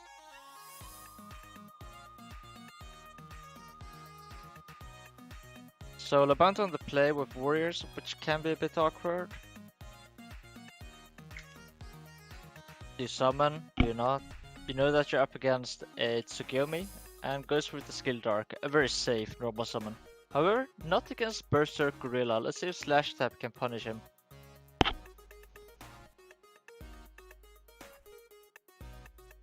And as a turbo player, you gotta be happy here, being up a game against warriors, moving into siding. Get to trim down on the Blade Knight targets. Winner of this match will face John Wick. Labounty John Wick, that would be a heavyweight match for sure. Slash Tap has proven himself quite potent here, though. And unfortunately, I have to bid y'all adieu. But yeah, it was fun watching this tournament for you guys, Good to have you, Messis.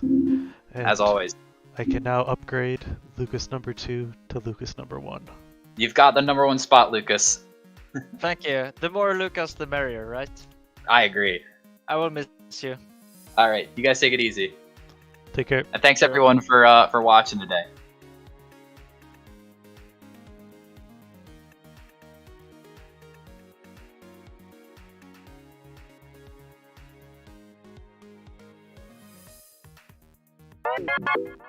Have we mentioned how very nice he spells his name, by the way? He has the C instead of the K. Very nice.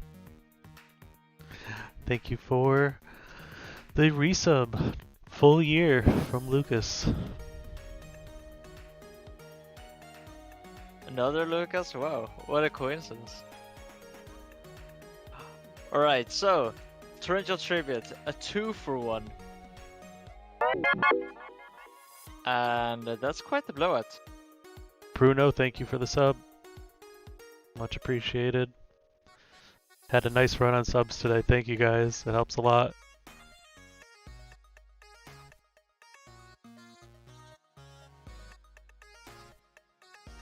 So Slash Tap, despite being on the draw here, has an advantage in terms of cards.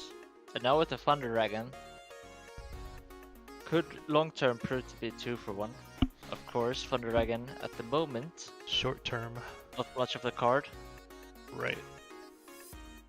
Oh, Graceful, didn't take long. maybe not so long term. So you flip the Judgment here, I believe.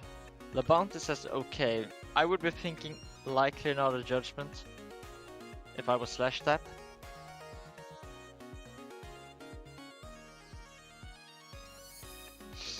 Slash Tap does not discard a Serpent, so La Bounty unlikely to worry about that.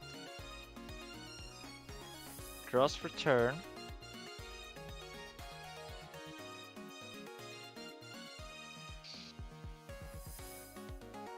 Could still be a Sangan, of course.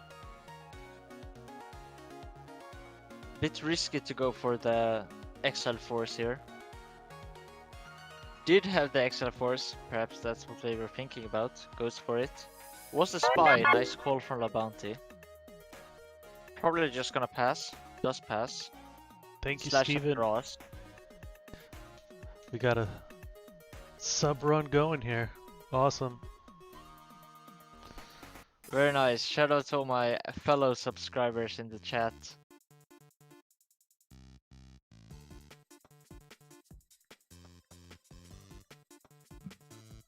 Summons a breaker. I don't think we would do that if we had a potent flip or a set monster to set there. Answer by the ring. Now La Bounty has the potential to put pressure here. Bounty down 2 cards. Does have some momentum if they can make use of their normal summon though. Mm-hmm. Of course, Slash Tap does have double back row. And Light and Dark's ready to go. A good Kaiku here. But yeah, double back row. We did see Slash Tap activate Solemn Judgments before as well. But that's not a huge deal because trading for Judgment, that's a good trade, of course.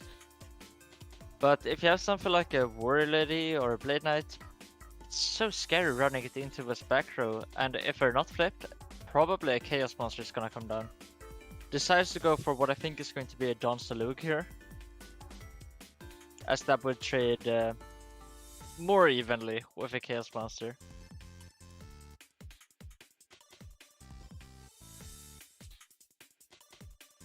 Could be a Cliff as well.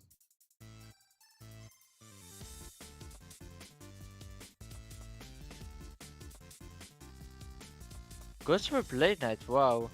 That's surprising to me. I don't understand.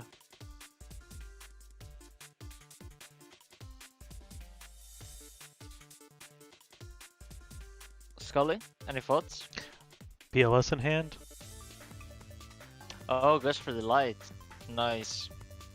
Answer to a But- top decked. Answer to a top decked It's- Magician of Faith. It's so likely to be banished though. Gotta think, right? But then again, what option do you have if you have the BLS in hand? Yeah, I, I mean, guess you grab the Blade Knight. right. I would probably just pass. I mean, I would be so scared. Maybe I'm too scared. Maybe La Bounty ran the numbers. I don't think you can pass. I think you gotta you gotta get the damage in no matter what. Hopefully Well, then I'd seal go the with game. the Dawn Salute, I think. I mean, the Blade Knight is just so miserable here. Yeah, this is what I'm scared of. I mean, Torrential, I guess. Mm-hmm. Do you leave Torrential in? I don't know about this. Solemn, but I think he's gonna Slash get Tap Solemn back. deciding whether to go with the BLS or the Chaos Sorcerer here, I guess. Or which position to put it in. Right, of course. Decides to go defense. So why would you go defense against Warriors? Because Mirror you want Force. to run the Mirror Force, of course. Very nice. Goes with the Reaper, and man, this is a blowout. It was the BLS, as you predicted. Nice call, Scully. That's why La Bounty went with the Blade Knight. Still a risky decision, as it was likely to be banished by a Chaos Monster. Mm-hmm. And that is exactly what happened. Now La Bounty has very few options. Top deck's Rota, that's gonna get, I believe, Warrior Lady? Well, there's No, still. Sasuke. Sasuke is better, right? Oh yeah, Yeah, there we go. good call. Just gotta blank the battle trap here. Pray there's none in the way. Well, the Blade Knight attack went through, but he did want to banish the Blade Knight, so he may have let it go through for that reason. Yeah, I mean, yeah, that play up was so juicy. I can't help but think that maybe Labante could have played this differently. But then again, if you just need the light, get a free hit in with a Blade Knight for 2000 damage, maybe you just gotta pray there's no Chaos Monster. What else could you do? Like, roll the dice with the Don to hope you hit the BLS? But that's That at was, least a somewhat fair trade, and it's not always the BLS, it could also be the Chaos Monster. and And then if you don't leave, have and the then, Chaos Monster, it's also a good spot. but that That's not a bad also, spot. but it also left his BLS dead in hand if he did that. Yeah, but eventually that would work out, maybe? I don't know. Or you could just pass, that's also an option. But yeah, that's quite miserable. It was a tough spot for the bounty. We did get punished this time, but perhaps the correct decision. Could definitely be the case. Yeah, it was a tough one.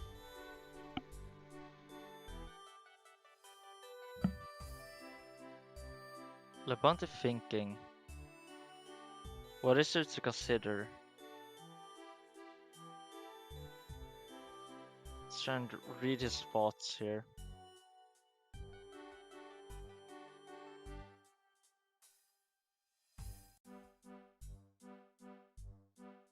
I don't know.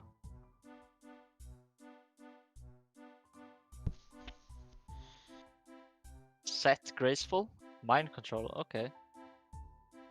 Deciding whether or not to try and high roll on the Faith. Does go for the high roll. You gotta do it. Yeah, I think that's nice. Does get there. Take back the mind control, I guess. Take the BLS. Other option would be to premature the Excel Force to get the BLS, but I don't see why that would be any better. Loses to Mystical Space Typhoon, or does Tornado. So you go for the mind control again, right?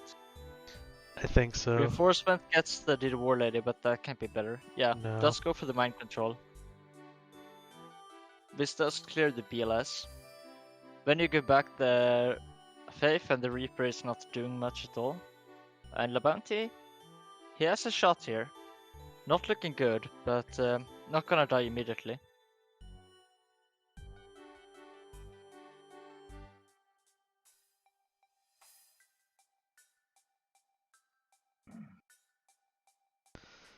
Not a whole lot of So- outs left for the bounty though. Like, Yeah, it's so rough. You don't have Premature, you don't have Ninja Grandmaster Sasuke.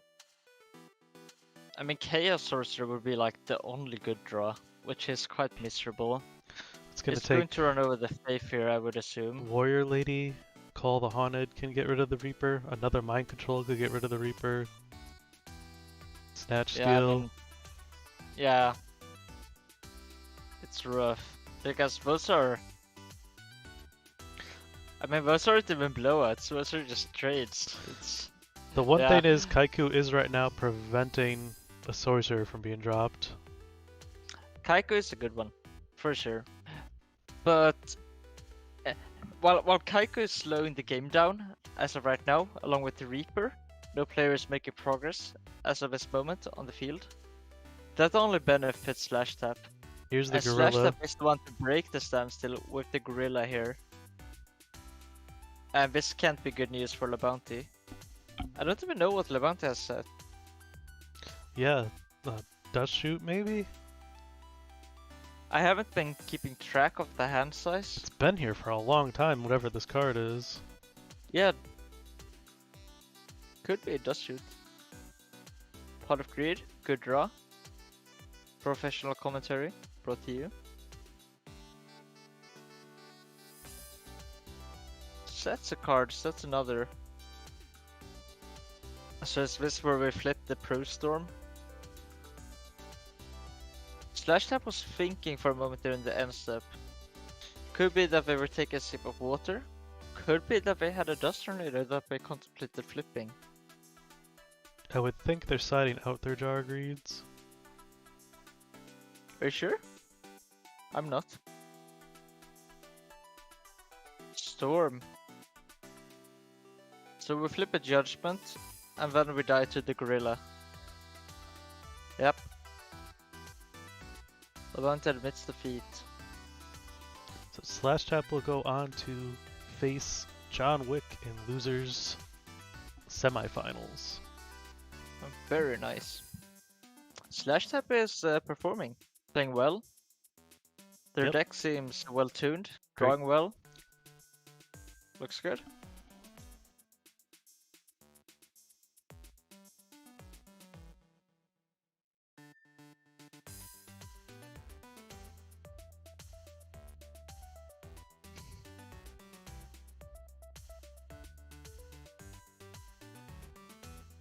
Oh, by the way, I just wanted to tell you in person, or whatever this is, I love the goat emojis on the Discord. Oh, thank you.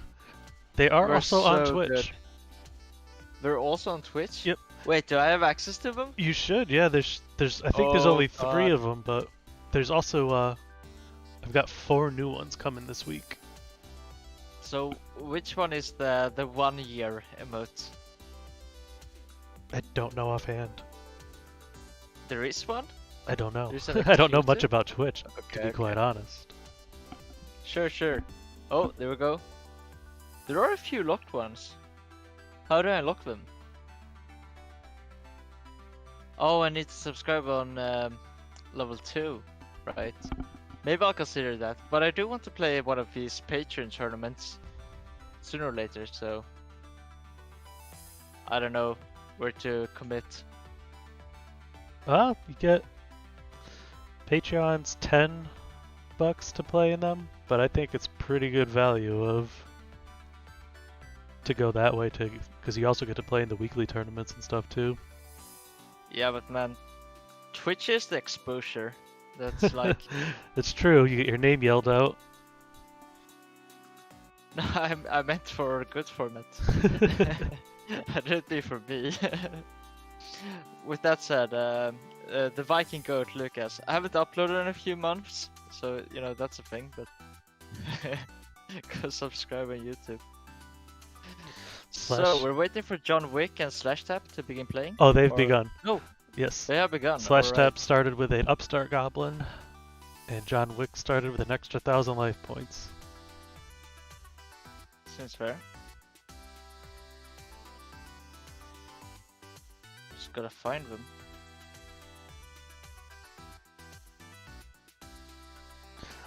Normal summon successful, followed up by the Nobleman. Gonna hit Magician There of we go. Faith. I'm in. So John Wick is unlikely to have... Wow, triple faith. Nice. John Wick going with the Sasuke I think implies a lack of monsters overall. I think you would often go for Kaiku or Blade Knight. Hmm. Probably the Faith showing a lack of good monsters for Slash Tap as well. You don't really want to be getting back Upstart Goblin. Very good point.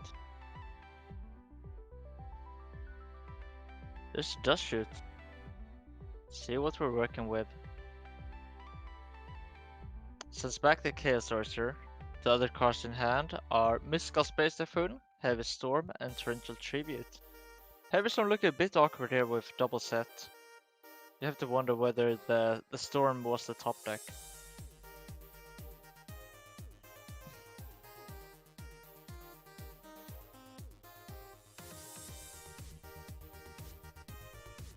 Flips the jar. And now this storm just became that much more brutal. Did Slash Yeah, it does Tap look get more a potent now. Did Slash Tap get a follow-up monster though? I mean, I would settle for like a Ring Storm. Sounds nice to me. Oh, did draw a monster. That has to be a good sign for Slash Tap. John Wick took a short pause in the end step there, but there was nothing to consider.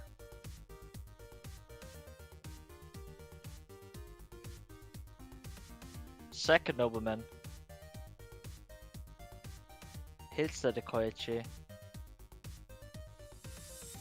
So while these monsters are powerful, the Faith and the Koichi, they can also be a liability in the matchup against the Blade Knight deck. So I don't think Slash Tap is all that worried about both being banished from the deck, as it can be bad to draw at times. So you flip the Battle Trap here and then slam the Storm, right? I would assume. Even if it's the Mirror Force, Regeki Break. Yeah, so Yeah, I now think that makes sense as well. you might as well do it. Save the life points. The heavy turns into blowout. Yeah, and when you set the Torrential and you feel quite good about your chances. So is John Wick considering Solomon here? It wouldn't be a bad play to Solomon. Oh, gonna ring it. Okay. No, I don't like that. Why Now not? you're not forcing up this Heavy Storm anymore. That's a good thing. No. What do you mean no? I would rather give him a 2-for-1 than trade my ring for 1800 points of damage. He's already losing the Sasuke, right? So I now know where I stand. I They think. gave away the ring for free, is what I'm saying. Oh no, I don't think so. I don't think those 1800 points is worth more. But I think it's good to make the heavy not an automatic.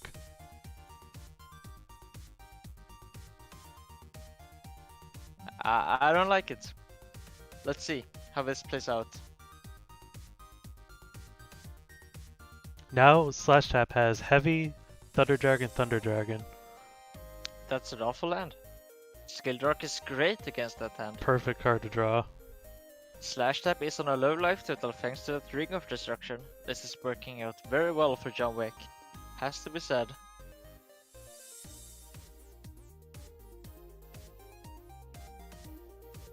No Dark and Gray for Slash Tap. I mean, John Wick might have just calculated this. Like, He was thinking about it for a I while. ringed the Sasuke. He was thinking And about it then for a while, they I set think. the Torrential, I flip the MST, I Mhm. slam my Skill Dark that I have in hand. I attack, they go down to 25. But I mean, Thunder Dragon must have been among the absolute worst draws in Slash Tap's deck at that point. I guess there were quite a few bad draws because of Chaos Monsters not being alive.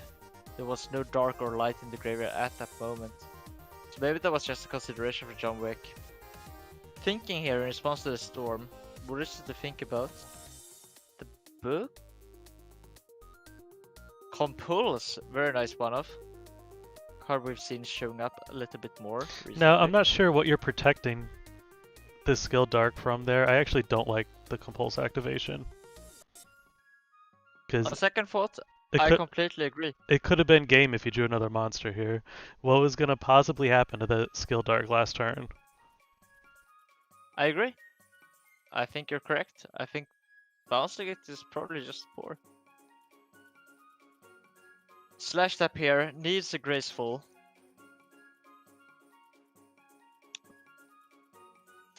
The set card was a blank. Could be a snatch. Maybe that's what John Wick was playing around. There you go. That's Okay. out. Sure. I mean, I'm not sure if it's correct. That's at least But it makes something. I sense. couldn't think of anything. That's So something. Yeah. I'm so rusty. I haven't played Yu-Gi-Oh in months, but I love doing these commentary sessions. It's so much fun. it's great having you on because you always think of stuff that I'm not exactly thinking of too. I So mean, we have very different styles. That's for sure. and it was it was Snatch. a snatch. What a god. Shut me up.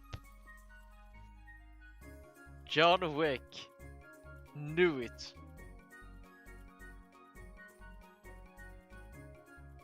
And there's no Mystical Space Typhoon. There is the Breaker. And but Two- Slash Up still has access to Greykeeper Spy. 2 Thunder Dragons in hand. Probably Spy set, right? Dakochi and Faith are gone. Could still be Sang and Serpent, right? It could be. They're both ones you wouldn't summon with this low life points. Rota. That's gonna be Blade Blade Knight? Knight. Yeah. Nice And- to see someone keeping track of the skill dark counters. Yeah, I mean, Slash Tap may want to dump this skill Dark. It is. There's the Snatch Steel on it. You mean summon a Dark Magician? Attempt to. And Attempt have to. John Wick stop Gotta- gaining life points. Gotta look through your deck and see if you can find one. Or maybe not. Blade Knight. So what do you run over? I would be tempted to run over the set. No, But because if that's- Dakochis are gone. Dakochi's gone. Faith is gone. What could it be? Nothing. I think you are right and I am wrong. What are you gonna be happy about seeing there? Nothing. Maybe? Yeah, I don't think there's anything, right? Yeah, I think you're right. Because it's Spy, Sang, and Serpent. Now you could make and an none of argument. those are positive. Reaper John Wick Reaper? saying that doesn't really make a difference either. So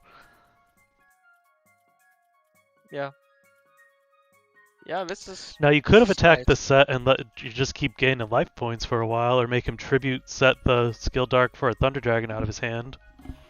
Yeah, but that's not a net positive. Yeah, that's you're trying to get this Skill last Dark can always 500. Dump itself, right? Yeah, you're trying to get these So- life points off. I mean, to me it's basically...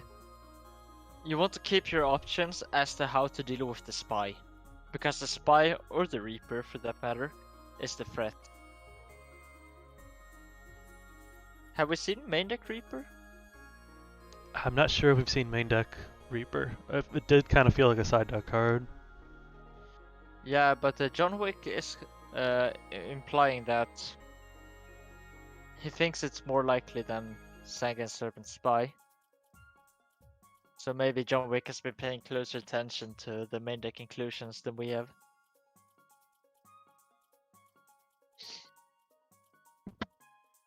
So let's see here. Slash tap, double Thunder Dragon in hand. Does not have a Dark Engrave. If it's a Sangan, you can tribute summon it to summon a Chaos Monster. That would be nice.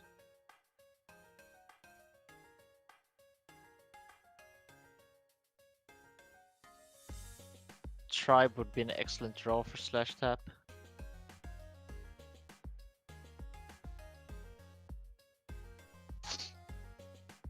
John Wick here reminding Slash Tap that they can't take an unreasonable amount of time to make a decision. Does tribute the Reaper for the Thunder Dragon to enable the Chaos Monster. John Wick once again called the set card from Slash Tap. Uncanny read from John Wick. Does he have the And solemn? there's the Chaos. I don't know that it does. It does not. Reaper goes through. Rough. What it can have though, Chaos monster of I their don't own. think there's a snatch. There's not a snatch set. I mean, there could be. Premature, wow. What does that get? Sasuke. And Chaos Sorcerer defense once again gets punished there. Wow. That's huge. So... That just seems poor, right? Yeah, Why do there- you summon it in defense? Oh, because of the Mirror Force possibility. No, it was actually probably correct. And we just got punished by the one of Premature that was set. We could have read the Premature. John Wick would have, you know? But yeah. Wow, that's rough. That's a close call from Slash Tap as well. John Wick summons the Dear War Lady, and if this is the Mirror Force of the top... well, he still, but he just mean this he made Red phase Summer. 2 summon the sorcerer. He still could have. was it John Memphis Wick's too? gonna take it. Yeah, he still could put it in attack mode. He didn't attack with the sorcerer in defense, right? Didn't the Thunder Dragon attack? Maybe it didn't. He tribute I summoned thought the he thunder. did. He tribute summoned the thunder dragon. So either way, he could have tribute summoned then attacked. No, because then there was a monster in the way. He had to summon the Chaos Monster in defense so that the Thunder Dragon could get through for 1600.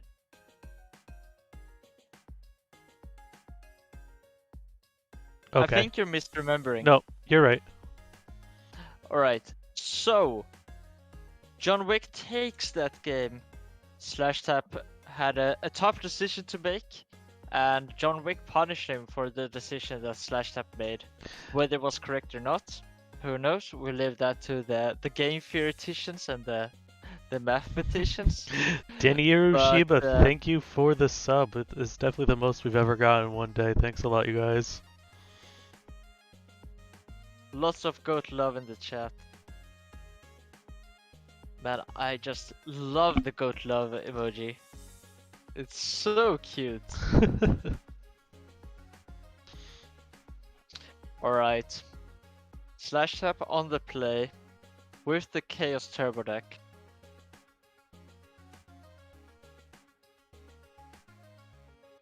Are we gonna see Thunder Dragon? Leads with Upstart, which implies no Thunder Dragon.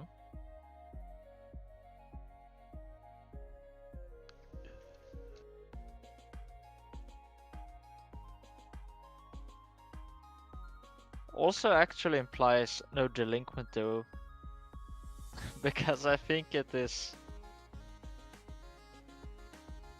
better to leave with the Duo. Okay, so just T-set pass. John Wick was able to dominate that game with 2 great Noblemen's last match. Nobleman is such a good card in this matchup. And there's the Blade Knight, but one would think there's probably not many Dekoichis or Faves left in the deck. Slash Tap did set the Dekoichi there, thinking that the Sacred's Armor would often be enough to protect it, only really getting punished by Typhoon or Storm plus Blade Knight, and that's exactly what John Wick had. Goes with the Duo after the Dekoichi, like La Bounty also did. But this time around, I'm not as positive it was correct, because what if that was the Sangan? Seems a bit weird to me. Yeah, there's definitely a better argument for the opposite route here. I think that would have been better. John Wick does not get punished here. Perhaps John Wick knew it, as he always seems to do. Very skilled player, of course. Slash Tap willingly discards the Typhoon, implying that the other 2 cards are better. Which Not does discarding. claim that we're somewhat strong. Yeah, no light to dump. You wouldn't want to keep any flips besides a spy, really, right here. Yeah, you would definitely dump the Faith. So you can actually tell quite a bit about Slash Tap's hand here, just by seeing the Typhoon being discarded.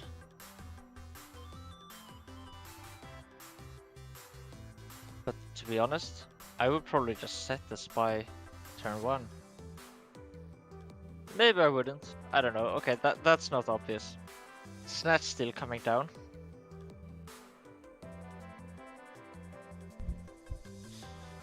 That could definitely have been a card that Slash Tap decided to keep over the Typhoon. The set monster could very possibly be a Spy still. Also stronger than a Typhoon.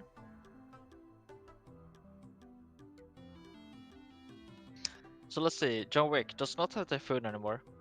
Could have Breaker, which would be quite strong here. Heavy could be great here too if it's not spy set. But you gotta think it's Spy. I don't think Slash Tap has more than 1 copy of Dekoichi after siding. Faith.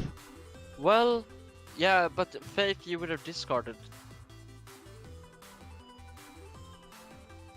You Could have could drawn argue it. that you keep the Faith if you have the Snatch Faith, and then you discard the Typhoon, but that's so optimistic. Could have drawn the Faith. Could have drawn the Faith. That is also an option. But then what is that card we're holding on to? About to find out what it was, and it was another Dekoichi. Double Dekoichi. Actually, this is something I've been disagreeing with James Ark about. James Ark, by the way. Huge shout out. Probably one of the most skilled Yu-Gi-Oh players I've ever talked to. The guy is absolutely amazing. He likes his Dekoichis when he's siding in the battle traps. saying that, well, if I have all these battle traps, why would I set out the Koichi? And that does make some sense. And maybe that's what Slash Tap is doing as well. John Wick thinking hard if he wants to dump a card to get rid of the Blade Knight. I would think you do, it's just which card? Yeah, that may be the question. Besides to get rid of the War Lady, which I think is quite smart, because that ensures a light in the graveyard. Of course, the Blade Knight would still have ended up in the graveyard, so what I just said didn't make any sense. Yeah. So the Storm trades for the set. Does shoot. That's a nice trade for John. Gorilla. That's huge. And So John does not now- have a Dark Engrave. Right, and he dumped the Warrior Lady. But that does imply that the last card is better than the War Lady. Also, did he dump the War Lady when he had the Dust Shoot? No. Did he? I don't know. Anyhow, the Gorilla gets in there.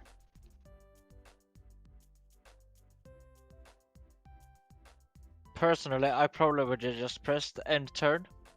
Not even declaring the attack. As the Gorilla does say, this card must attack if able.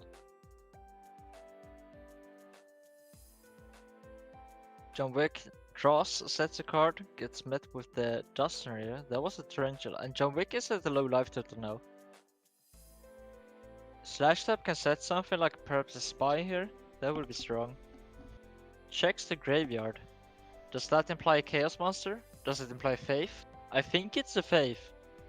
Why do you check the graveyard? Maybe just a bluff? It's a threat no matter what it is. I would read Faith here. I think people are way too sloppy about keeping track of the graveyards and checking it when we don't have the Faith. Was a Serpent, so yeah, did trick me. This is a dark on board now. And you gotta be a bit scared here if you're Slash Tap. But you gotta push it in. Gonna leave Wick at 600 life points. But Does know Abilas, he it's does not gonna be answered. he does by know all of Serpent Slash Kiyomi. Tap's cards. Yeah. Sets a monster passes. Is this like Nobleman plus top deck Warrior Don's for a a Luke. Kaiku? That would be so sad. Yeah, for sure. Could be any of them, really. Except for the Blade Knight. Gonna go for game and Solemn on.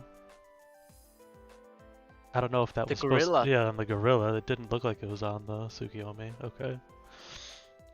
I mean, it was flipped. So we do not know After the new Gorilla was card. flipped. Yeah, we do not know the new card. This could be This attacking could into be Dawn. Daluk. But there's But- a Serpent in hand, so it doesn't matter. No, wasn't Dawn. John Wick taunting their opponent there. So he But could have of course- summoned the Grandmaster. But I guess that wouldn't have made a difference. He would have just lost life points in the exchange. Well, also if the Tsukiyomi wasn't summoned. Hmm. No, you can't summon the Grandmaster, right? No, you gotta set it. Yeah. Game Oh, and 3. the Serpent for lethal. I love it. Very nice. Goat love in the chat, guys. What's the emoji? Sorry. What is it called? Goat FO love. I think it was supposed to be of love. It's a typo. Easy mistake. Goat faux love.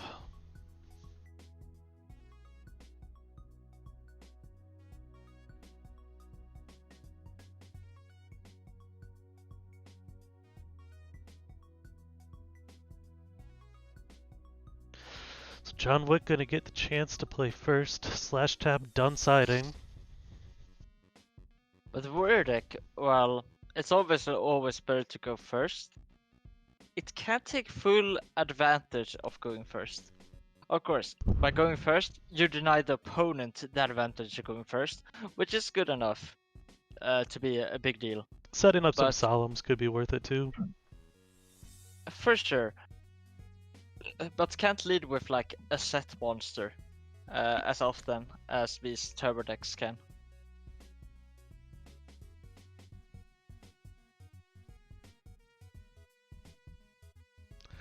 Do you still have Ninja Grandmaster up on your screen or a different card? I've got Kaiku, but I can bring up the Grandmaster. I'm flexible. It's okay. But I was- just googled it. I was just gonna comment on Ninja's awesome shoes that we're commissioning replicas of to sell on the website. Yeah, I brought him up here. I like these shoes. Yeah, They're nice. everybody wants Sure. a pair. Everybody wants a pair. Cool.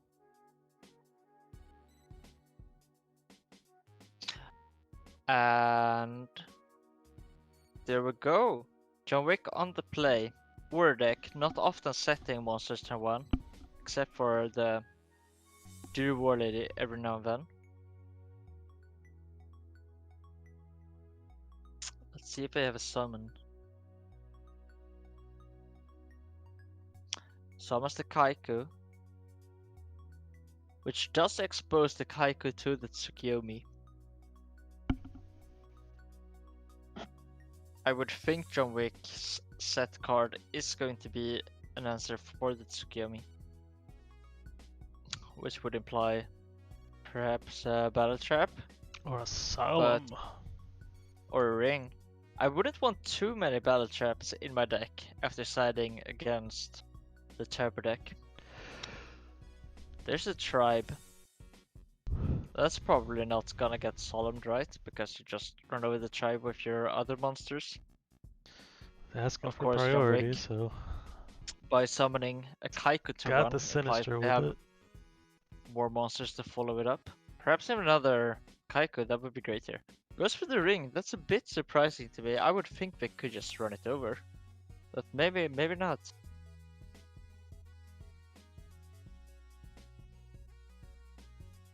Well, you take the even trade there, and then you don't risk if you didn't have monsters, but you don't risk losing to a battle trap and then having to ring it later. Now you've taken 32.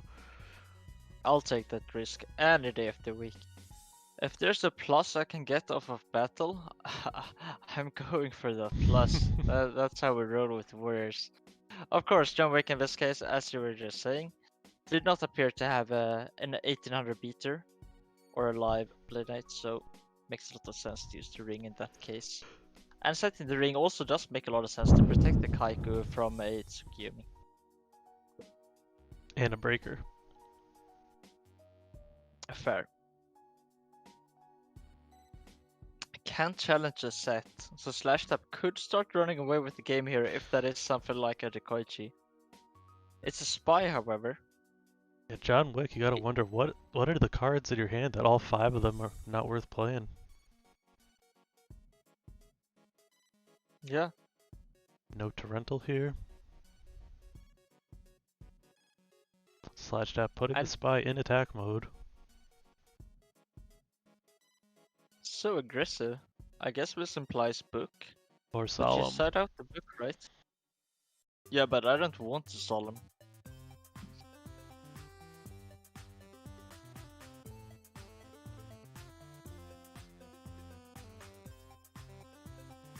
This is tense. I don't know what John Wick is holding on to.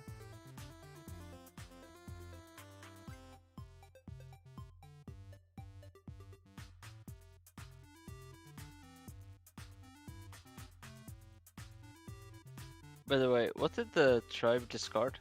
Sinister. Alright.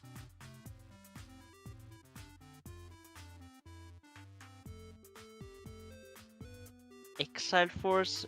Wow. I mean, if you attack with another monster into it and there is the book, you'd feel quite silly. John Wick And also John have to Wick be weary probably- about Jar Greed Heavy Storm plays. Yeah. Breaker. There's no ring. Is this gonna be judgment? What if this is like judgment, and then pop a battle trap? Okay, we're thinking. John Wick very professionally pointing out that we're thinking. And there is the book from John Wick against the Turbo deck as the warrior player. Game 3. Which is interesting to me. I always thought that card was quite poor in the matchup. Yeah, I didn't see anything that particularly would have made me bring in the book. In my opinion, Turbo matchup is part of the reason why we're not playing book anymore in our warrior decks. So this is interesting. Of course, I trust John Wick to take better decisions than me. I'm not saying it's a mistake. I'm just saying it's interesting. So Slash Tap does split the breaker. I would imagine they put pressure with the breaker and then set another monster next to it.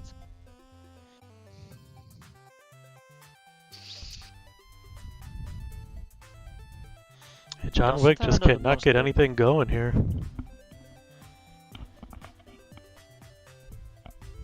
I can't see what they have. It's so confusing to me. Not easy to draw an unplayable hand with a warrior deck. Must be loaded on chaos monsters or something. Yeah, but that's... Whoa! Okay. Yeah, not a card you want to see at this point of the game. For John Wick. That's a card that I want to see as a spectator. That's quite cool. Magic Cylinder. Yeah, LeBounty ran it in his deck that he won the FLC with.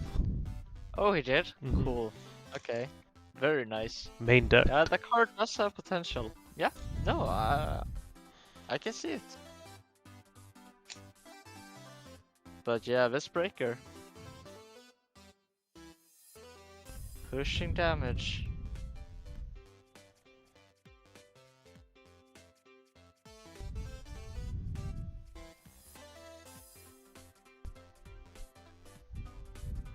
John Wick thinking here. First Jeez. open Mirror He has Force. used a Book Yeah. of Moon, a Mirror Force, and a Magic Cylinder on this breaker. Yeah. That's value. So swordsman. Gotta be a swordsman. Or a nobleman. At this point, right? There's the swordsman. Attack, run into battle trap, main phase 2, play the nobleman. It's a serpent. But that does mean that they get to use the duo, so maybe John Wick has been patiently holding on to this duo, and rightfully so, waiting for the serpent to hit the graveyard.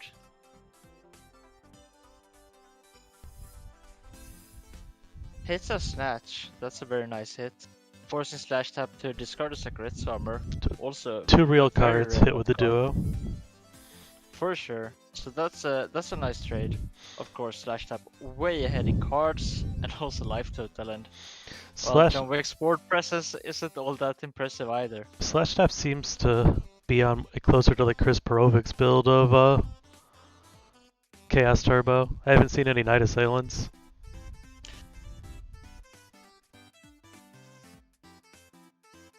Wait, Turbo without Night Assault? Very nice. That's cool. Yeah, that's what he won the Clash of Champions with. I'm kind of out of the loop, I gotta admit. But it's very fun seeing all these new takes on existing archetypes. Berserk Gorilla coming down here. And that poor swordsman That's a lot of damage. doesn't stand a chance. It's funny how the swordsman wins against a set Berserk Gorilla.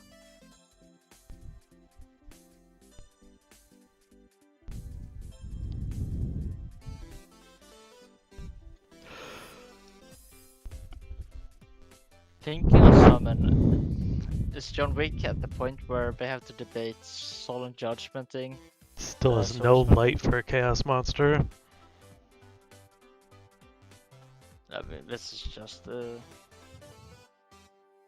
crushing destruction.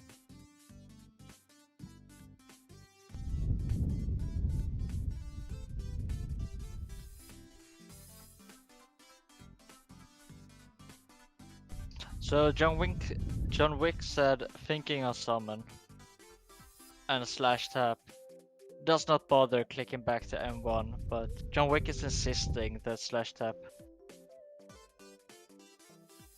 No. Alright, I guess we get TK on the case again.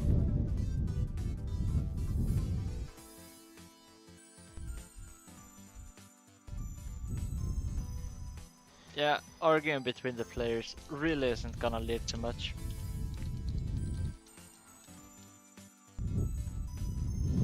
Let's see, I'll try and alert the players.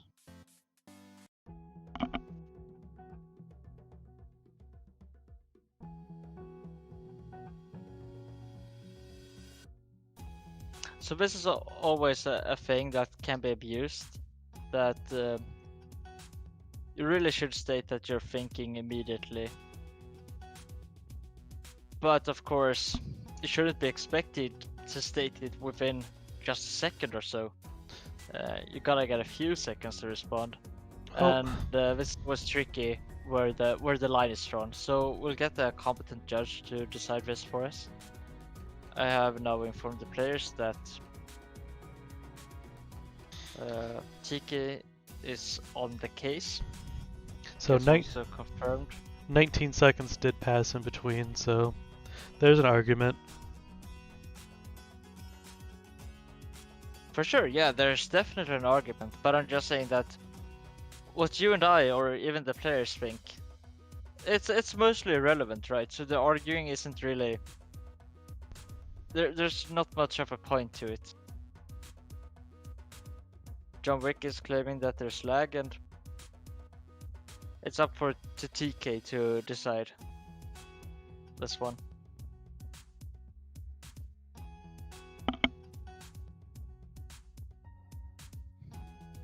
And John Wick claims TK has made a ruling. I would imagine slash tap has been sent the same ruling.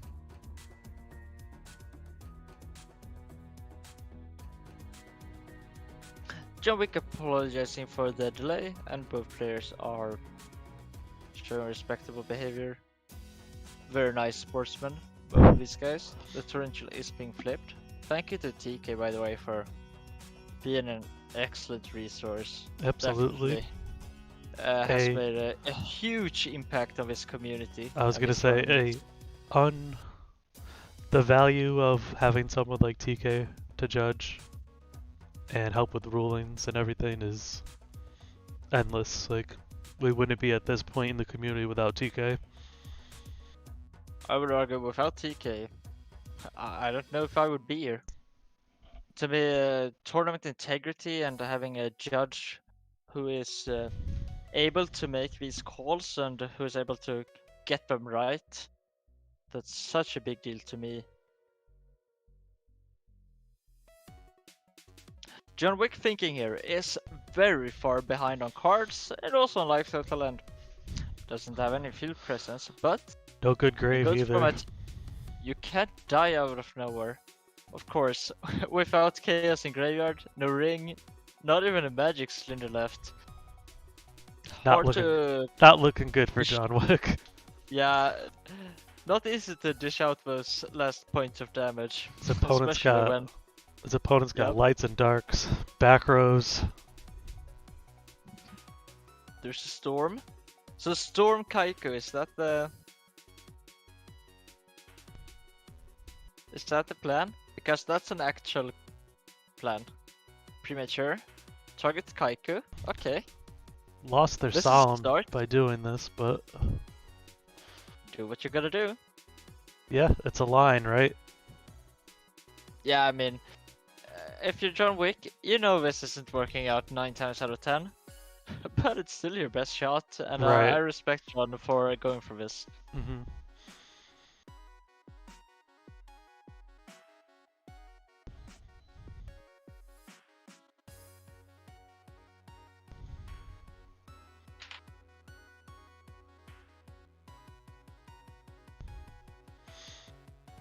Even worse, it's a premature on the Kaiku, so it's super squishy. Yeah, very fragile position here for sure. Slash tap would have to have.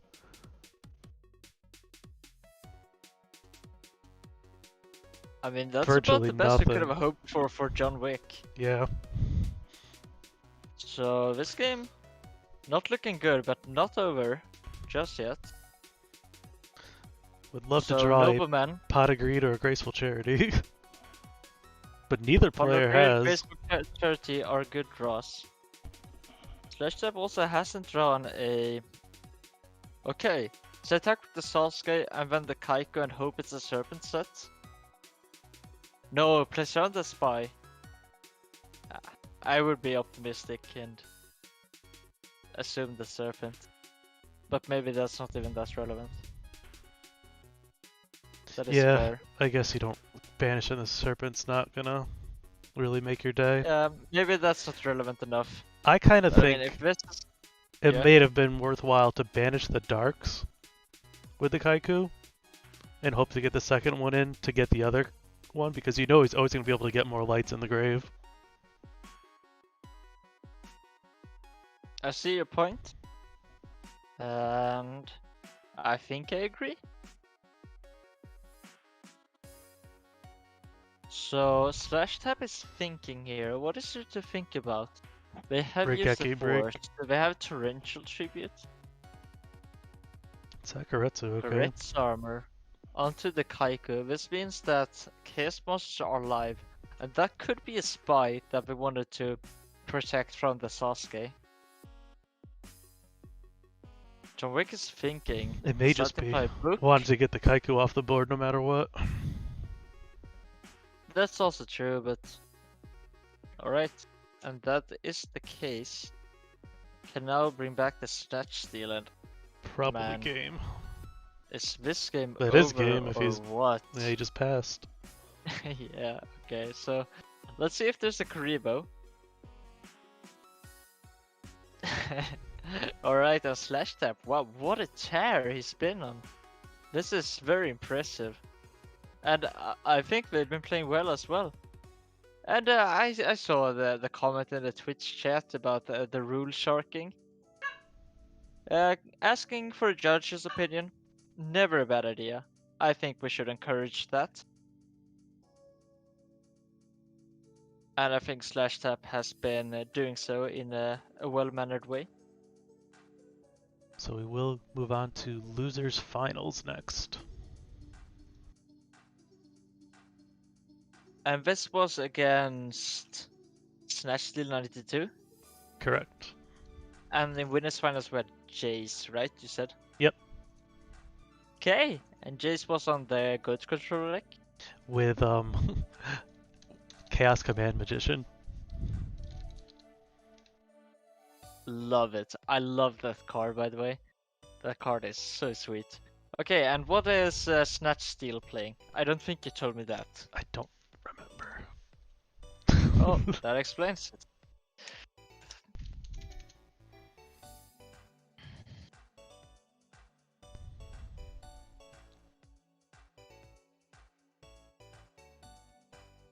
So, I think I'm gonna go for a quick bathroom break. I'll be right back.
Okay, we are back with losers finals.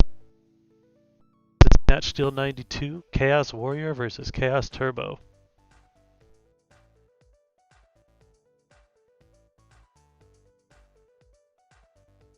Slash tap Johnny Lee wins rock, paper, scissors, and will be going first.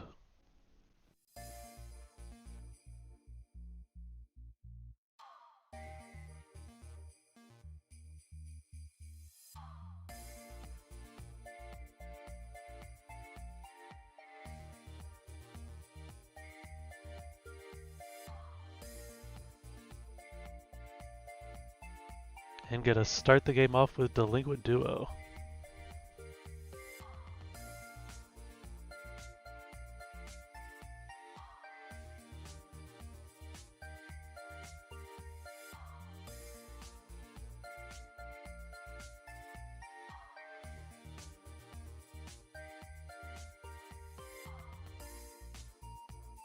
Dust Tornado, Call the Haunted.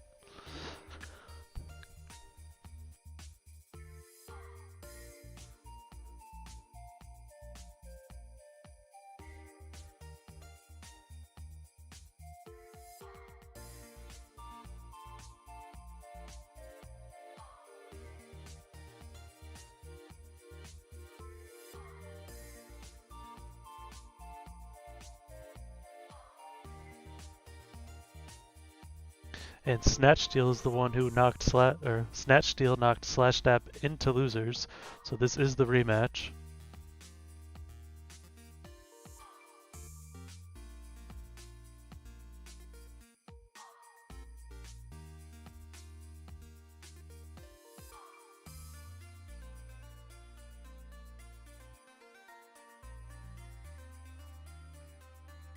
Heavy Storm will trade with Jar Greed and Regeki Break, and then another draw off of Upstart Goblin. Don Zalu gonna be able to get the attack in here.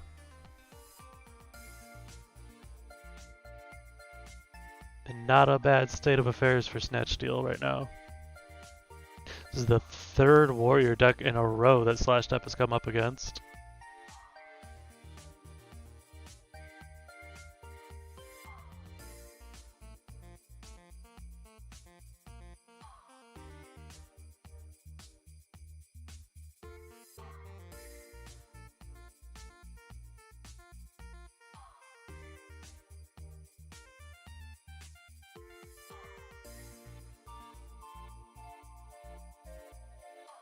Snatch Steel on Don could be a huge swing here.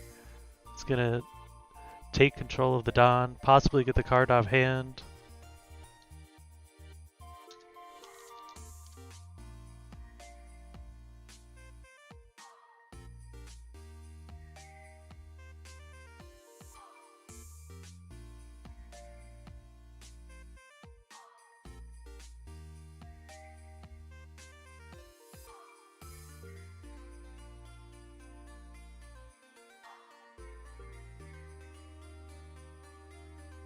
What about now?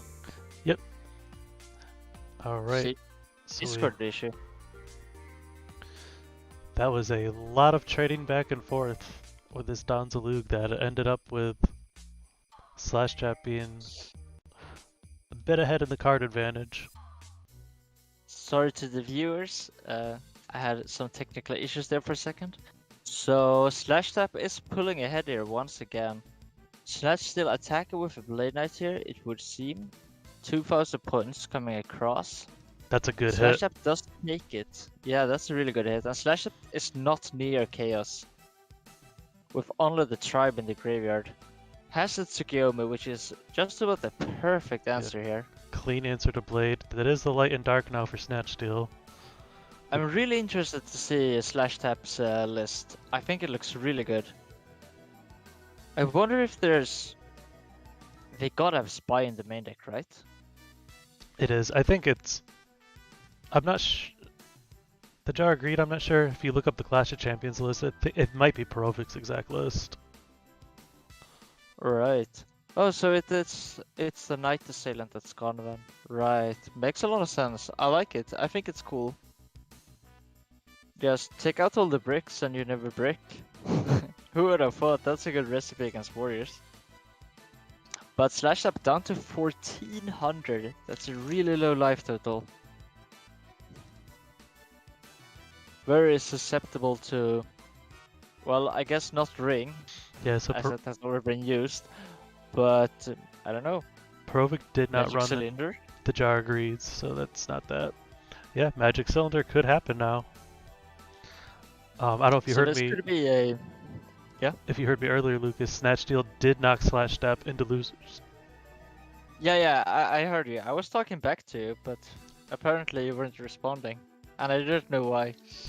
Then I found out you couldn't hear me. So Mirror Force gonna pick off the Tsukiyomi finally.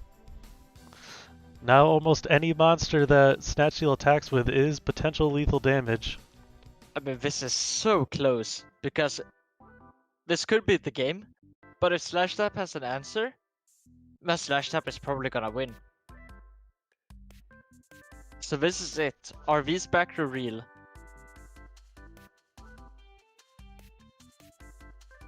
Was Slash still contemplating running something into Torrential there? I think you gotta summon a monster if you have it. But there's also the Mirror Force. But they already used the... No, we didn't. No. Oh, this is so tricky. If you had the normal summon there, would you have summoned something? I think I would have. I think I would have too, because I think this Torrential would be flipped onto the Sasuke, right? Like, there's If it wasn't like Sasuke plus Battle Trap. 3 Sakuretsus in the deck. There's 1 Mirror Force, 1 Torrential, right?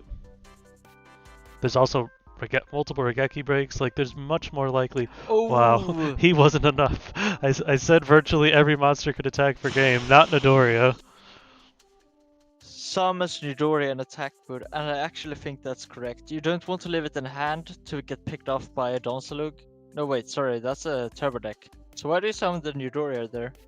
Because it doesn't matter, you just want it summoned. So you could have 2 Yes, that's monsters fair. on board right here. There you go. You want it summoned. Runs over what could be the Koichi. Checks the graveyard, is that the Faith? Not going to be the best faith if it is. But it is a light monster. Yeah, Snatch still is quite good. Is it the Faith? Why would you think? What's your back row? Regeki break. What is going on? Sinister set? Could be. But why do you think? Sangan? Grab Hmm. Spy or Faith. If he gets Faith, then he probably has a Chaos in hand. If he gets Spy, then no Chaos in hand. Isn't there any more proactive option? I guess there isn't.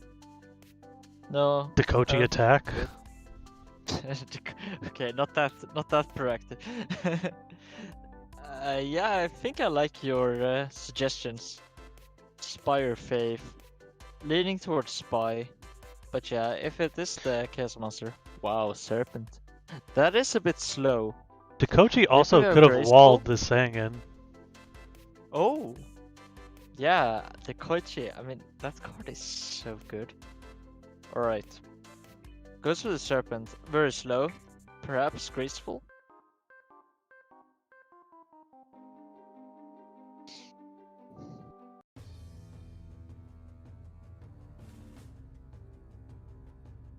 Have we seen main deck Spice?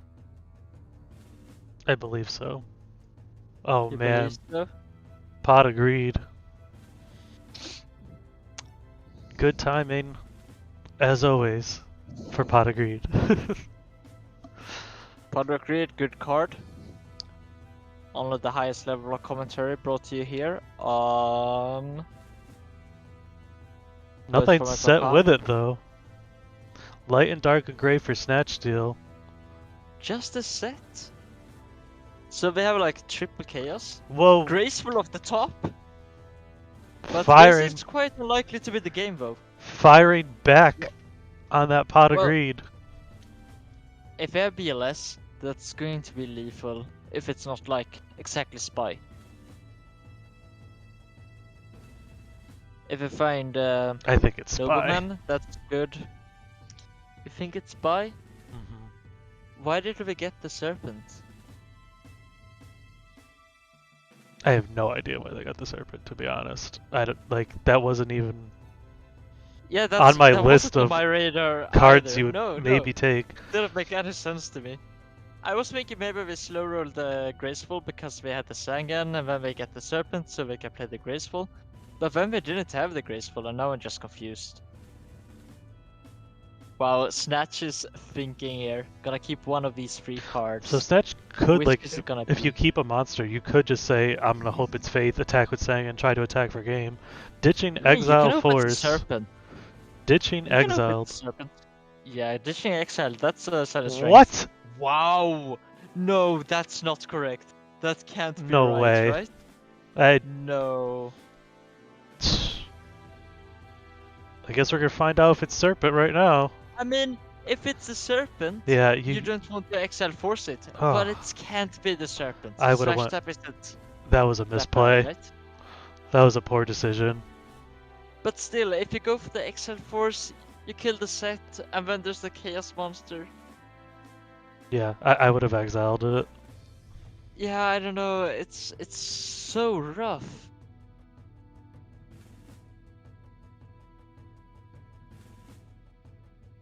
Ouch. So you get the Serpent because you have the Spy already in hand.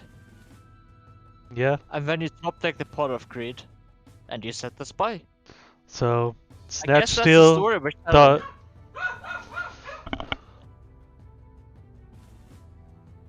Snatch Steal thought But they now had the you- hard read of it was Serpent set and was gonna do it 2 cards out of the hand, but even I don't like the positioning even after that.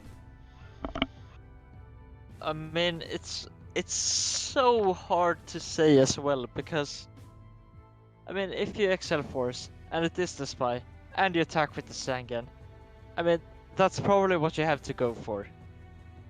But that's not even that good of a spot. I mean, it's much better than this, of course, but man, that's rough. And got maximum punished for it.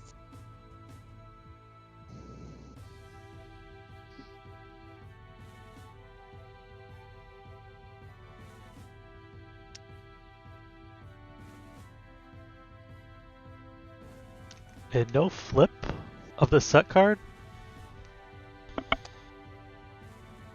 User Chowtik, subscriber in the Twitch chat, is commanding Snatch Steal on their balls to go for the hard read.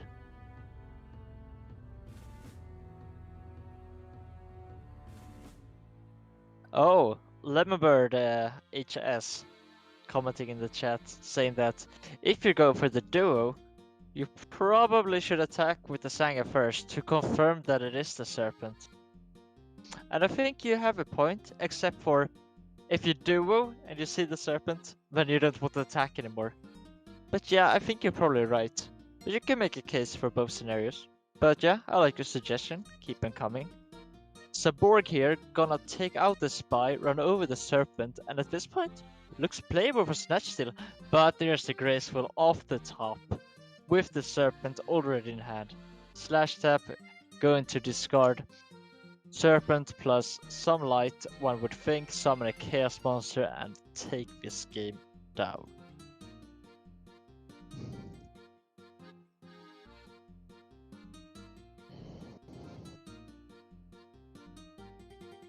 Did not have a light.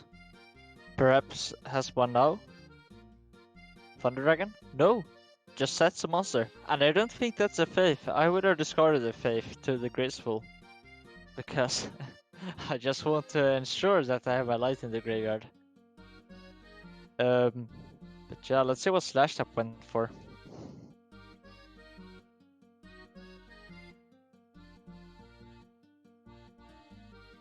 DD War Lady. So what could the set monster be? Probably not a Reaper, don't think you would run multiples of that. Could be Spy.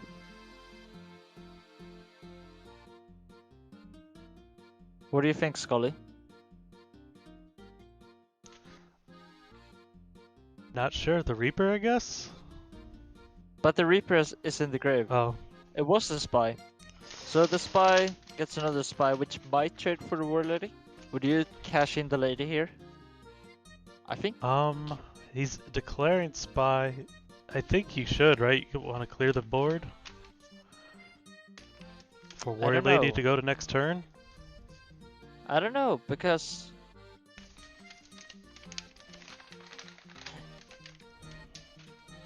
the War Lady is already lethal, right? So you attack with the Saborg over a Spy, and then the War Lady is lethal. Yeah, Snatch Steal does decide not to remove, and I think we're correct here. I think I like this. So Saborg is going to take out one of these Spies.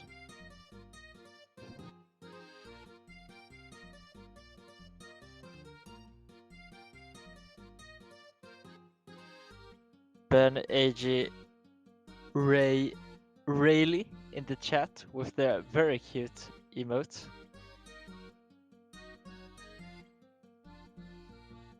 So there was a point there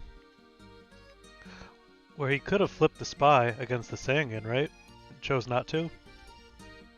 Yeah. Interesting Saborg in the main deck. Yeah, it's really cool. I don't hate it. Can't say that's something I would have done, but I don't hate it, and I think it's fun to see. So, slash tap. Sets a monster, sets a back row, passes back. Let's see, Snatch still has the Storm. No, they can't, because that's in the graveyard. And I think slash tap probably has double Chaos Monster in hand. Just trying to hold on until we find a light. Maybe the set monster is the Faith, finally drawn. Could be the case. Switches the War Lady to play around a top deck Mirror Force. Not sure what I think about that.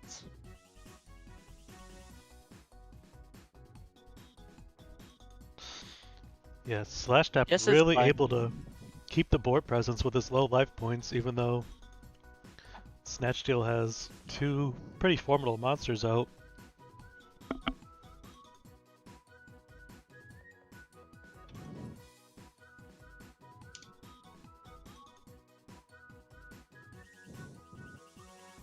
So, I guess we didn't want to send a Faith to the grave. But man, if that's a Faith, I don't know how you're winning this. It was a Dekoichi. Fortunately, the body of the Dekoichi doesn't make that much of a difference. Of course, it would be much better if it wasn't there, but at least it's not a threat. Amazing that there's still no light in Slash Tap's graveyard. Yeah, this is reminding me of GFC 8, where Sivsky was pioneering the Chaos Turbo deck, playing as Everfall and just couldn't find a Thunder Dragon. And I think a couple of those games came down to deck out. You could That was a good consider finals. attacking with the Warrior Lady into the set to banish Faith if that's what's there, if you have to. Yeah, that's what I'm thinking. But, I mean, that's not a good spot, but that's probably what you gotta do. Saborg into the Dekoichi here is so potent. But what if the freshly drawn card is a Mirror Forcer?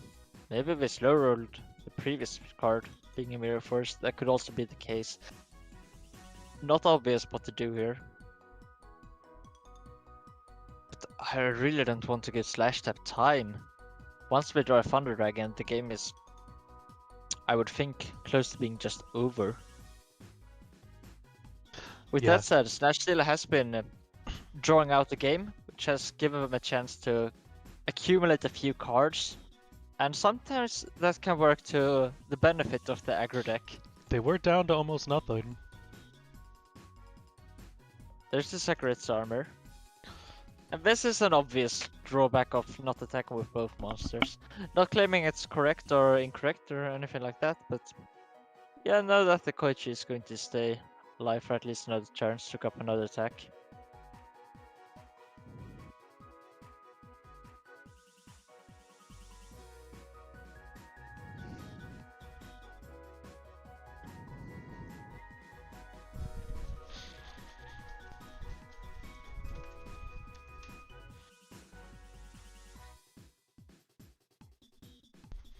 But apart from Thunder Dragon, Slash Tap doesn't have great draws. I mean, I guess Faith is also pretty good.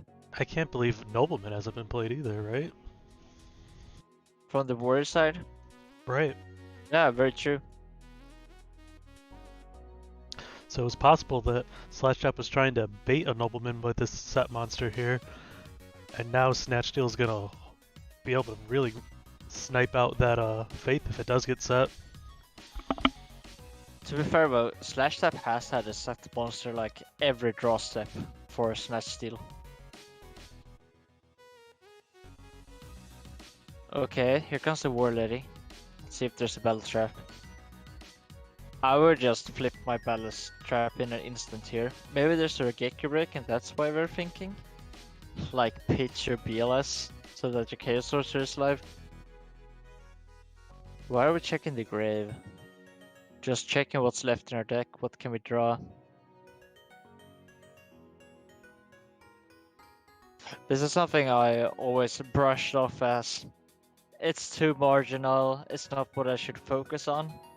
And I think for most beginners that's true, but once you start feeling like you got some idea of what's going on and you feel like you're playing well, then it's time to start thinking about these things and to check what do I have and maybe even start counting and keeping track of perhaps even the exact cards that are still in your deck, because that does matter. Being able to run those Absolutely. quick calculations.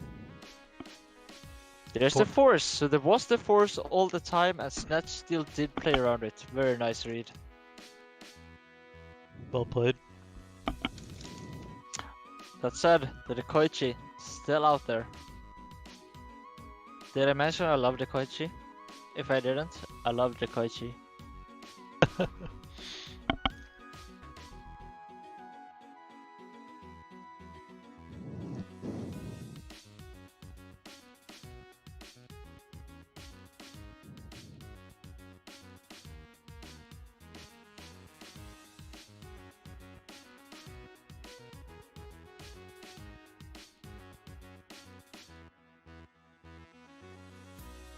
Snatch still thinking here.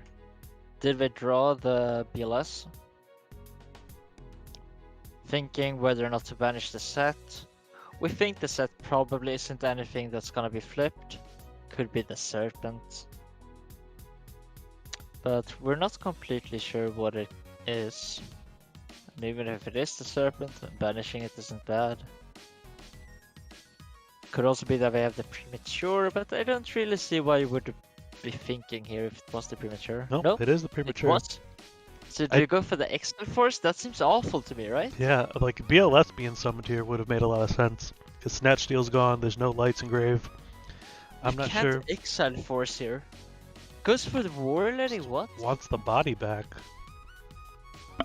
Wants to defend their life total from a Dekoichi? I mean, I'm all about respecting Dekoichi, but man, that's too much. Jar of Greed gets flipped. Gonna draw into Thunder Dragon, I would think. You also don't want to lose to your opponent going Edge with Thunder Dragon, summon Thunder Dragon, tribute Sinister for Thunder Dragon, summon a Chaos Monster and attack for game. I mean, you could claim that you're just playing to your out being whenever you draw the Thunder Dragon, right? I mean, that is a strategy, but yeah, I get what you're saying. But overall, just, I mean, I guess if you're saying that there's no Chaos Monster and there's no Thunder Dragon, then this War Lady is not going to be a liability. But that's such a stretch. I mean, just take the 1400, right?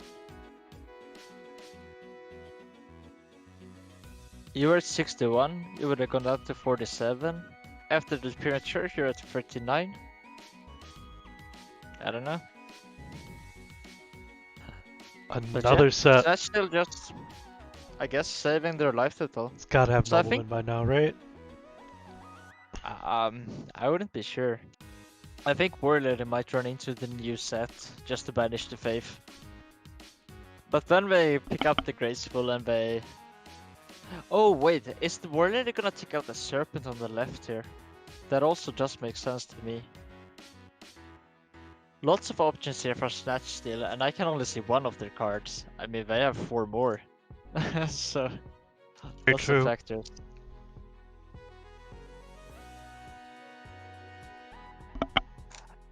Tribe. That's surprising to me.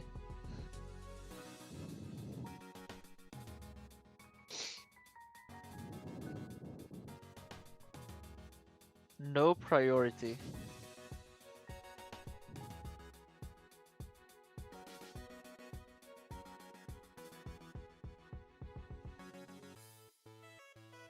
So you banish the serpent. Yeah, that's the serpent, I think. Yeah. And then the remaining card is the faith, and that one with nobleman here. Oh, no nobleman. I think this could be a faith. I don't see what else it could be. Yeah, it is the faith, and that's gonna grab a charity, I think. Or a pot, but I don't think the card advantage. You just want to dig deep to make sure you find the Thunder Dragon finally. Of course, with my luck, with the Graceful, I would draw triple Thunder Dragon, so. Then again, with the pot, I would draw double, so I mean, it's.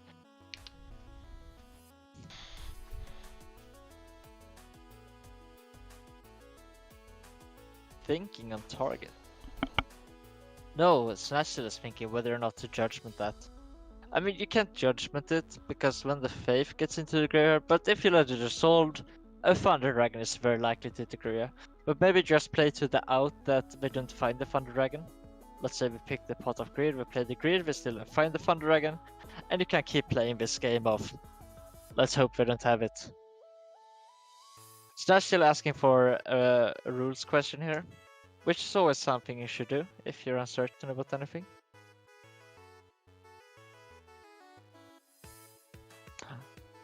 And Slash Tap is informing them that they have to decide whether or not to negate the summon before Slash Tap reveals the target. It's also worth noticing that there is a heavy storm in Slash Tap's graveyard. Okay, so no Solemn, but maybe something on summon. I don't know what that would be though. Target heavy. Slash Tap implying that they drew the Thunder Dragon, so maybe this is the Dust Shoot. Dust Tornado? Okay. So now you can hit their Solemn, perhaps, and Solemn the Heavy? That's miserable, but yeah, sure. I mean, yeah, if you're... I mean, this is such a lost cause. But Slash Tap is at 1400, so you gotta try. I mean, you always got a shot. So flip the Judgment, as you were saying. Very nice.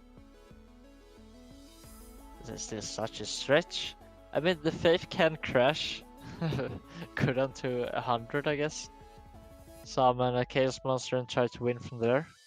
I think that might be a good option for Slash Tap here. Unless we have found the Thunder Dragon. Which also is plausible.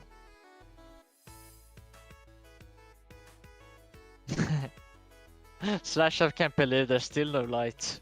Tries to summon a Chaos Monster, but nope. Can't do it. Double check in the graveyard 3 times to make sure. Really?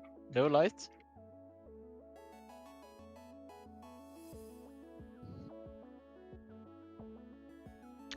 Yeah, I'm surprised that they didn't remember they were waiting. Or were they just playing around There we too? go. Yeah. And that's the game.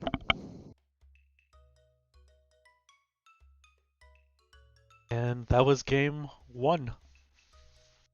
Well, I guess it's not over That's yet, not right? BLS. That's not the BLS. Thunder Dragon is only 2300. Snatch Steal is still in the deck. Oh, there we go. Second Chaos Monster. Yeah. There we go.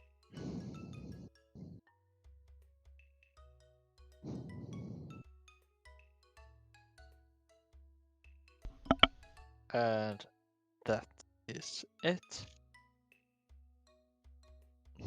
But that was a great game. with a lot of tough decisions on both sides. I really enjoyed watching that, and yeah, the players did a great job.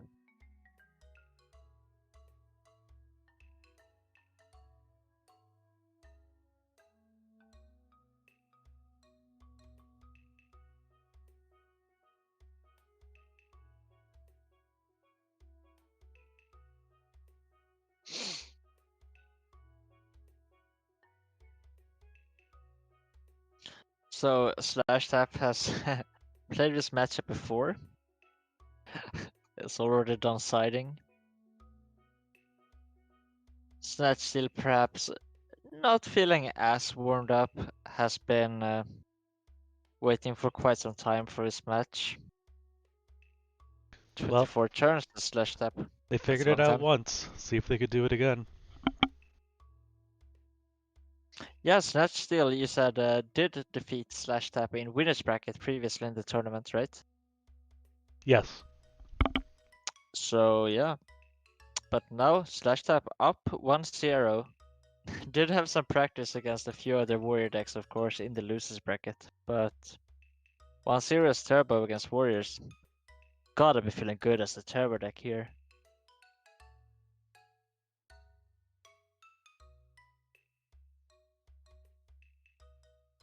We have reached the point in the meta where these two decks are just built to beat each other, it seems like. Yeah, it's so cool. I mean, say what you want. I mean, Metamorphosis is cool, and that's what I enjoy playing. But this isn't bad. It's also pretty cool. I don't mind it. It's just natural that the more people play the format, um, the more it, I guess, devolves. But I don't think it does devolve. I think it Metamorphosis is sitting in evolves. winners finals waiting for this match to end. That is true. I'm quite biased because I haven't seen it. But that is very cool to see. Do love Metamorphosis. The winner of this will have to defeat Metamorphosis, Jace, 2 times to win the tournament.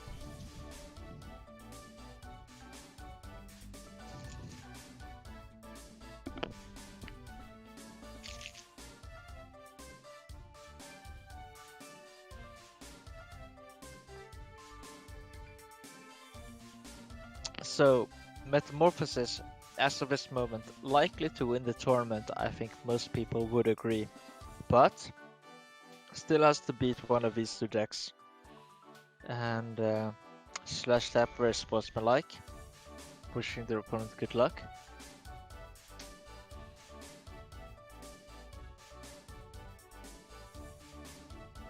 Let's see if these mind games work out. Slash Tap telling Slash Steel that Slash Tap would like to go first, but of course Slash Steel is not going to allow that.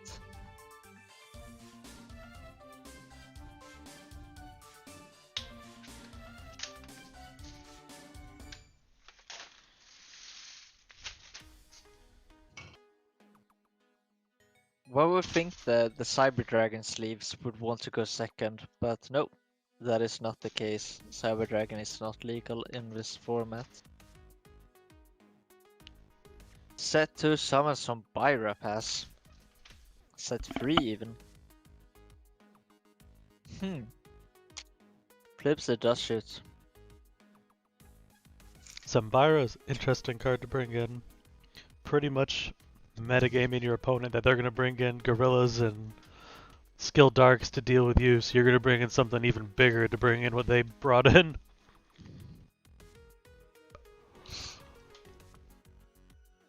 I think it's a bit weird to summon it turn 1.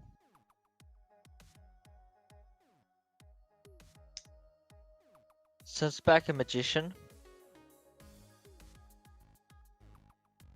Like, if Slash Tap just sets a back row and passes, or 2 back row and passes, what do you do? Do you run into the Mirror Force to the Torrential? Like... And what if there's a monster set You run into it and you run over like a Decoitre or a Sangan or a Faith. And then your Subaru dies to Berserk Gorilla. I don't know.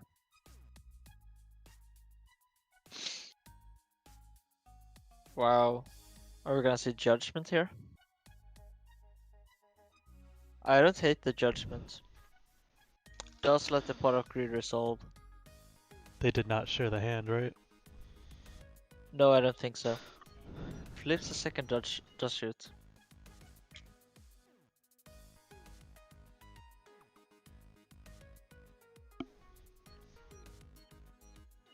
Slash banish hand slash tap. Slash banish hand. If you're listening. Which you probably shouldn't be, but if you are. It's gonna take them a That's while to command. hear you if they are anyway.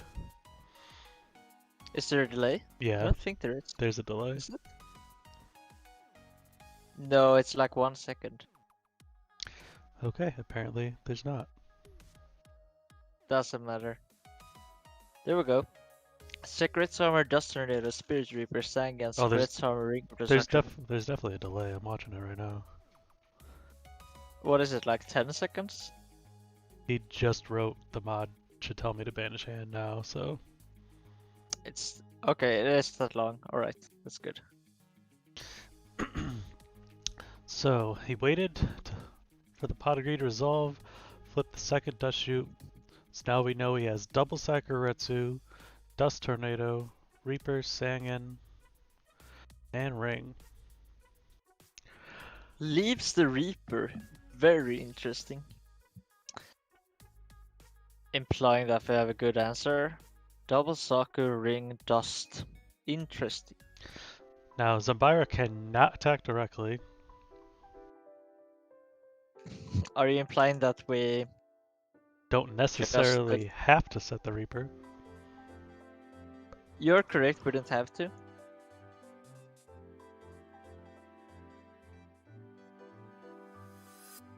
I don't know if there's much reason not to set it. You're not going to be heartbroken if it's Nobleman. Yeah. I don't know.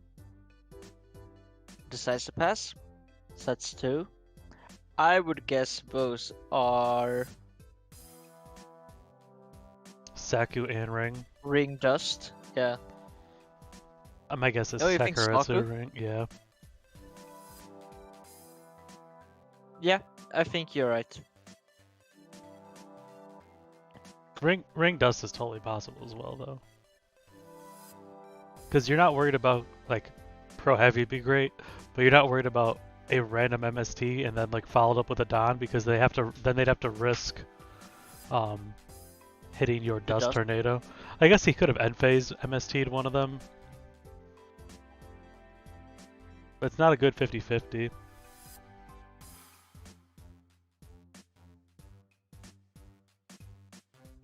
Yeah, it's interesting. Are they gonna Wow. Eat a Sakuretsu here. Nope.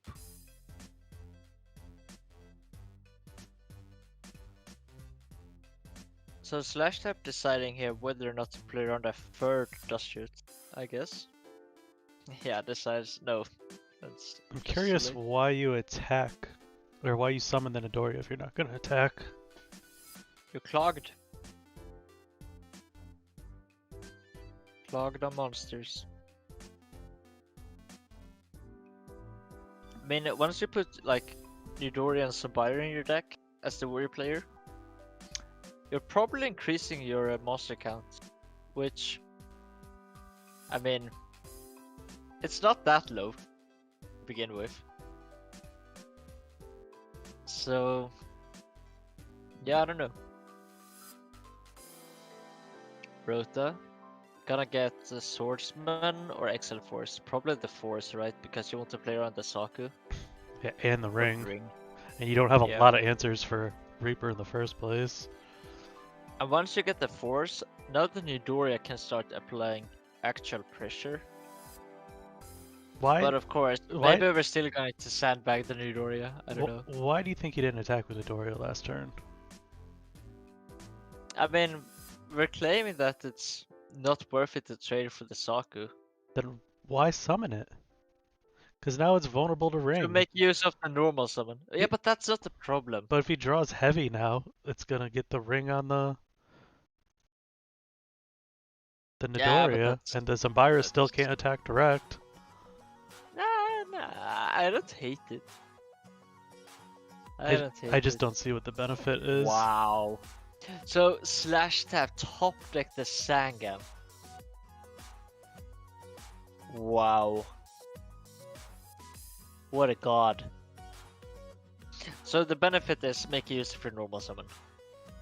Which does make sense to me, at least. Well, right now we haven't seen it pay off, so we'll see what happens. Yeah, we'll see what happens, but regardless if it pays off or not, that's not conclusive evidence.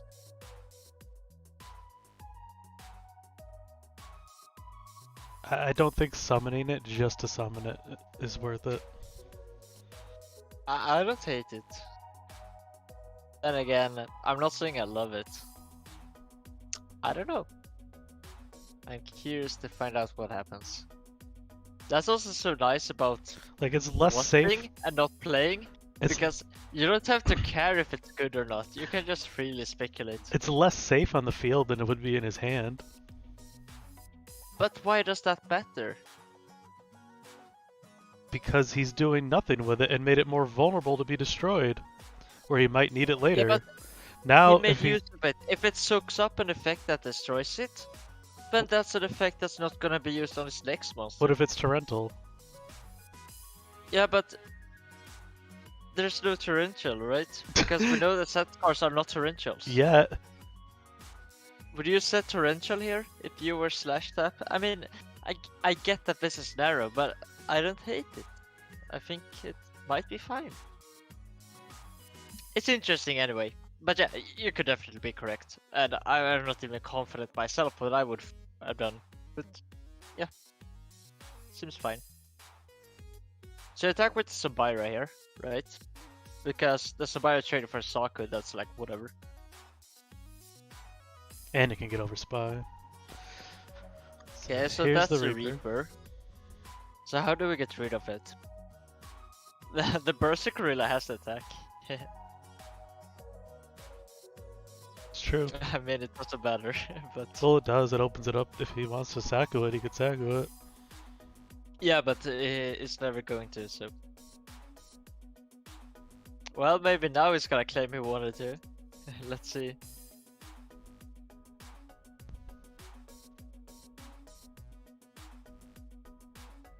Think. So, implying that we have the Dust Tornado, right? I believe it still Let it destroys go. Reaper. Oh, okay. Really? After it's resolved? It didn't resolve. It just was has to- activated, but it just didn't ha- resolve. It just has to be targeted. You After can't. resolving a card effect, the targets, it says. But maybe that's nothing good from it. Yeah, the Reaper in Goat format is like a page long effect. Alright. Okay, there was the Dust Tornado, so my read was correct at least. But yeah, your knowledge of the rulings and slash tap's knowledge as well was far greater. So the last set card from slash tap is Saku or Ring. Probably Ring, right? I mean, to be honest, it could still be Saku. But yeah, I also agree. Probably Ring. I mean, I would set Saku here.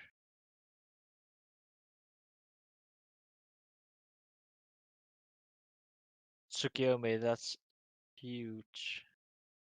And this is just so sad.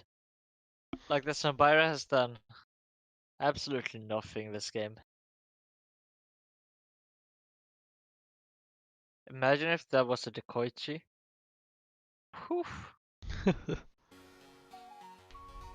Alright. I've been trying triple Dekoichi my warrior side decks. Oh yeah. I think there's potential. Yeah. But you only bring it in when you go first against a non-warrior deck. So, you know, it's a bit narrow.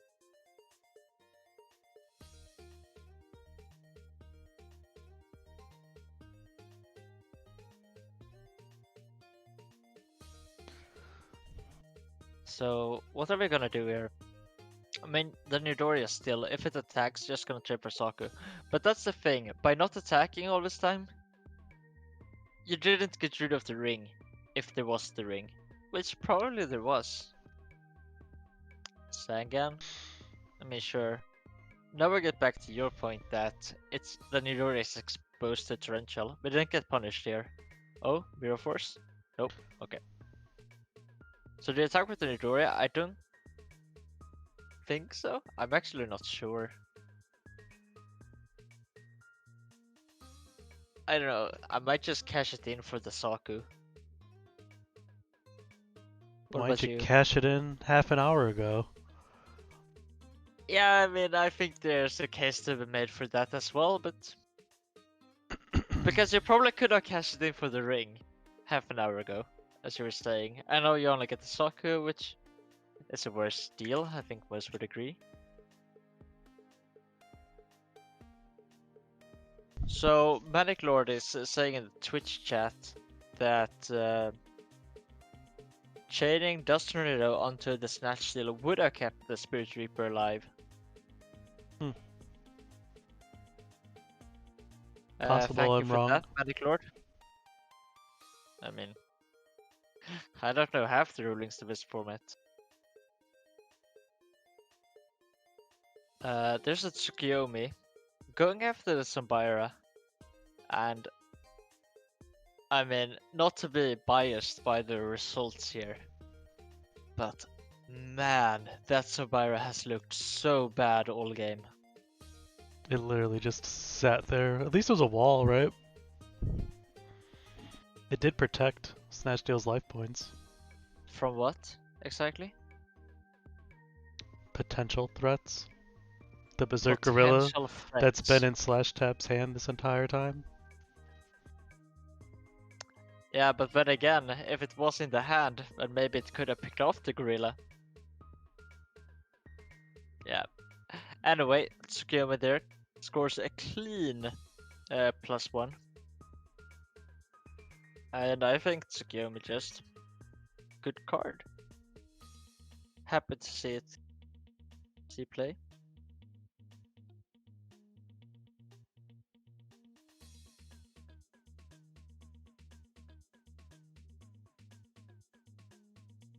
Sangan keeps attacking. Sangan is an 8-turn clock. It's about as advanced math as I'm capable of.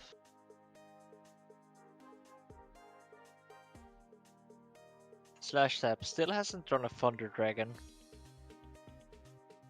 Has almost in a third of their deck. Yeah, I'm Mr. Nick. Reaper literally does say that, but we can't trust the rules text on Dueling Book. No, Yeah. that's for sure.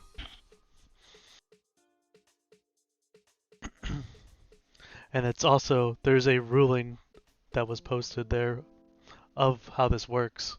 The reason that that exists is because Reaper was not printed anything like that in GOAT format.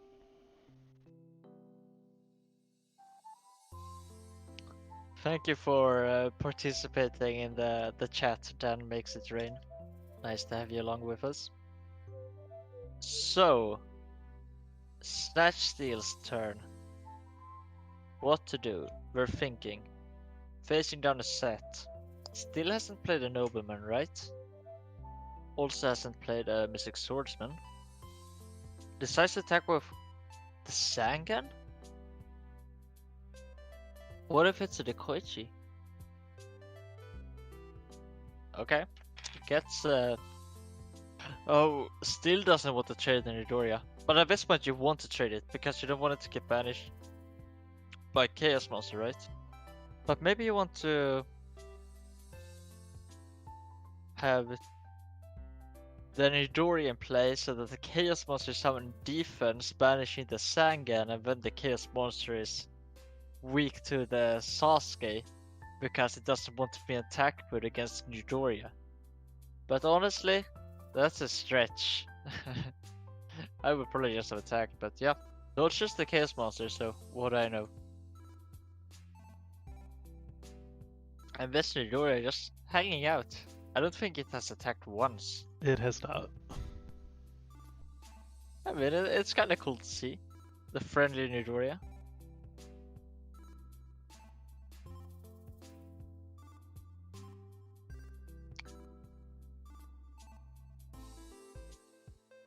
Maniclore pointing out in the chat that it's different in current format. I haven't heard of that format personally. I don't know what that is, but I'll take his word for it. So, what do we lead with? Nidoria. Nidoria this He's time fine. around, because He's finally doing something. so this is because of the potential of being a Dekoichi, right? Or Spy. Well, if it's a spy, you still probably attack with the second, maybe not. So, Slash Tap saving their Sakuret's armor for the Sasuke. We believe that the leftmost set card is the Sakuret's armor. He has and while two. Slash still reads it and doesn't attack. He knows he has two Sakuretsus and a ring, right? Yeah, but we think the right card is the ring and the left is the Saku. But we don't actually know that, that's just pure speculation.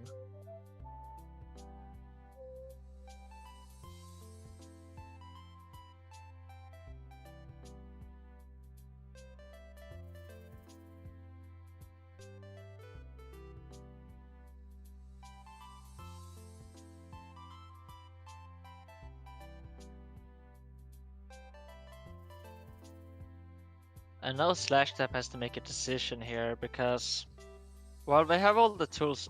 Oh, there's the gorilla. Gonna run with the Sasuke. Snatch still says that the summer resolves. Gorilla attacks the Sasuke. Is this a Mirror Force? Is it the ring?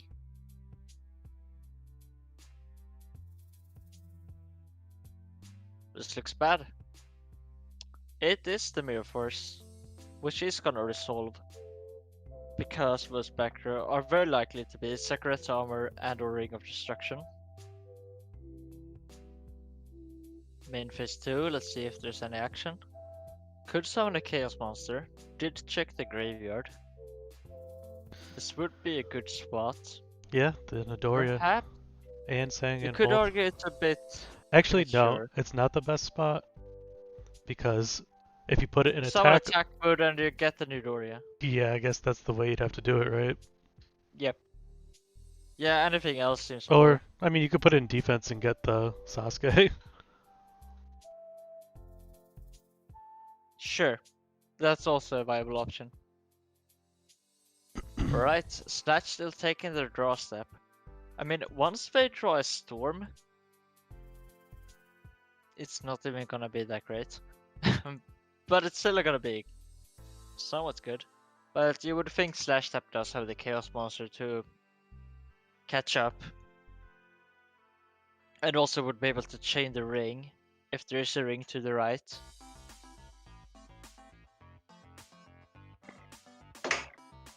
That's lucky.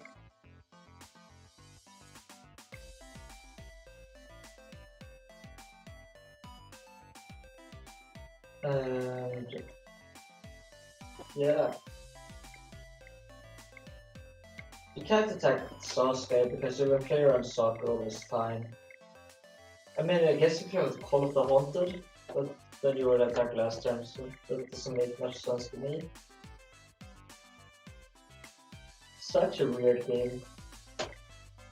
Did you change something, Lucas? Your audio quality just completely changed. Kicked my cable. Does that Ah, count? yeah, that counts. Better now.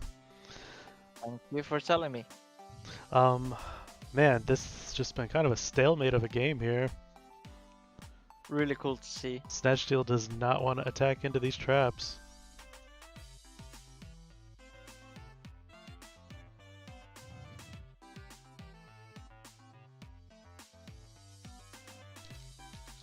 Yeah, I'm Mr. Nick. We can also see the Spirit Reaper's text on Dueling book, I assume you refer to, not to the network. And that one is not always accurate for good format. They have changed the text on some cards, but not every card. And yeah, the Twitcher 7, the real finals will be streamed after this match is over. Snatch Steal from Slash Tap. Not the best Snatch Steal. I guess you're now with the Euphoria, but I don't know. Slash Tap has so many cards, they're gonna just start wanting to pick off the ones that are left of Snatch Steal and then win by having so much advantage. That makes sense. So once you're far enough ahead, as Skull is saying here, there is an argument to be made for trading off cards, even if it's not an ideal usage of your cards, just to trade off. Because once you start clogging up cards in your hand, in your back row, on your field, you start getting exposed to hand size issues, start playing into Storm, playing into Torrential, and you just want to get them out of there. And that Snatch Steal definitely did its job. Yep, Trading two for cards. both the Sasuke and the ring. Got 2 cards with 1.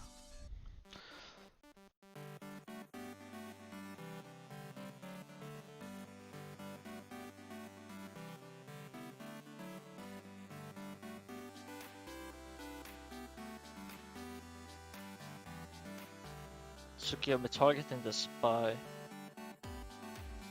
And yeah, I mean, if I were a betting man, which I guess I kind of am, but if I wasn't anywhere, I would give very good odds if you wanted to bet on a Snatch Steal in this game. Because this is very much looking like Slash Tap is going to take this one down.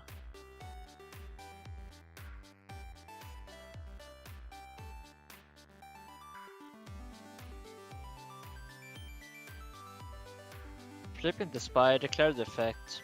Snatch Steal has not responded, so Slash Tap is waiting.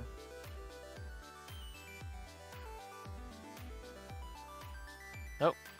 There we go. After long enough pause, Slash Tap says that. Okay. Guess it resolves. So Slash Tap still has the ring, the 2 Sakuretsus. Like Yep. Snatch Steals would like to. I guess if they draw heavy, they can crash. Well, they still can't because it's ring, it'll pop the Midoriya. I was gonna say the Midoriya to crash with a spy and kill the other spy, but Slash Tap's pretty much got it locked down. I mean, I guess if you could Typhoon the one we think is the Sakuretsu armor. Right, the issue being ring. Yeah, but then at least you force out the ring. Not that that's the big deal, but something.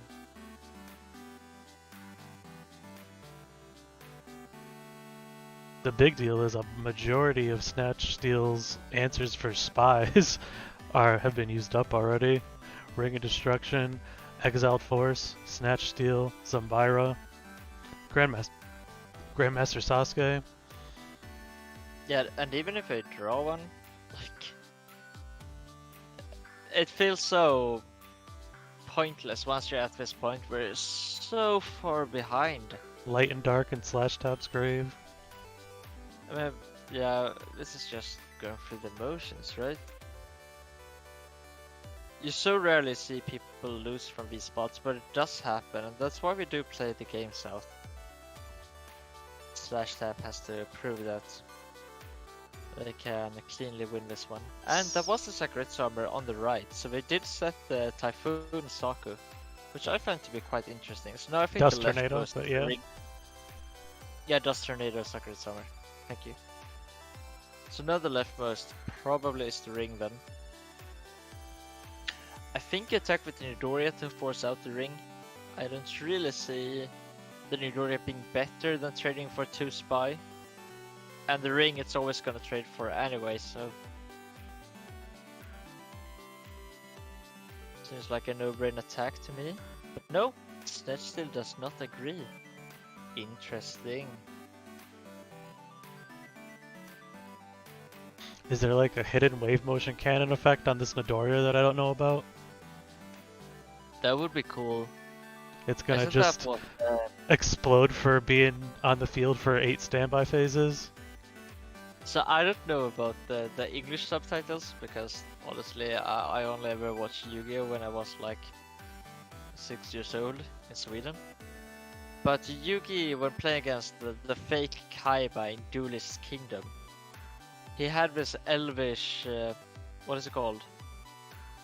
The elf. the Celtic Mystic Guardian? Elf? No, the elf with Mystic- 2000 defense. Oh, Mystic Elf. Mystic Elf. Mhm. He had this in play, and I think the Swedish subtitles were something along the lines of, once it had been in play for a while, it could boost the Dark Magician to get over the Oh yeah, Otherwise- that's vaguely familiar. That is vaguely familiar. Okay, so maybe that's what's happening to the new Doria here. That it doesn't say so on the card, but it actually does have a hidden effect. But yeah, maybe we're not playing with Duelist Kingdom rules. I'm not too familiar. Elvish Mystic, bro. Mystical Elf. Yeah, Elvish Mystic is yeah, it sounded wrong to me too. I'm actually from Magic. I don't play much. I haven't played much Yu-Gi-Oh! But yeah, I remember Mystical Elf. That card is iconic for sure. Slash tap out to take Snatch Steal as the rarest card. Yeah, for sure.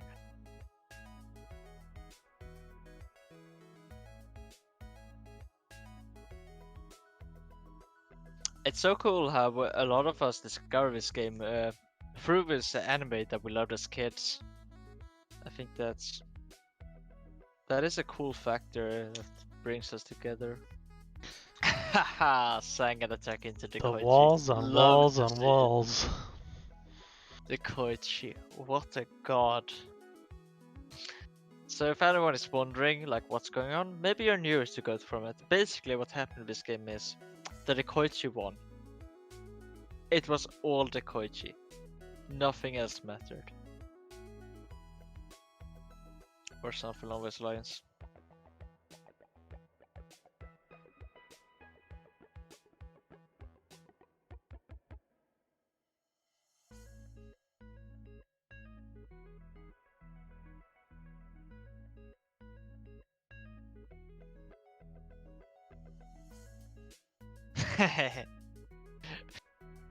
Slash tap doesn't even care anymore.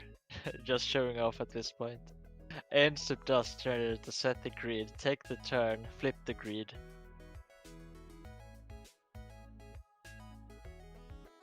I mean, you gotta squeeze out the last points of fame you can get out of these matches when you're playing and getting featured on stream. Really gotta make the most of it. Slash tap definitely knows value when he sees it. Finally, a chaos monster being put on board. Yeah, I mean, once you have enough cards in hand and you can't summon any other monsters, I mean, I guess. Slash still thinking. Snatch Steel What is- refusing to give up.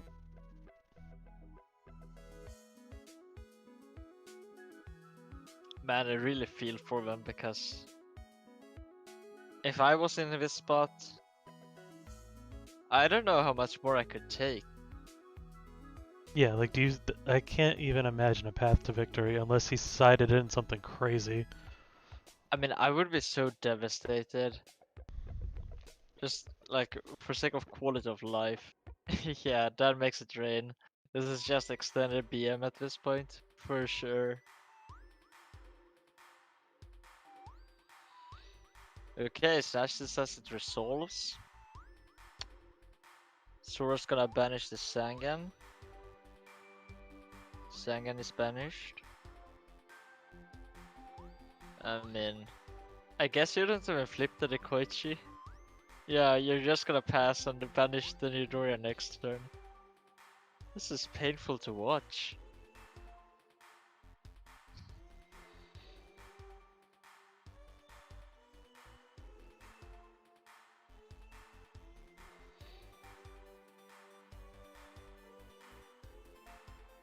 Granted, they do have a light and dark, but their snatch is gone, their ring is gone. Like, the cards that could turn this into something.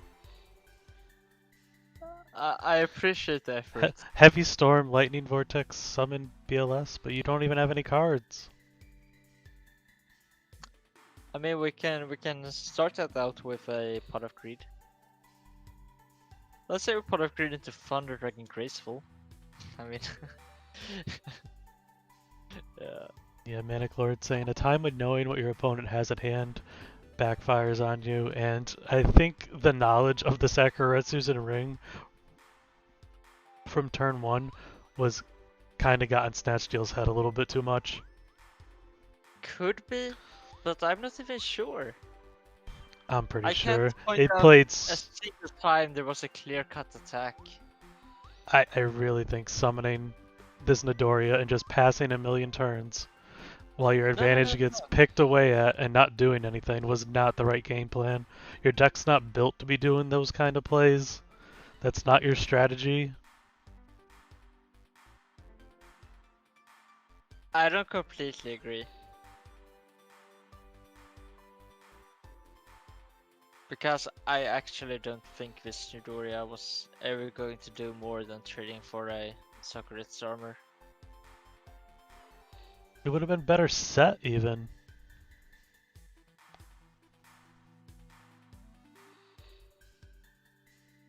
Possibly. Yeah. Biela's coming down, as you were saying. We did have light and dark. So there is no more light in gray for slash tap. That is an important factor. And they have not appeared to have drawn a Thunder Dragon so far. They do have ring to out this BLS though. Which will bring Yeah. Snatch Steel down to 2,000 life points alone. Ring, switch everything, attack. Gotta be... Can't... Wait, Mirror Force is gone. Yeah, so that should be game. So Eudora soaks up 2 attacks. And then the back row Sakuretsu armor soaks up 1. And you can't summon without risking the mirror. Yeah, there we go. There we go. That's the game. I would not be surprised to see Snatch Steel concede here.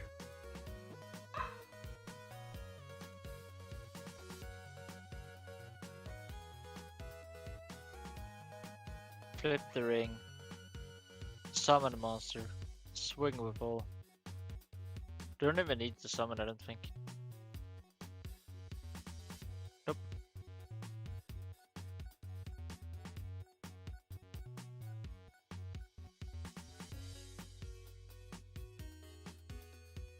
Have not shuffle after Sangan. Are we talking dust shoot? I believe so.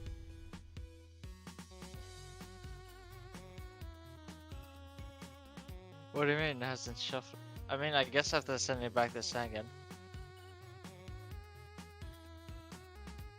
What? I think this is just a misunderstanding. No, he's saying from when he dust shooted the Sangan and then he redrew the Sangan. Yeah, exactly. Flash tap is a misunderstanding. Yep. But you should double check that as when it happened, because I mean you're responsible to keep track as Yeah, well. I assumed they both checked when they said, "Oh, you redrew Sangan." Yeah, I mean you even typed it out in the chat. Just check the log. Wow, no, I think this is just bad manners from Snatch Steel. They had the option to double check. This was an honest mistake.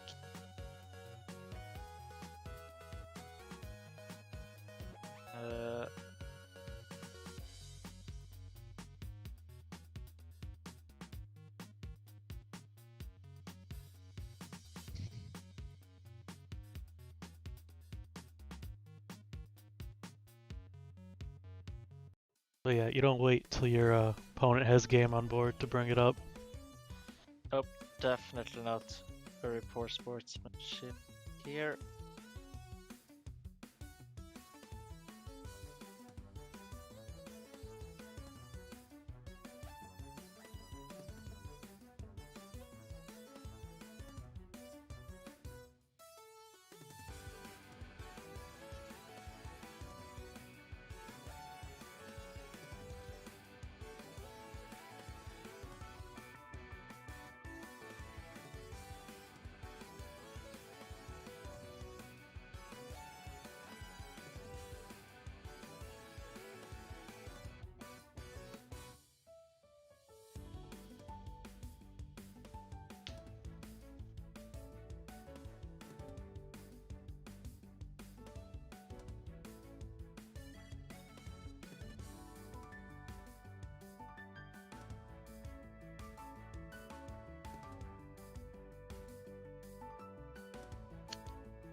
slash tap with a very reasonable response. Could not expect any better behavior from this guy. Very impressed with his showing.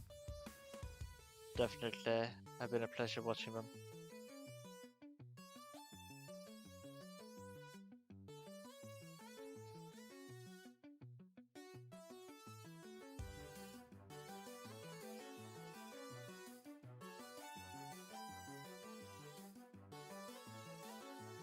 Yeah, I mean, you could claim it's embarrassing play, but it's an easy, honest mistake, and it's both players' responsibility. Yeah, for sure. I agree with you guys in the Twitch chat. But It's actually the second time that has happened today.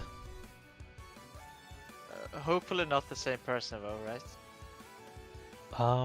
It was with the Stein deck against Tango before. Alright. That's a relief. Very nice to have so many people interacting in the Twitch chat today. Please keep it up. Yeah, there's no background, so that is going to be Game Manic Lord.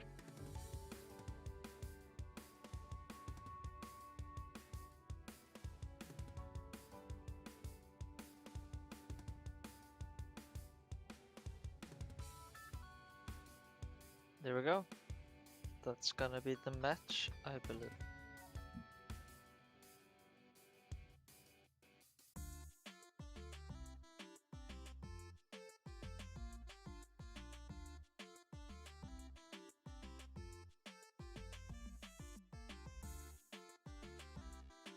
Still going to throw out some kind words before scooping it up. Okay, so slash tap wins this game. I'm going to click out of it here, and we are going to take a break and come back with the grand finals.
We are back with the grand finals of the Patreon World Championship qualifier. We have Jace on winner's side playing Goat Control, about to take on Slash Tap coming in from loser's side, playing Chaos Turbo. And from my point of view, joining a bit later into the tournament, have been following Slash Tap playing their last 3 matches, and I've been impressed. It's not often that I can say that I haven't seen an obvious misstep after 3 consecutive matches. And I Agreed. don't think I have. I think Slash Tap has been playing very well. Very impressive performance. Deck seems to be running smoothly. Very exciting to see how this one turns out. Of course, Jace with the winner's bracket advantage. Probably has the advantage, but I don't know. I think often I would give the winner's bracket a larger edge than I would this time around. I think Slash Tap has a shot here, for sure. It's been a while since someone's won from loser's side.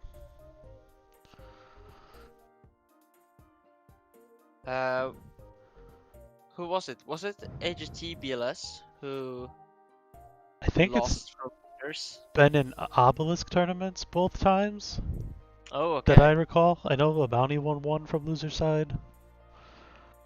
Speaking of interesting, sets 2 cards from Jace here. Do we have Dust Shoot? Do we have Judgment? Both cards, not cards I think of when I say good control.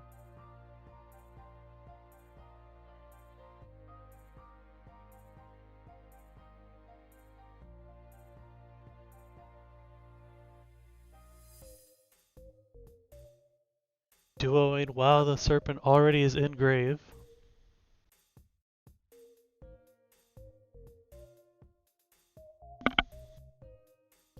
Yeah, makes sense. Good timing to use the duo when you know you can't hit the serpent.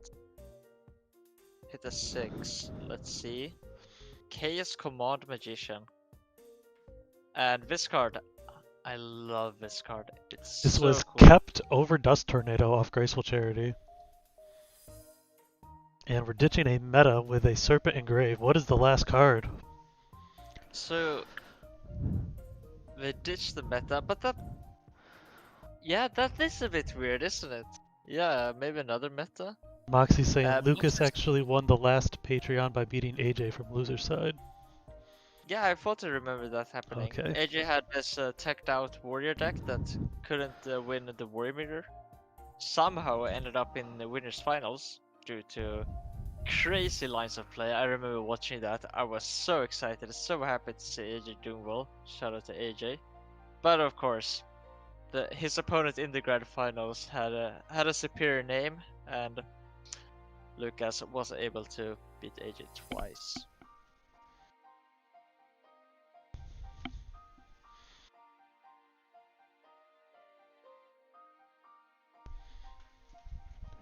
T-set pass from Slash Tap.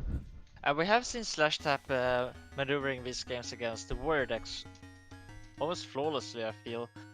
Let's see how they can handle this control mirror, or not a mirror match, but definitely 2 controlling decks playing. Turn 1 set Spy.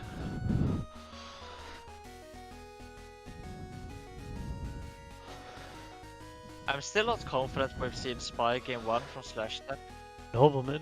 Hit in the face. Nobleman hitting Faith with Trinity in Graveyard is good for the person with the Nobleman. And the Spy is gonna get in here for 1200. Interesting to note, Slash Tap only banished 2 Faith. And I think we've seen triple Faith main decked. We definitely have Which seen triple would imply- faith main decked. Which would imply that there's a Faith in the hand. How- Let's see if Jace has been keeping track of How this. closely has Jace been watching?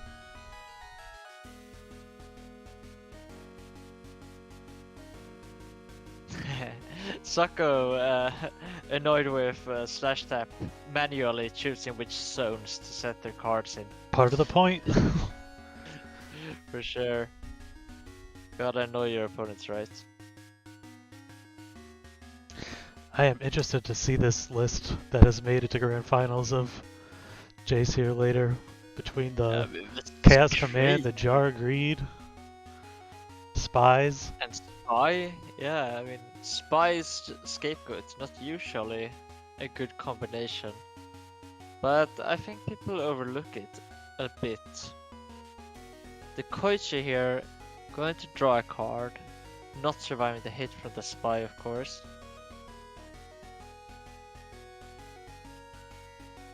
And yeah, Jace has quite the momentum going here. Spies dominating the field.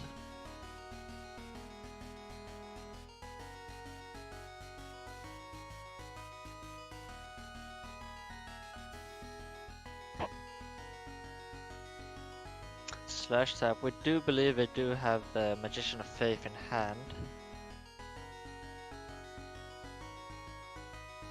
Oh, drew a Thunder Dragon. And we did just see the Dekoichi hit the graveyard. So could be a Chaos Monster coming down here. BLS of course would be ideal, getting rid of the Sat monster. But even if it's only Chaos Sorcerer, I probably still would summon it here just to alleviate some pressure.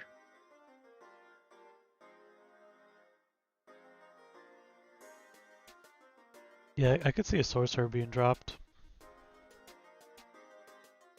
Lewis Holtz also wants Jace to win. A lot of people rooting for the GOAT control player here in the Twitch chat.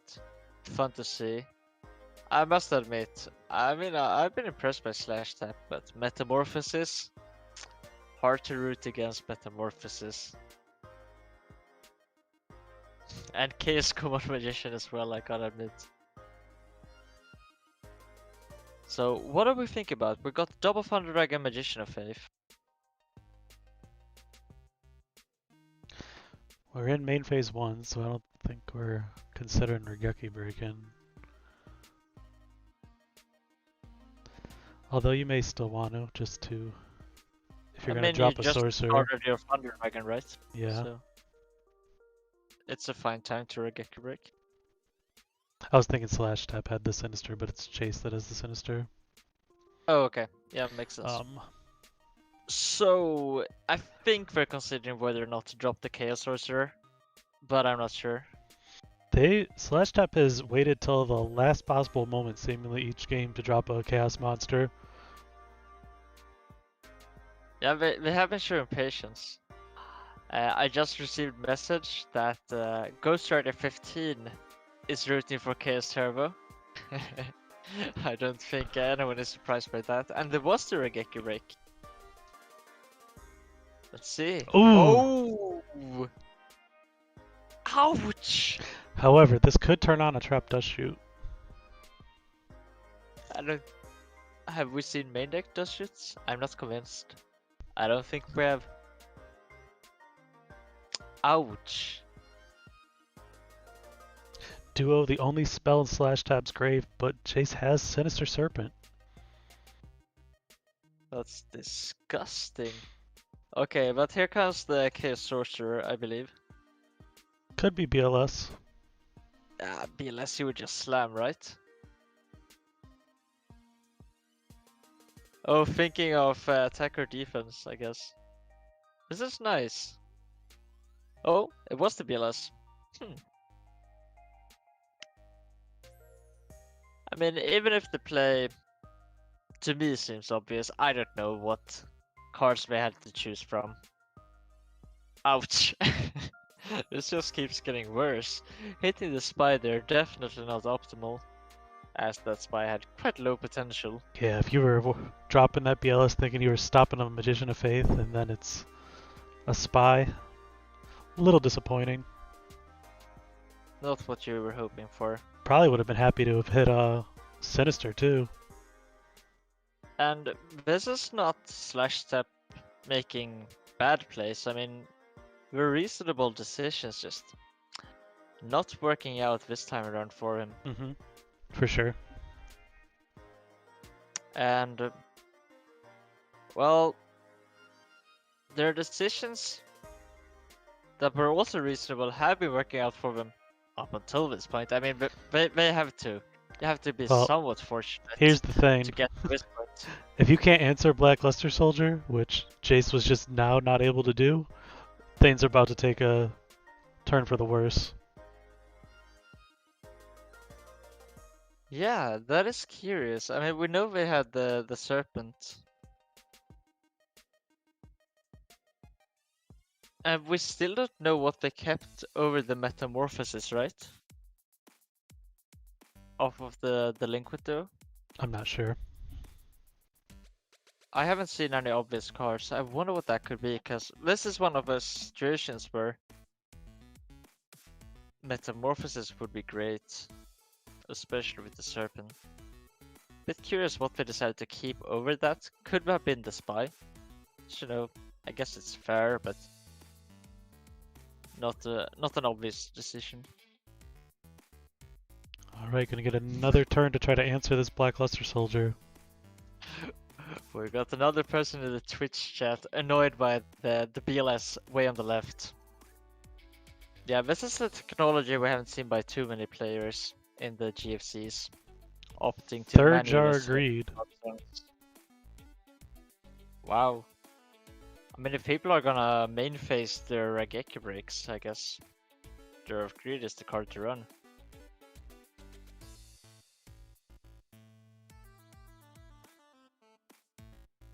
And another pass with BLS on board?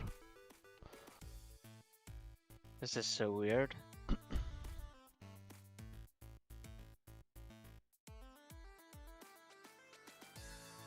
Soccer in the Twitch chat claiming that maybe Jace kept the BLS. And that actually does make sense. Keep the BLS because you have a dark. Had the light in the grave a already. dark. All 3 spies have been banished by Had a dark, Black of Luster course. Soldier. But that is a good point, Soko. That could be what they were thinking. But still, metamorphosis with serpent, hard to turn down.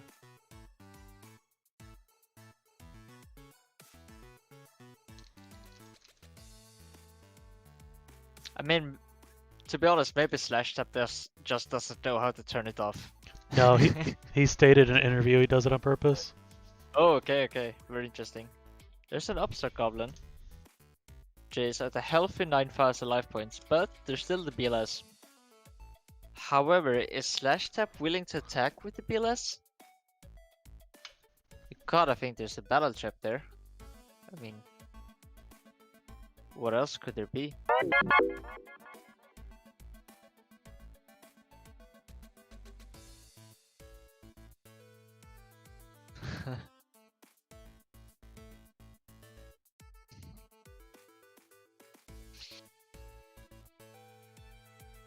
So Slash Tap thinking here. Also, you kind of want to attack with a different monster while keeping the BLS in defense, so as to put pressure but not expose the BLS to Battle Trap. But then you run into the Torrential once you summon another monster. So it's a bit of a tricky spot, and Slash Tap does decide just to pass there. And honestly, I have no idea what the correct decision was, because that's a tricky spot and it's heavily dependent on what Slash Tap was Normal working with. summon's good on the tribe. We know we have Sinister to discard. Now, if this is Faith set, the duo is going to become way better with this Sinister and Graveyard. Yeah, and it could be a Faith. Faith would be one of those cards that you don't flip, because it doesn't apply any. There it is, actual and it pressure. gets the duo. Nice call. Because if that Faith was a decoy, I think it would have been flipped last turn to attack. So yeah, Faith. What's the likely outcome there?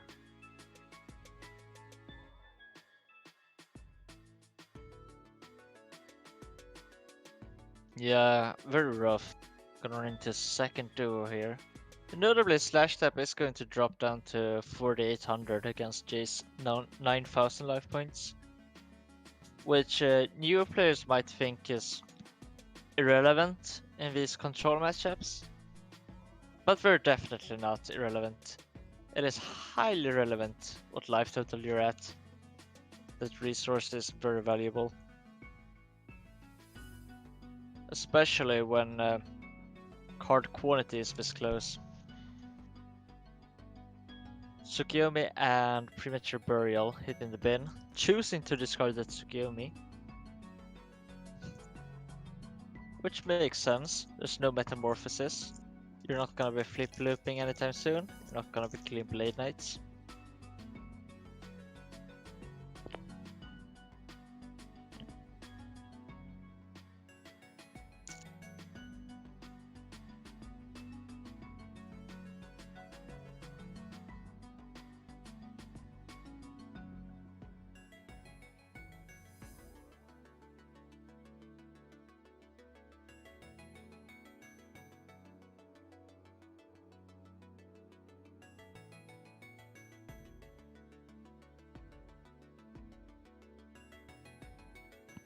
No tribe eats Sakuretsu armor. So I wonder what the set is. Dekochi? My read is the Koichi, yeah. Because that's a body worth protecting. I would die for my Dekoichis. 1400 attack points. That's a lot of damage. I mean, Goat Control in particular has a hard time dealing with a flip summon Dekochi, but it is Spy, so they are in the main deck. Oh, so they protected a spy from the tribe. That does make sense. Yep, main deck confirmed. I mean, it could possibly be that I was the only one having any doubt.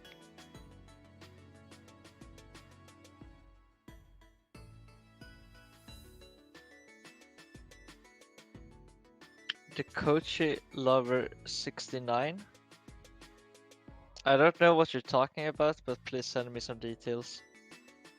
Alright, so let's attack with double spy here, right? I don't want to summon another monster. And then Memphis 2, we set something.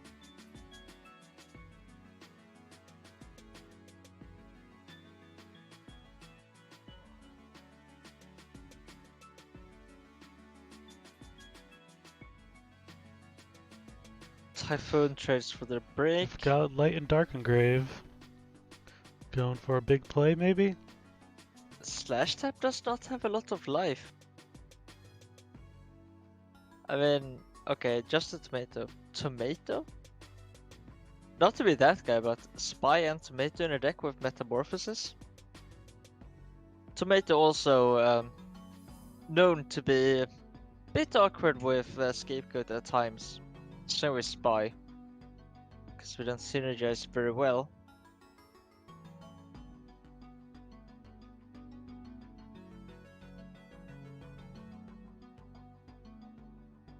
This has a set 3 cards total, none of which can be Jar of Greed, as triple Jar of Greed has already been used.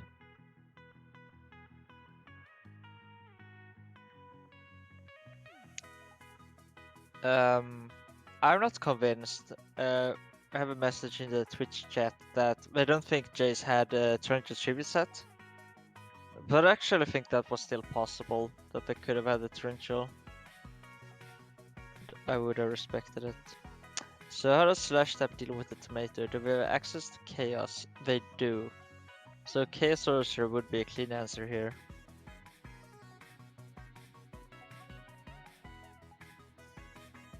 Maybe just thinking through their turn.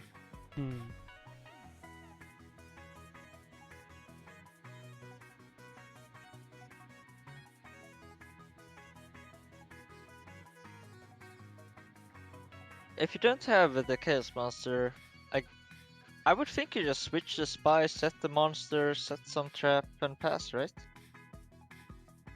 Maybe contemplating, why is this guy playing into my Heavy Storm?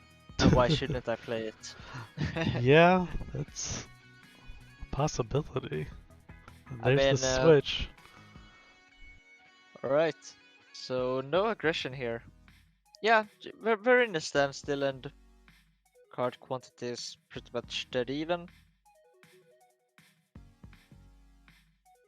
And Slash Tap deems it not worth it to extend onto the field.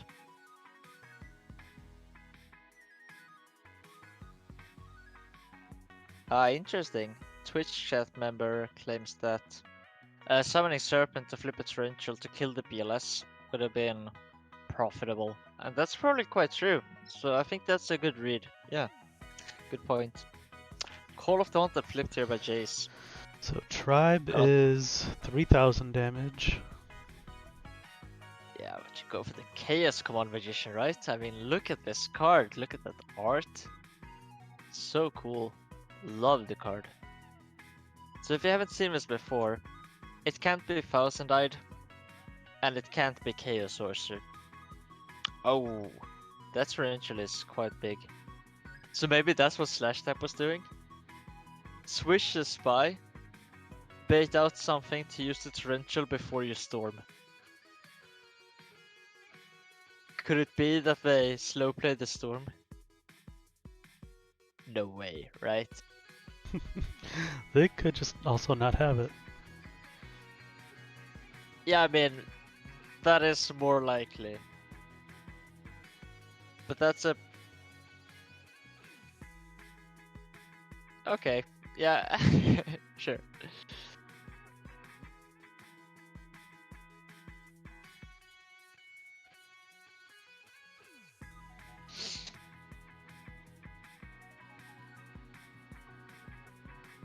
Slash Tap thinking here. I mean, T set pass.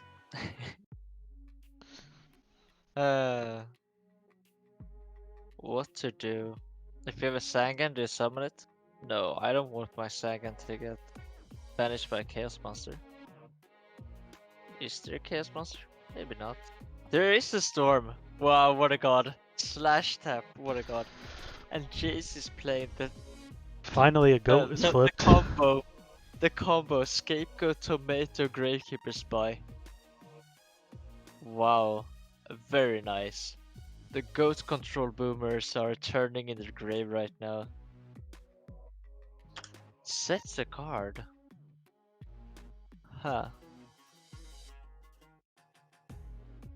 So they were actually debating whether or not to delay the storm further. Maybe just think it through the turn, what to do if there is a scapegoat, what to do if there's not a scapegoat. Right.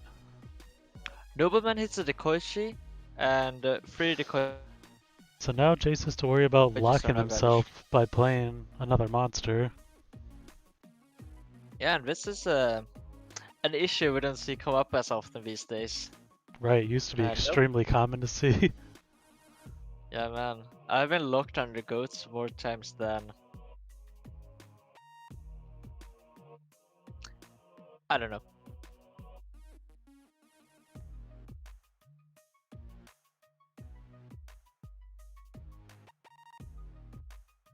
Probably more times than I've played Turbo. No, I don't think that's true. But I have been locked under goats a lot. Both players are well into the second halves of their decks. So what Trinity cards have we seen? We've seen Graceful from Jace. Wow, that's a good tribe. Yeah, and just And duo from Slash Tap. has only seen the duo, but they have seen it twice, so you know. I gotta think Slash Tap has some good back row to go behind this tribe, or wouldn't be opening up those monster zones for Jace yet. And I think it's worth noting here that There's still- Jace was at 9,000 life points, and is now at 5,000. There's still like summon breaker, summon BLS play to be made, and only 14 cards left in the deck. I mean, either play drawing BLS here, could just end the game on the spot. BLS is This gone is for right. Slash Tap, but they could still draw Sorcerer. True, good point. And there's Thousand Eyes. Wow, this is nice. So attack for 16 here then. Slash Tap thinking. What is it to consider? Rageki Break? We've already flipped 2. Already flipped Torrential. Don't think we've seen main deck books. Why do you think? Oh, they have Judgment? Regeki Break? I guess that A must be third, it. maybe? Yeah. Oh, I think it's triple Rageki Break without Night Assailant. Doubt it. I think it's a judgment. Could be I think Sakaretsu. they- Just a bluff, you mean? Mm-hmm. Could be, but I don't know.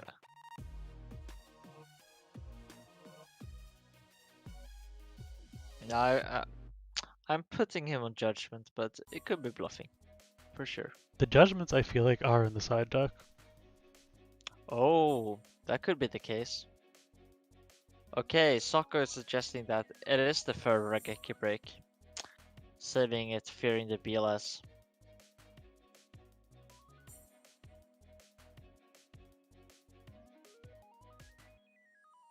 I think that's a bit of a stretch, but yeah, could be. Could be. Slash Tap going for a Chaos Monster, Chaos Sorcerer. Gonna attempt to banish the 1000 dice. So that would make sense how they managed to fit all these good cards into the deck if the judgments are in the side. Oh, Reaper? Sinister in hand, right? Oh no, he matted the Sinister. Yeah.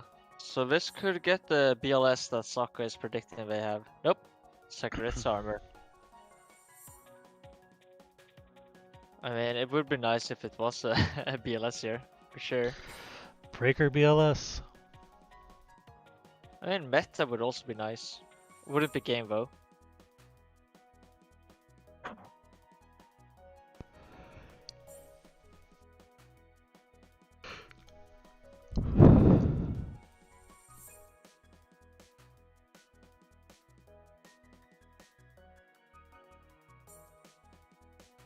I don't think you had to Judgment the Metamorphosis if you have the Chaos Sorcerer in hand. Once again, I'm responding to a Twitch chat. I think they might have meant that you have to judgment the Metamorphosis, not the Thousand Eyes. Yeah, of course. Yeah, sure. Wow, there was the BLS. Well, they might have drawn it, but they shuffled Yeah, their hand. but if not, that was a nice read by our Twitch Not gonna chat. attack for game.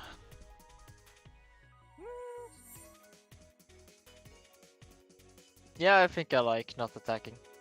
Snatch is still alive. Snatch is live. Just flip the set, Snatch, please. No. Okay. Come on, do it. Serpent, wow. Nope, just passing. This is a bit of an awkward spot. Well, now you're certainly afraid to attack. Yeah, I mean, what would you do here? Play the heavy I storm was I just quick. drew. Alright, you're a lot better than me. Wow, you got it. Wow, had nothing. That was nice. And Goat Control is up 1-0. One in duel the away grand from final. Goat Control winning a tournament. So Slash Tap now has to win 2 games straight, and then after that has to win 2 out of 3 games again.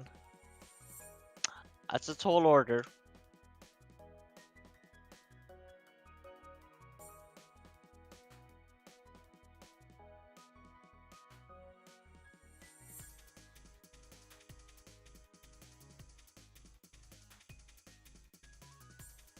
Yeah, the margins were very small there.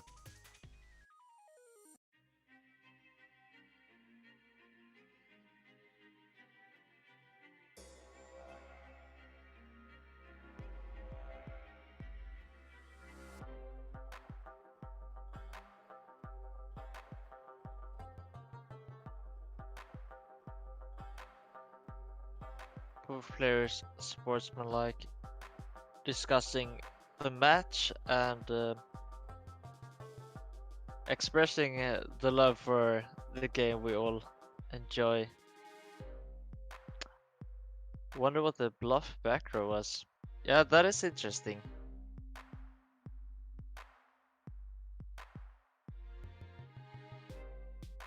I mean, the last card drawn that was just set, that could be like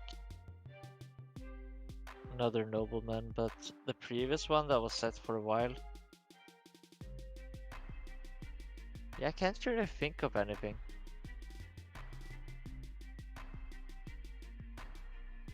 Unless they have made deck dust shoots, but I don't think we've seen those. Anyway, here's the delinquent duo. which slash tap claims we hadn't drawn all day up until the last game. Was it the match before then? Anyway, has opened it at least twice in a row here. Mm-hmm. It's a Kaiku. Let's see what Jace decides to pitch.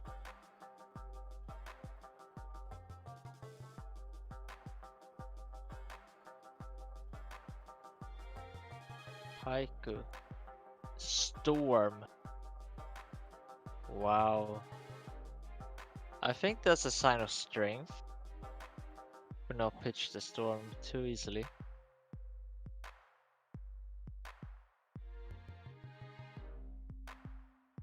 T-set pass from slash tap. Of course. Does not actually look like a T, but I think the term is still viable. Nobleman. Great card. Definitely worth keeping over a storm, I would say. It's a Sangan. Sets a monster of their own. Sets a card. And T sets right back. And is Goat Control going to win this tournament?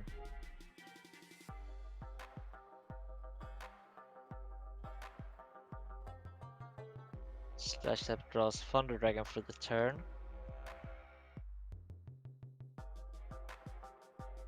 Does not have a dark yet in the graveyard, only the light. Let's see if I have a Nobleman of their own. Flips a Jar of Greed.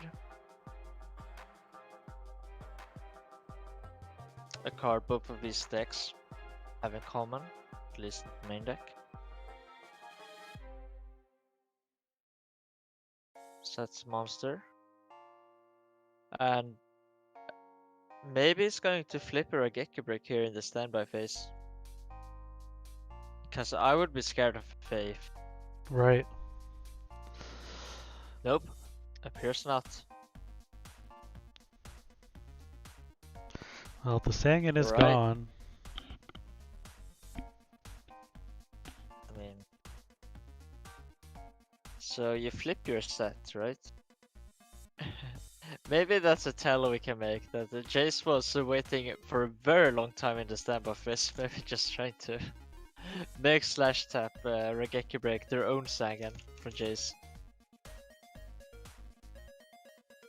Because if that was a flip, you flip it, right? Oh. Oh, it is the Faith. So do you grab the Storm or the Nobleman? I guess that's what we were thinking about. I guess if you have book set, you maybe grab the Storm. I think you just. Yeah, I would grab the Nobleman every time here. I think you're I would- right. Okay. In the case of book, sure. But yeah, the Nobleman here is just If you have book Wanna set, grab- if you have book set, you book the Magician and heavy later. yeah, that actually is a viable option. And that's back breaking. And all those poor Dekoichis, such a waste. Let's see if Jace can actually profit off of this, because they are significantly behind in cards here. But does have some momentum right now to make up for it. And slash tap did not appear to have a great answer to set the previous turn.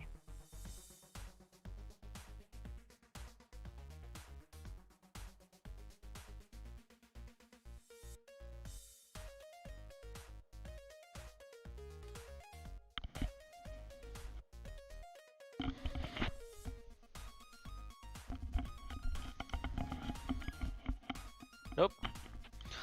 Can we flip Magician again?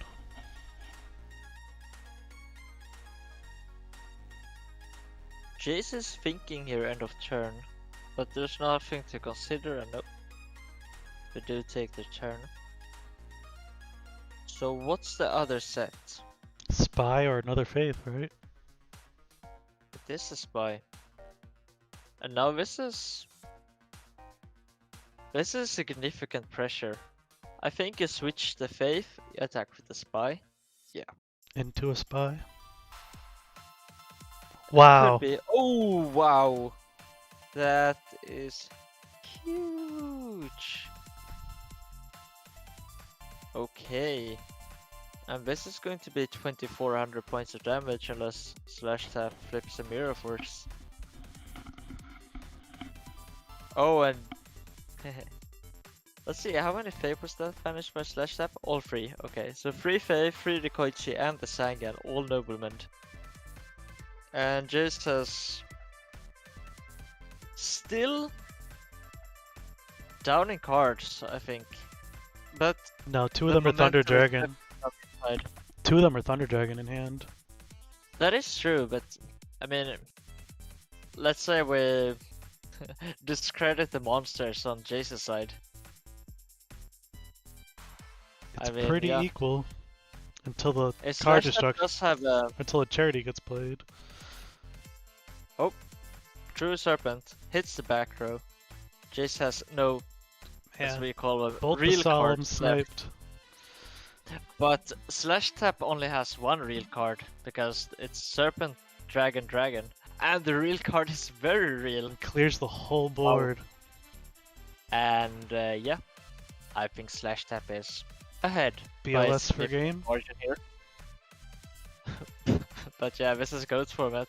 BLS. Do AJT, it. AJT would have BLS. AJT would have BLS for sure. AJT wouldn't even have played this game to this point. AJT would have dealt lethal damage by now. AJT would have attacked with the Faith.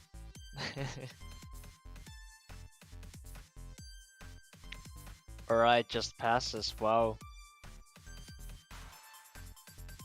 Probably drew Chaos Command Magician. Could be, for sure. Maybe just making it exciting. Maybe they had the BLS, but they were like, no. Let me give this up and cover slash tap a chance. Yeah, sure.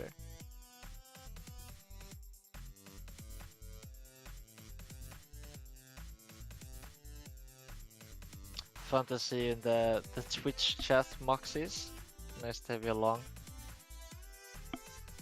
Slash Tap sets another monster. I mean, I would think that's a Serpent, because it's most likely. But maybe they drew something like... Spy. Oh no, the BLS one turn too late. No, they held on to it. Do Wait. they have another monster? Yeah, this is easy. And this is game except for the Spy. If yeah, are they gonna banish or attack? Yeah, you gotta go no, for they it. have to attack. You gotta... That's a Serpent. Oh no, it it's was the Spy! that's a dark in the That's grave only now, card it could have been. That's the only card it could have been. and that's now a dark in the grave. Because there was no Faith, there was no Dekoichi, there was no Sangan. There It wa- had to be Serpent or Spy. Yeah, so Slash Tap has opportunity here now. Could draw Graceful Charity, could draw a Chaos Monster. But remember, their hand is Thunder Dragon, Serpent. Oh yeah, they gotta draw one of the answers. have- MST, they have Breaker, or Heavy. MST is Serpent is not enough. There's no set monster that's enough here. one. No, you need Because you can't have a second Spy, you can't have a fourth Spy rather. Yeah, this is over. This is the game, there's nothing. Oh, the Reaper. the It Reaper. can still be the Reaper. We have seen the Reaper before. Oh wow. Let's see if the Twitch chatters have anything to say. Yep, Twitch chat agrees with us. Let's see. I mean, you don't respect the Reaper here, right? No way. You can't. It's not gonna. No, you gotta attack. Yeah, there we go. Do it! Oh, it was the Spy, but that doesn't matter. Chase does it. And Chase Congratulations. wins the match. GOAT format. Tournament won by GOAT Control. Wow! ELS was what a strong. showing from Chase! Undefeated. Congratulations. Earning your invite to the GOAT Format World Championship in October. And what a crazy deck to do it with! Great run That by was a Slash Tap. Third. I must say, I really enjoyed watching Slash that play. Such Extremely a well class played act. today. Yeah, Alright. very impressive. So that'll do it for us today. We'll catch you guys soon. The next tournament is the Deo Bolito 100 Open. Will be a single elimination tournament, the 8th of June. That is a Sunday. Free entry. First place gets $100 and an invite to the World Championship. Take care, everybody. I'm gonna try to play that one. All right. Thank you for having me on, Scully. Thanks Always a to pleasure. everyone. Bye, everyone.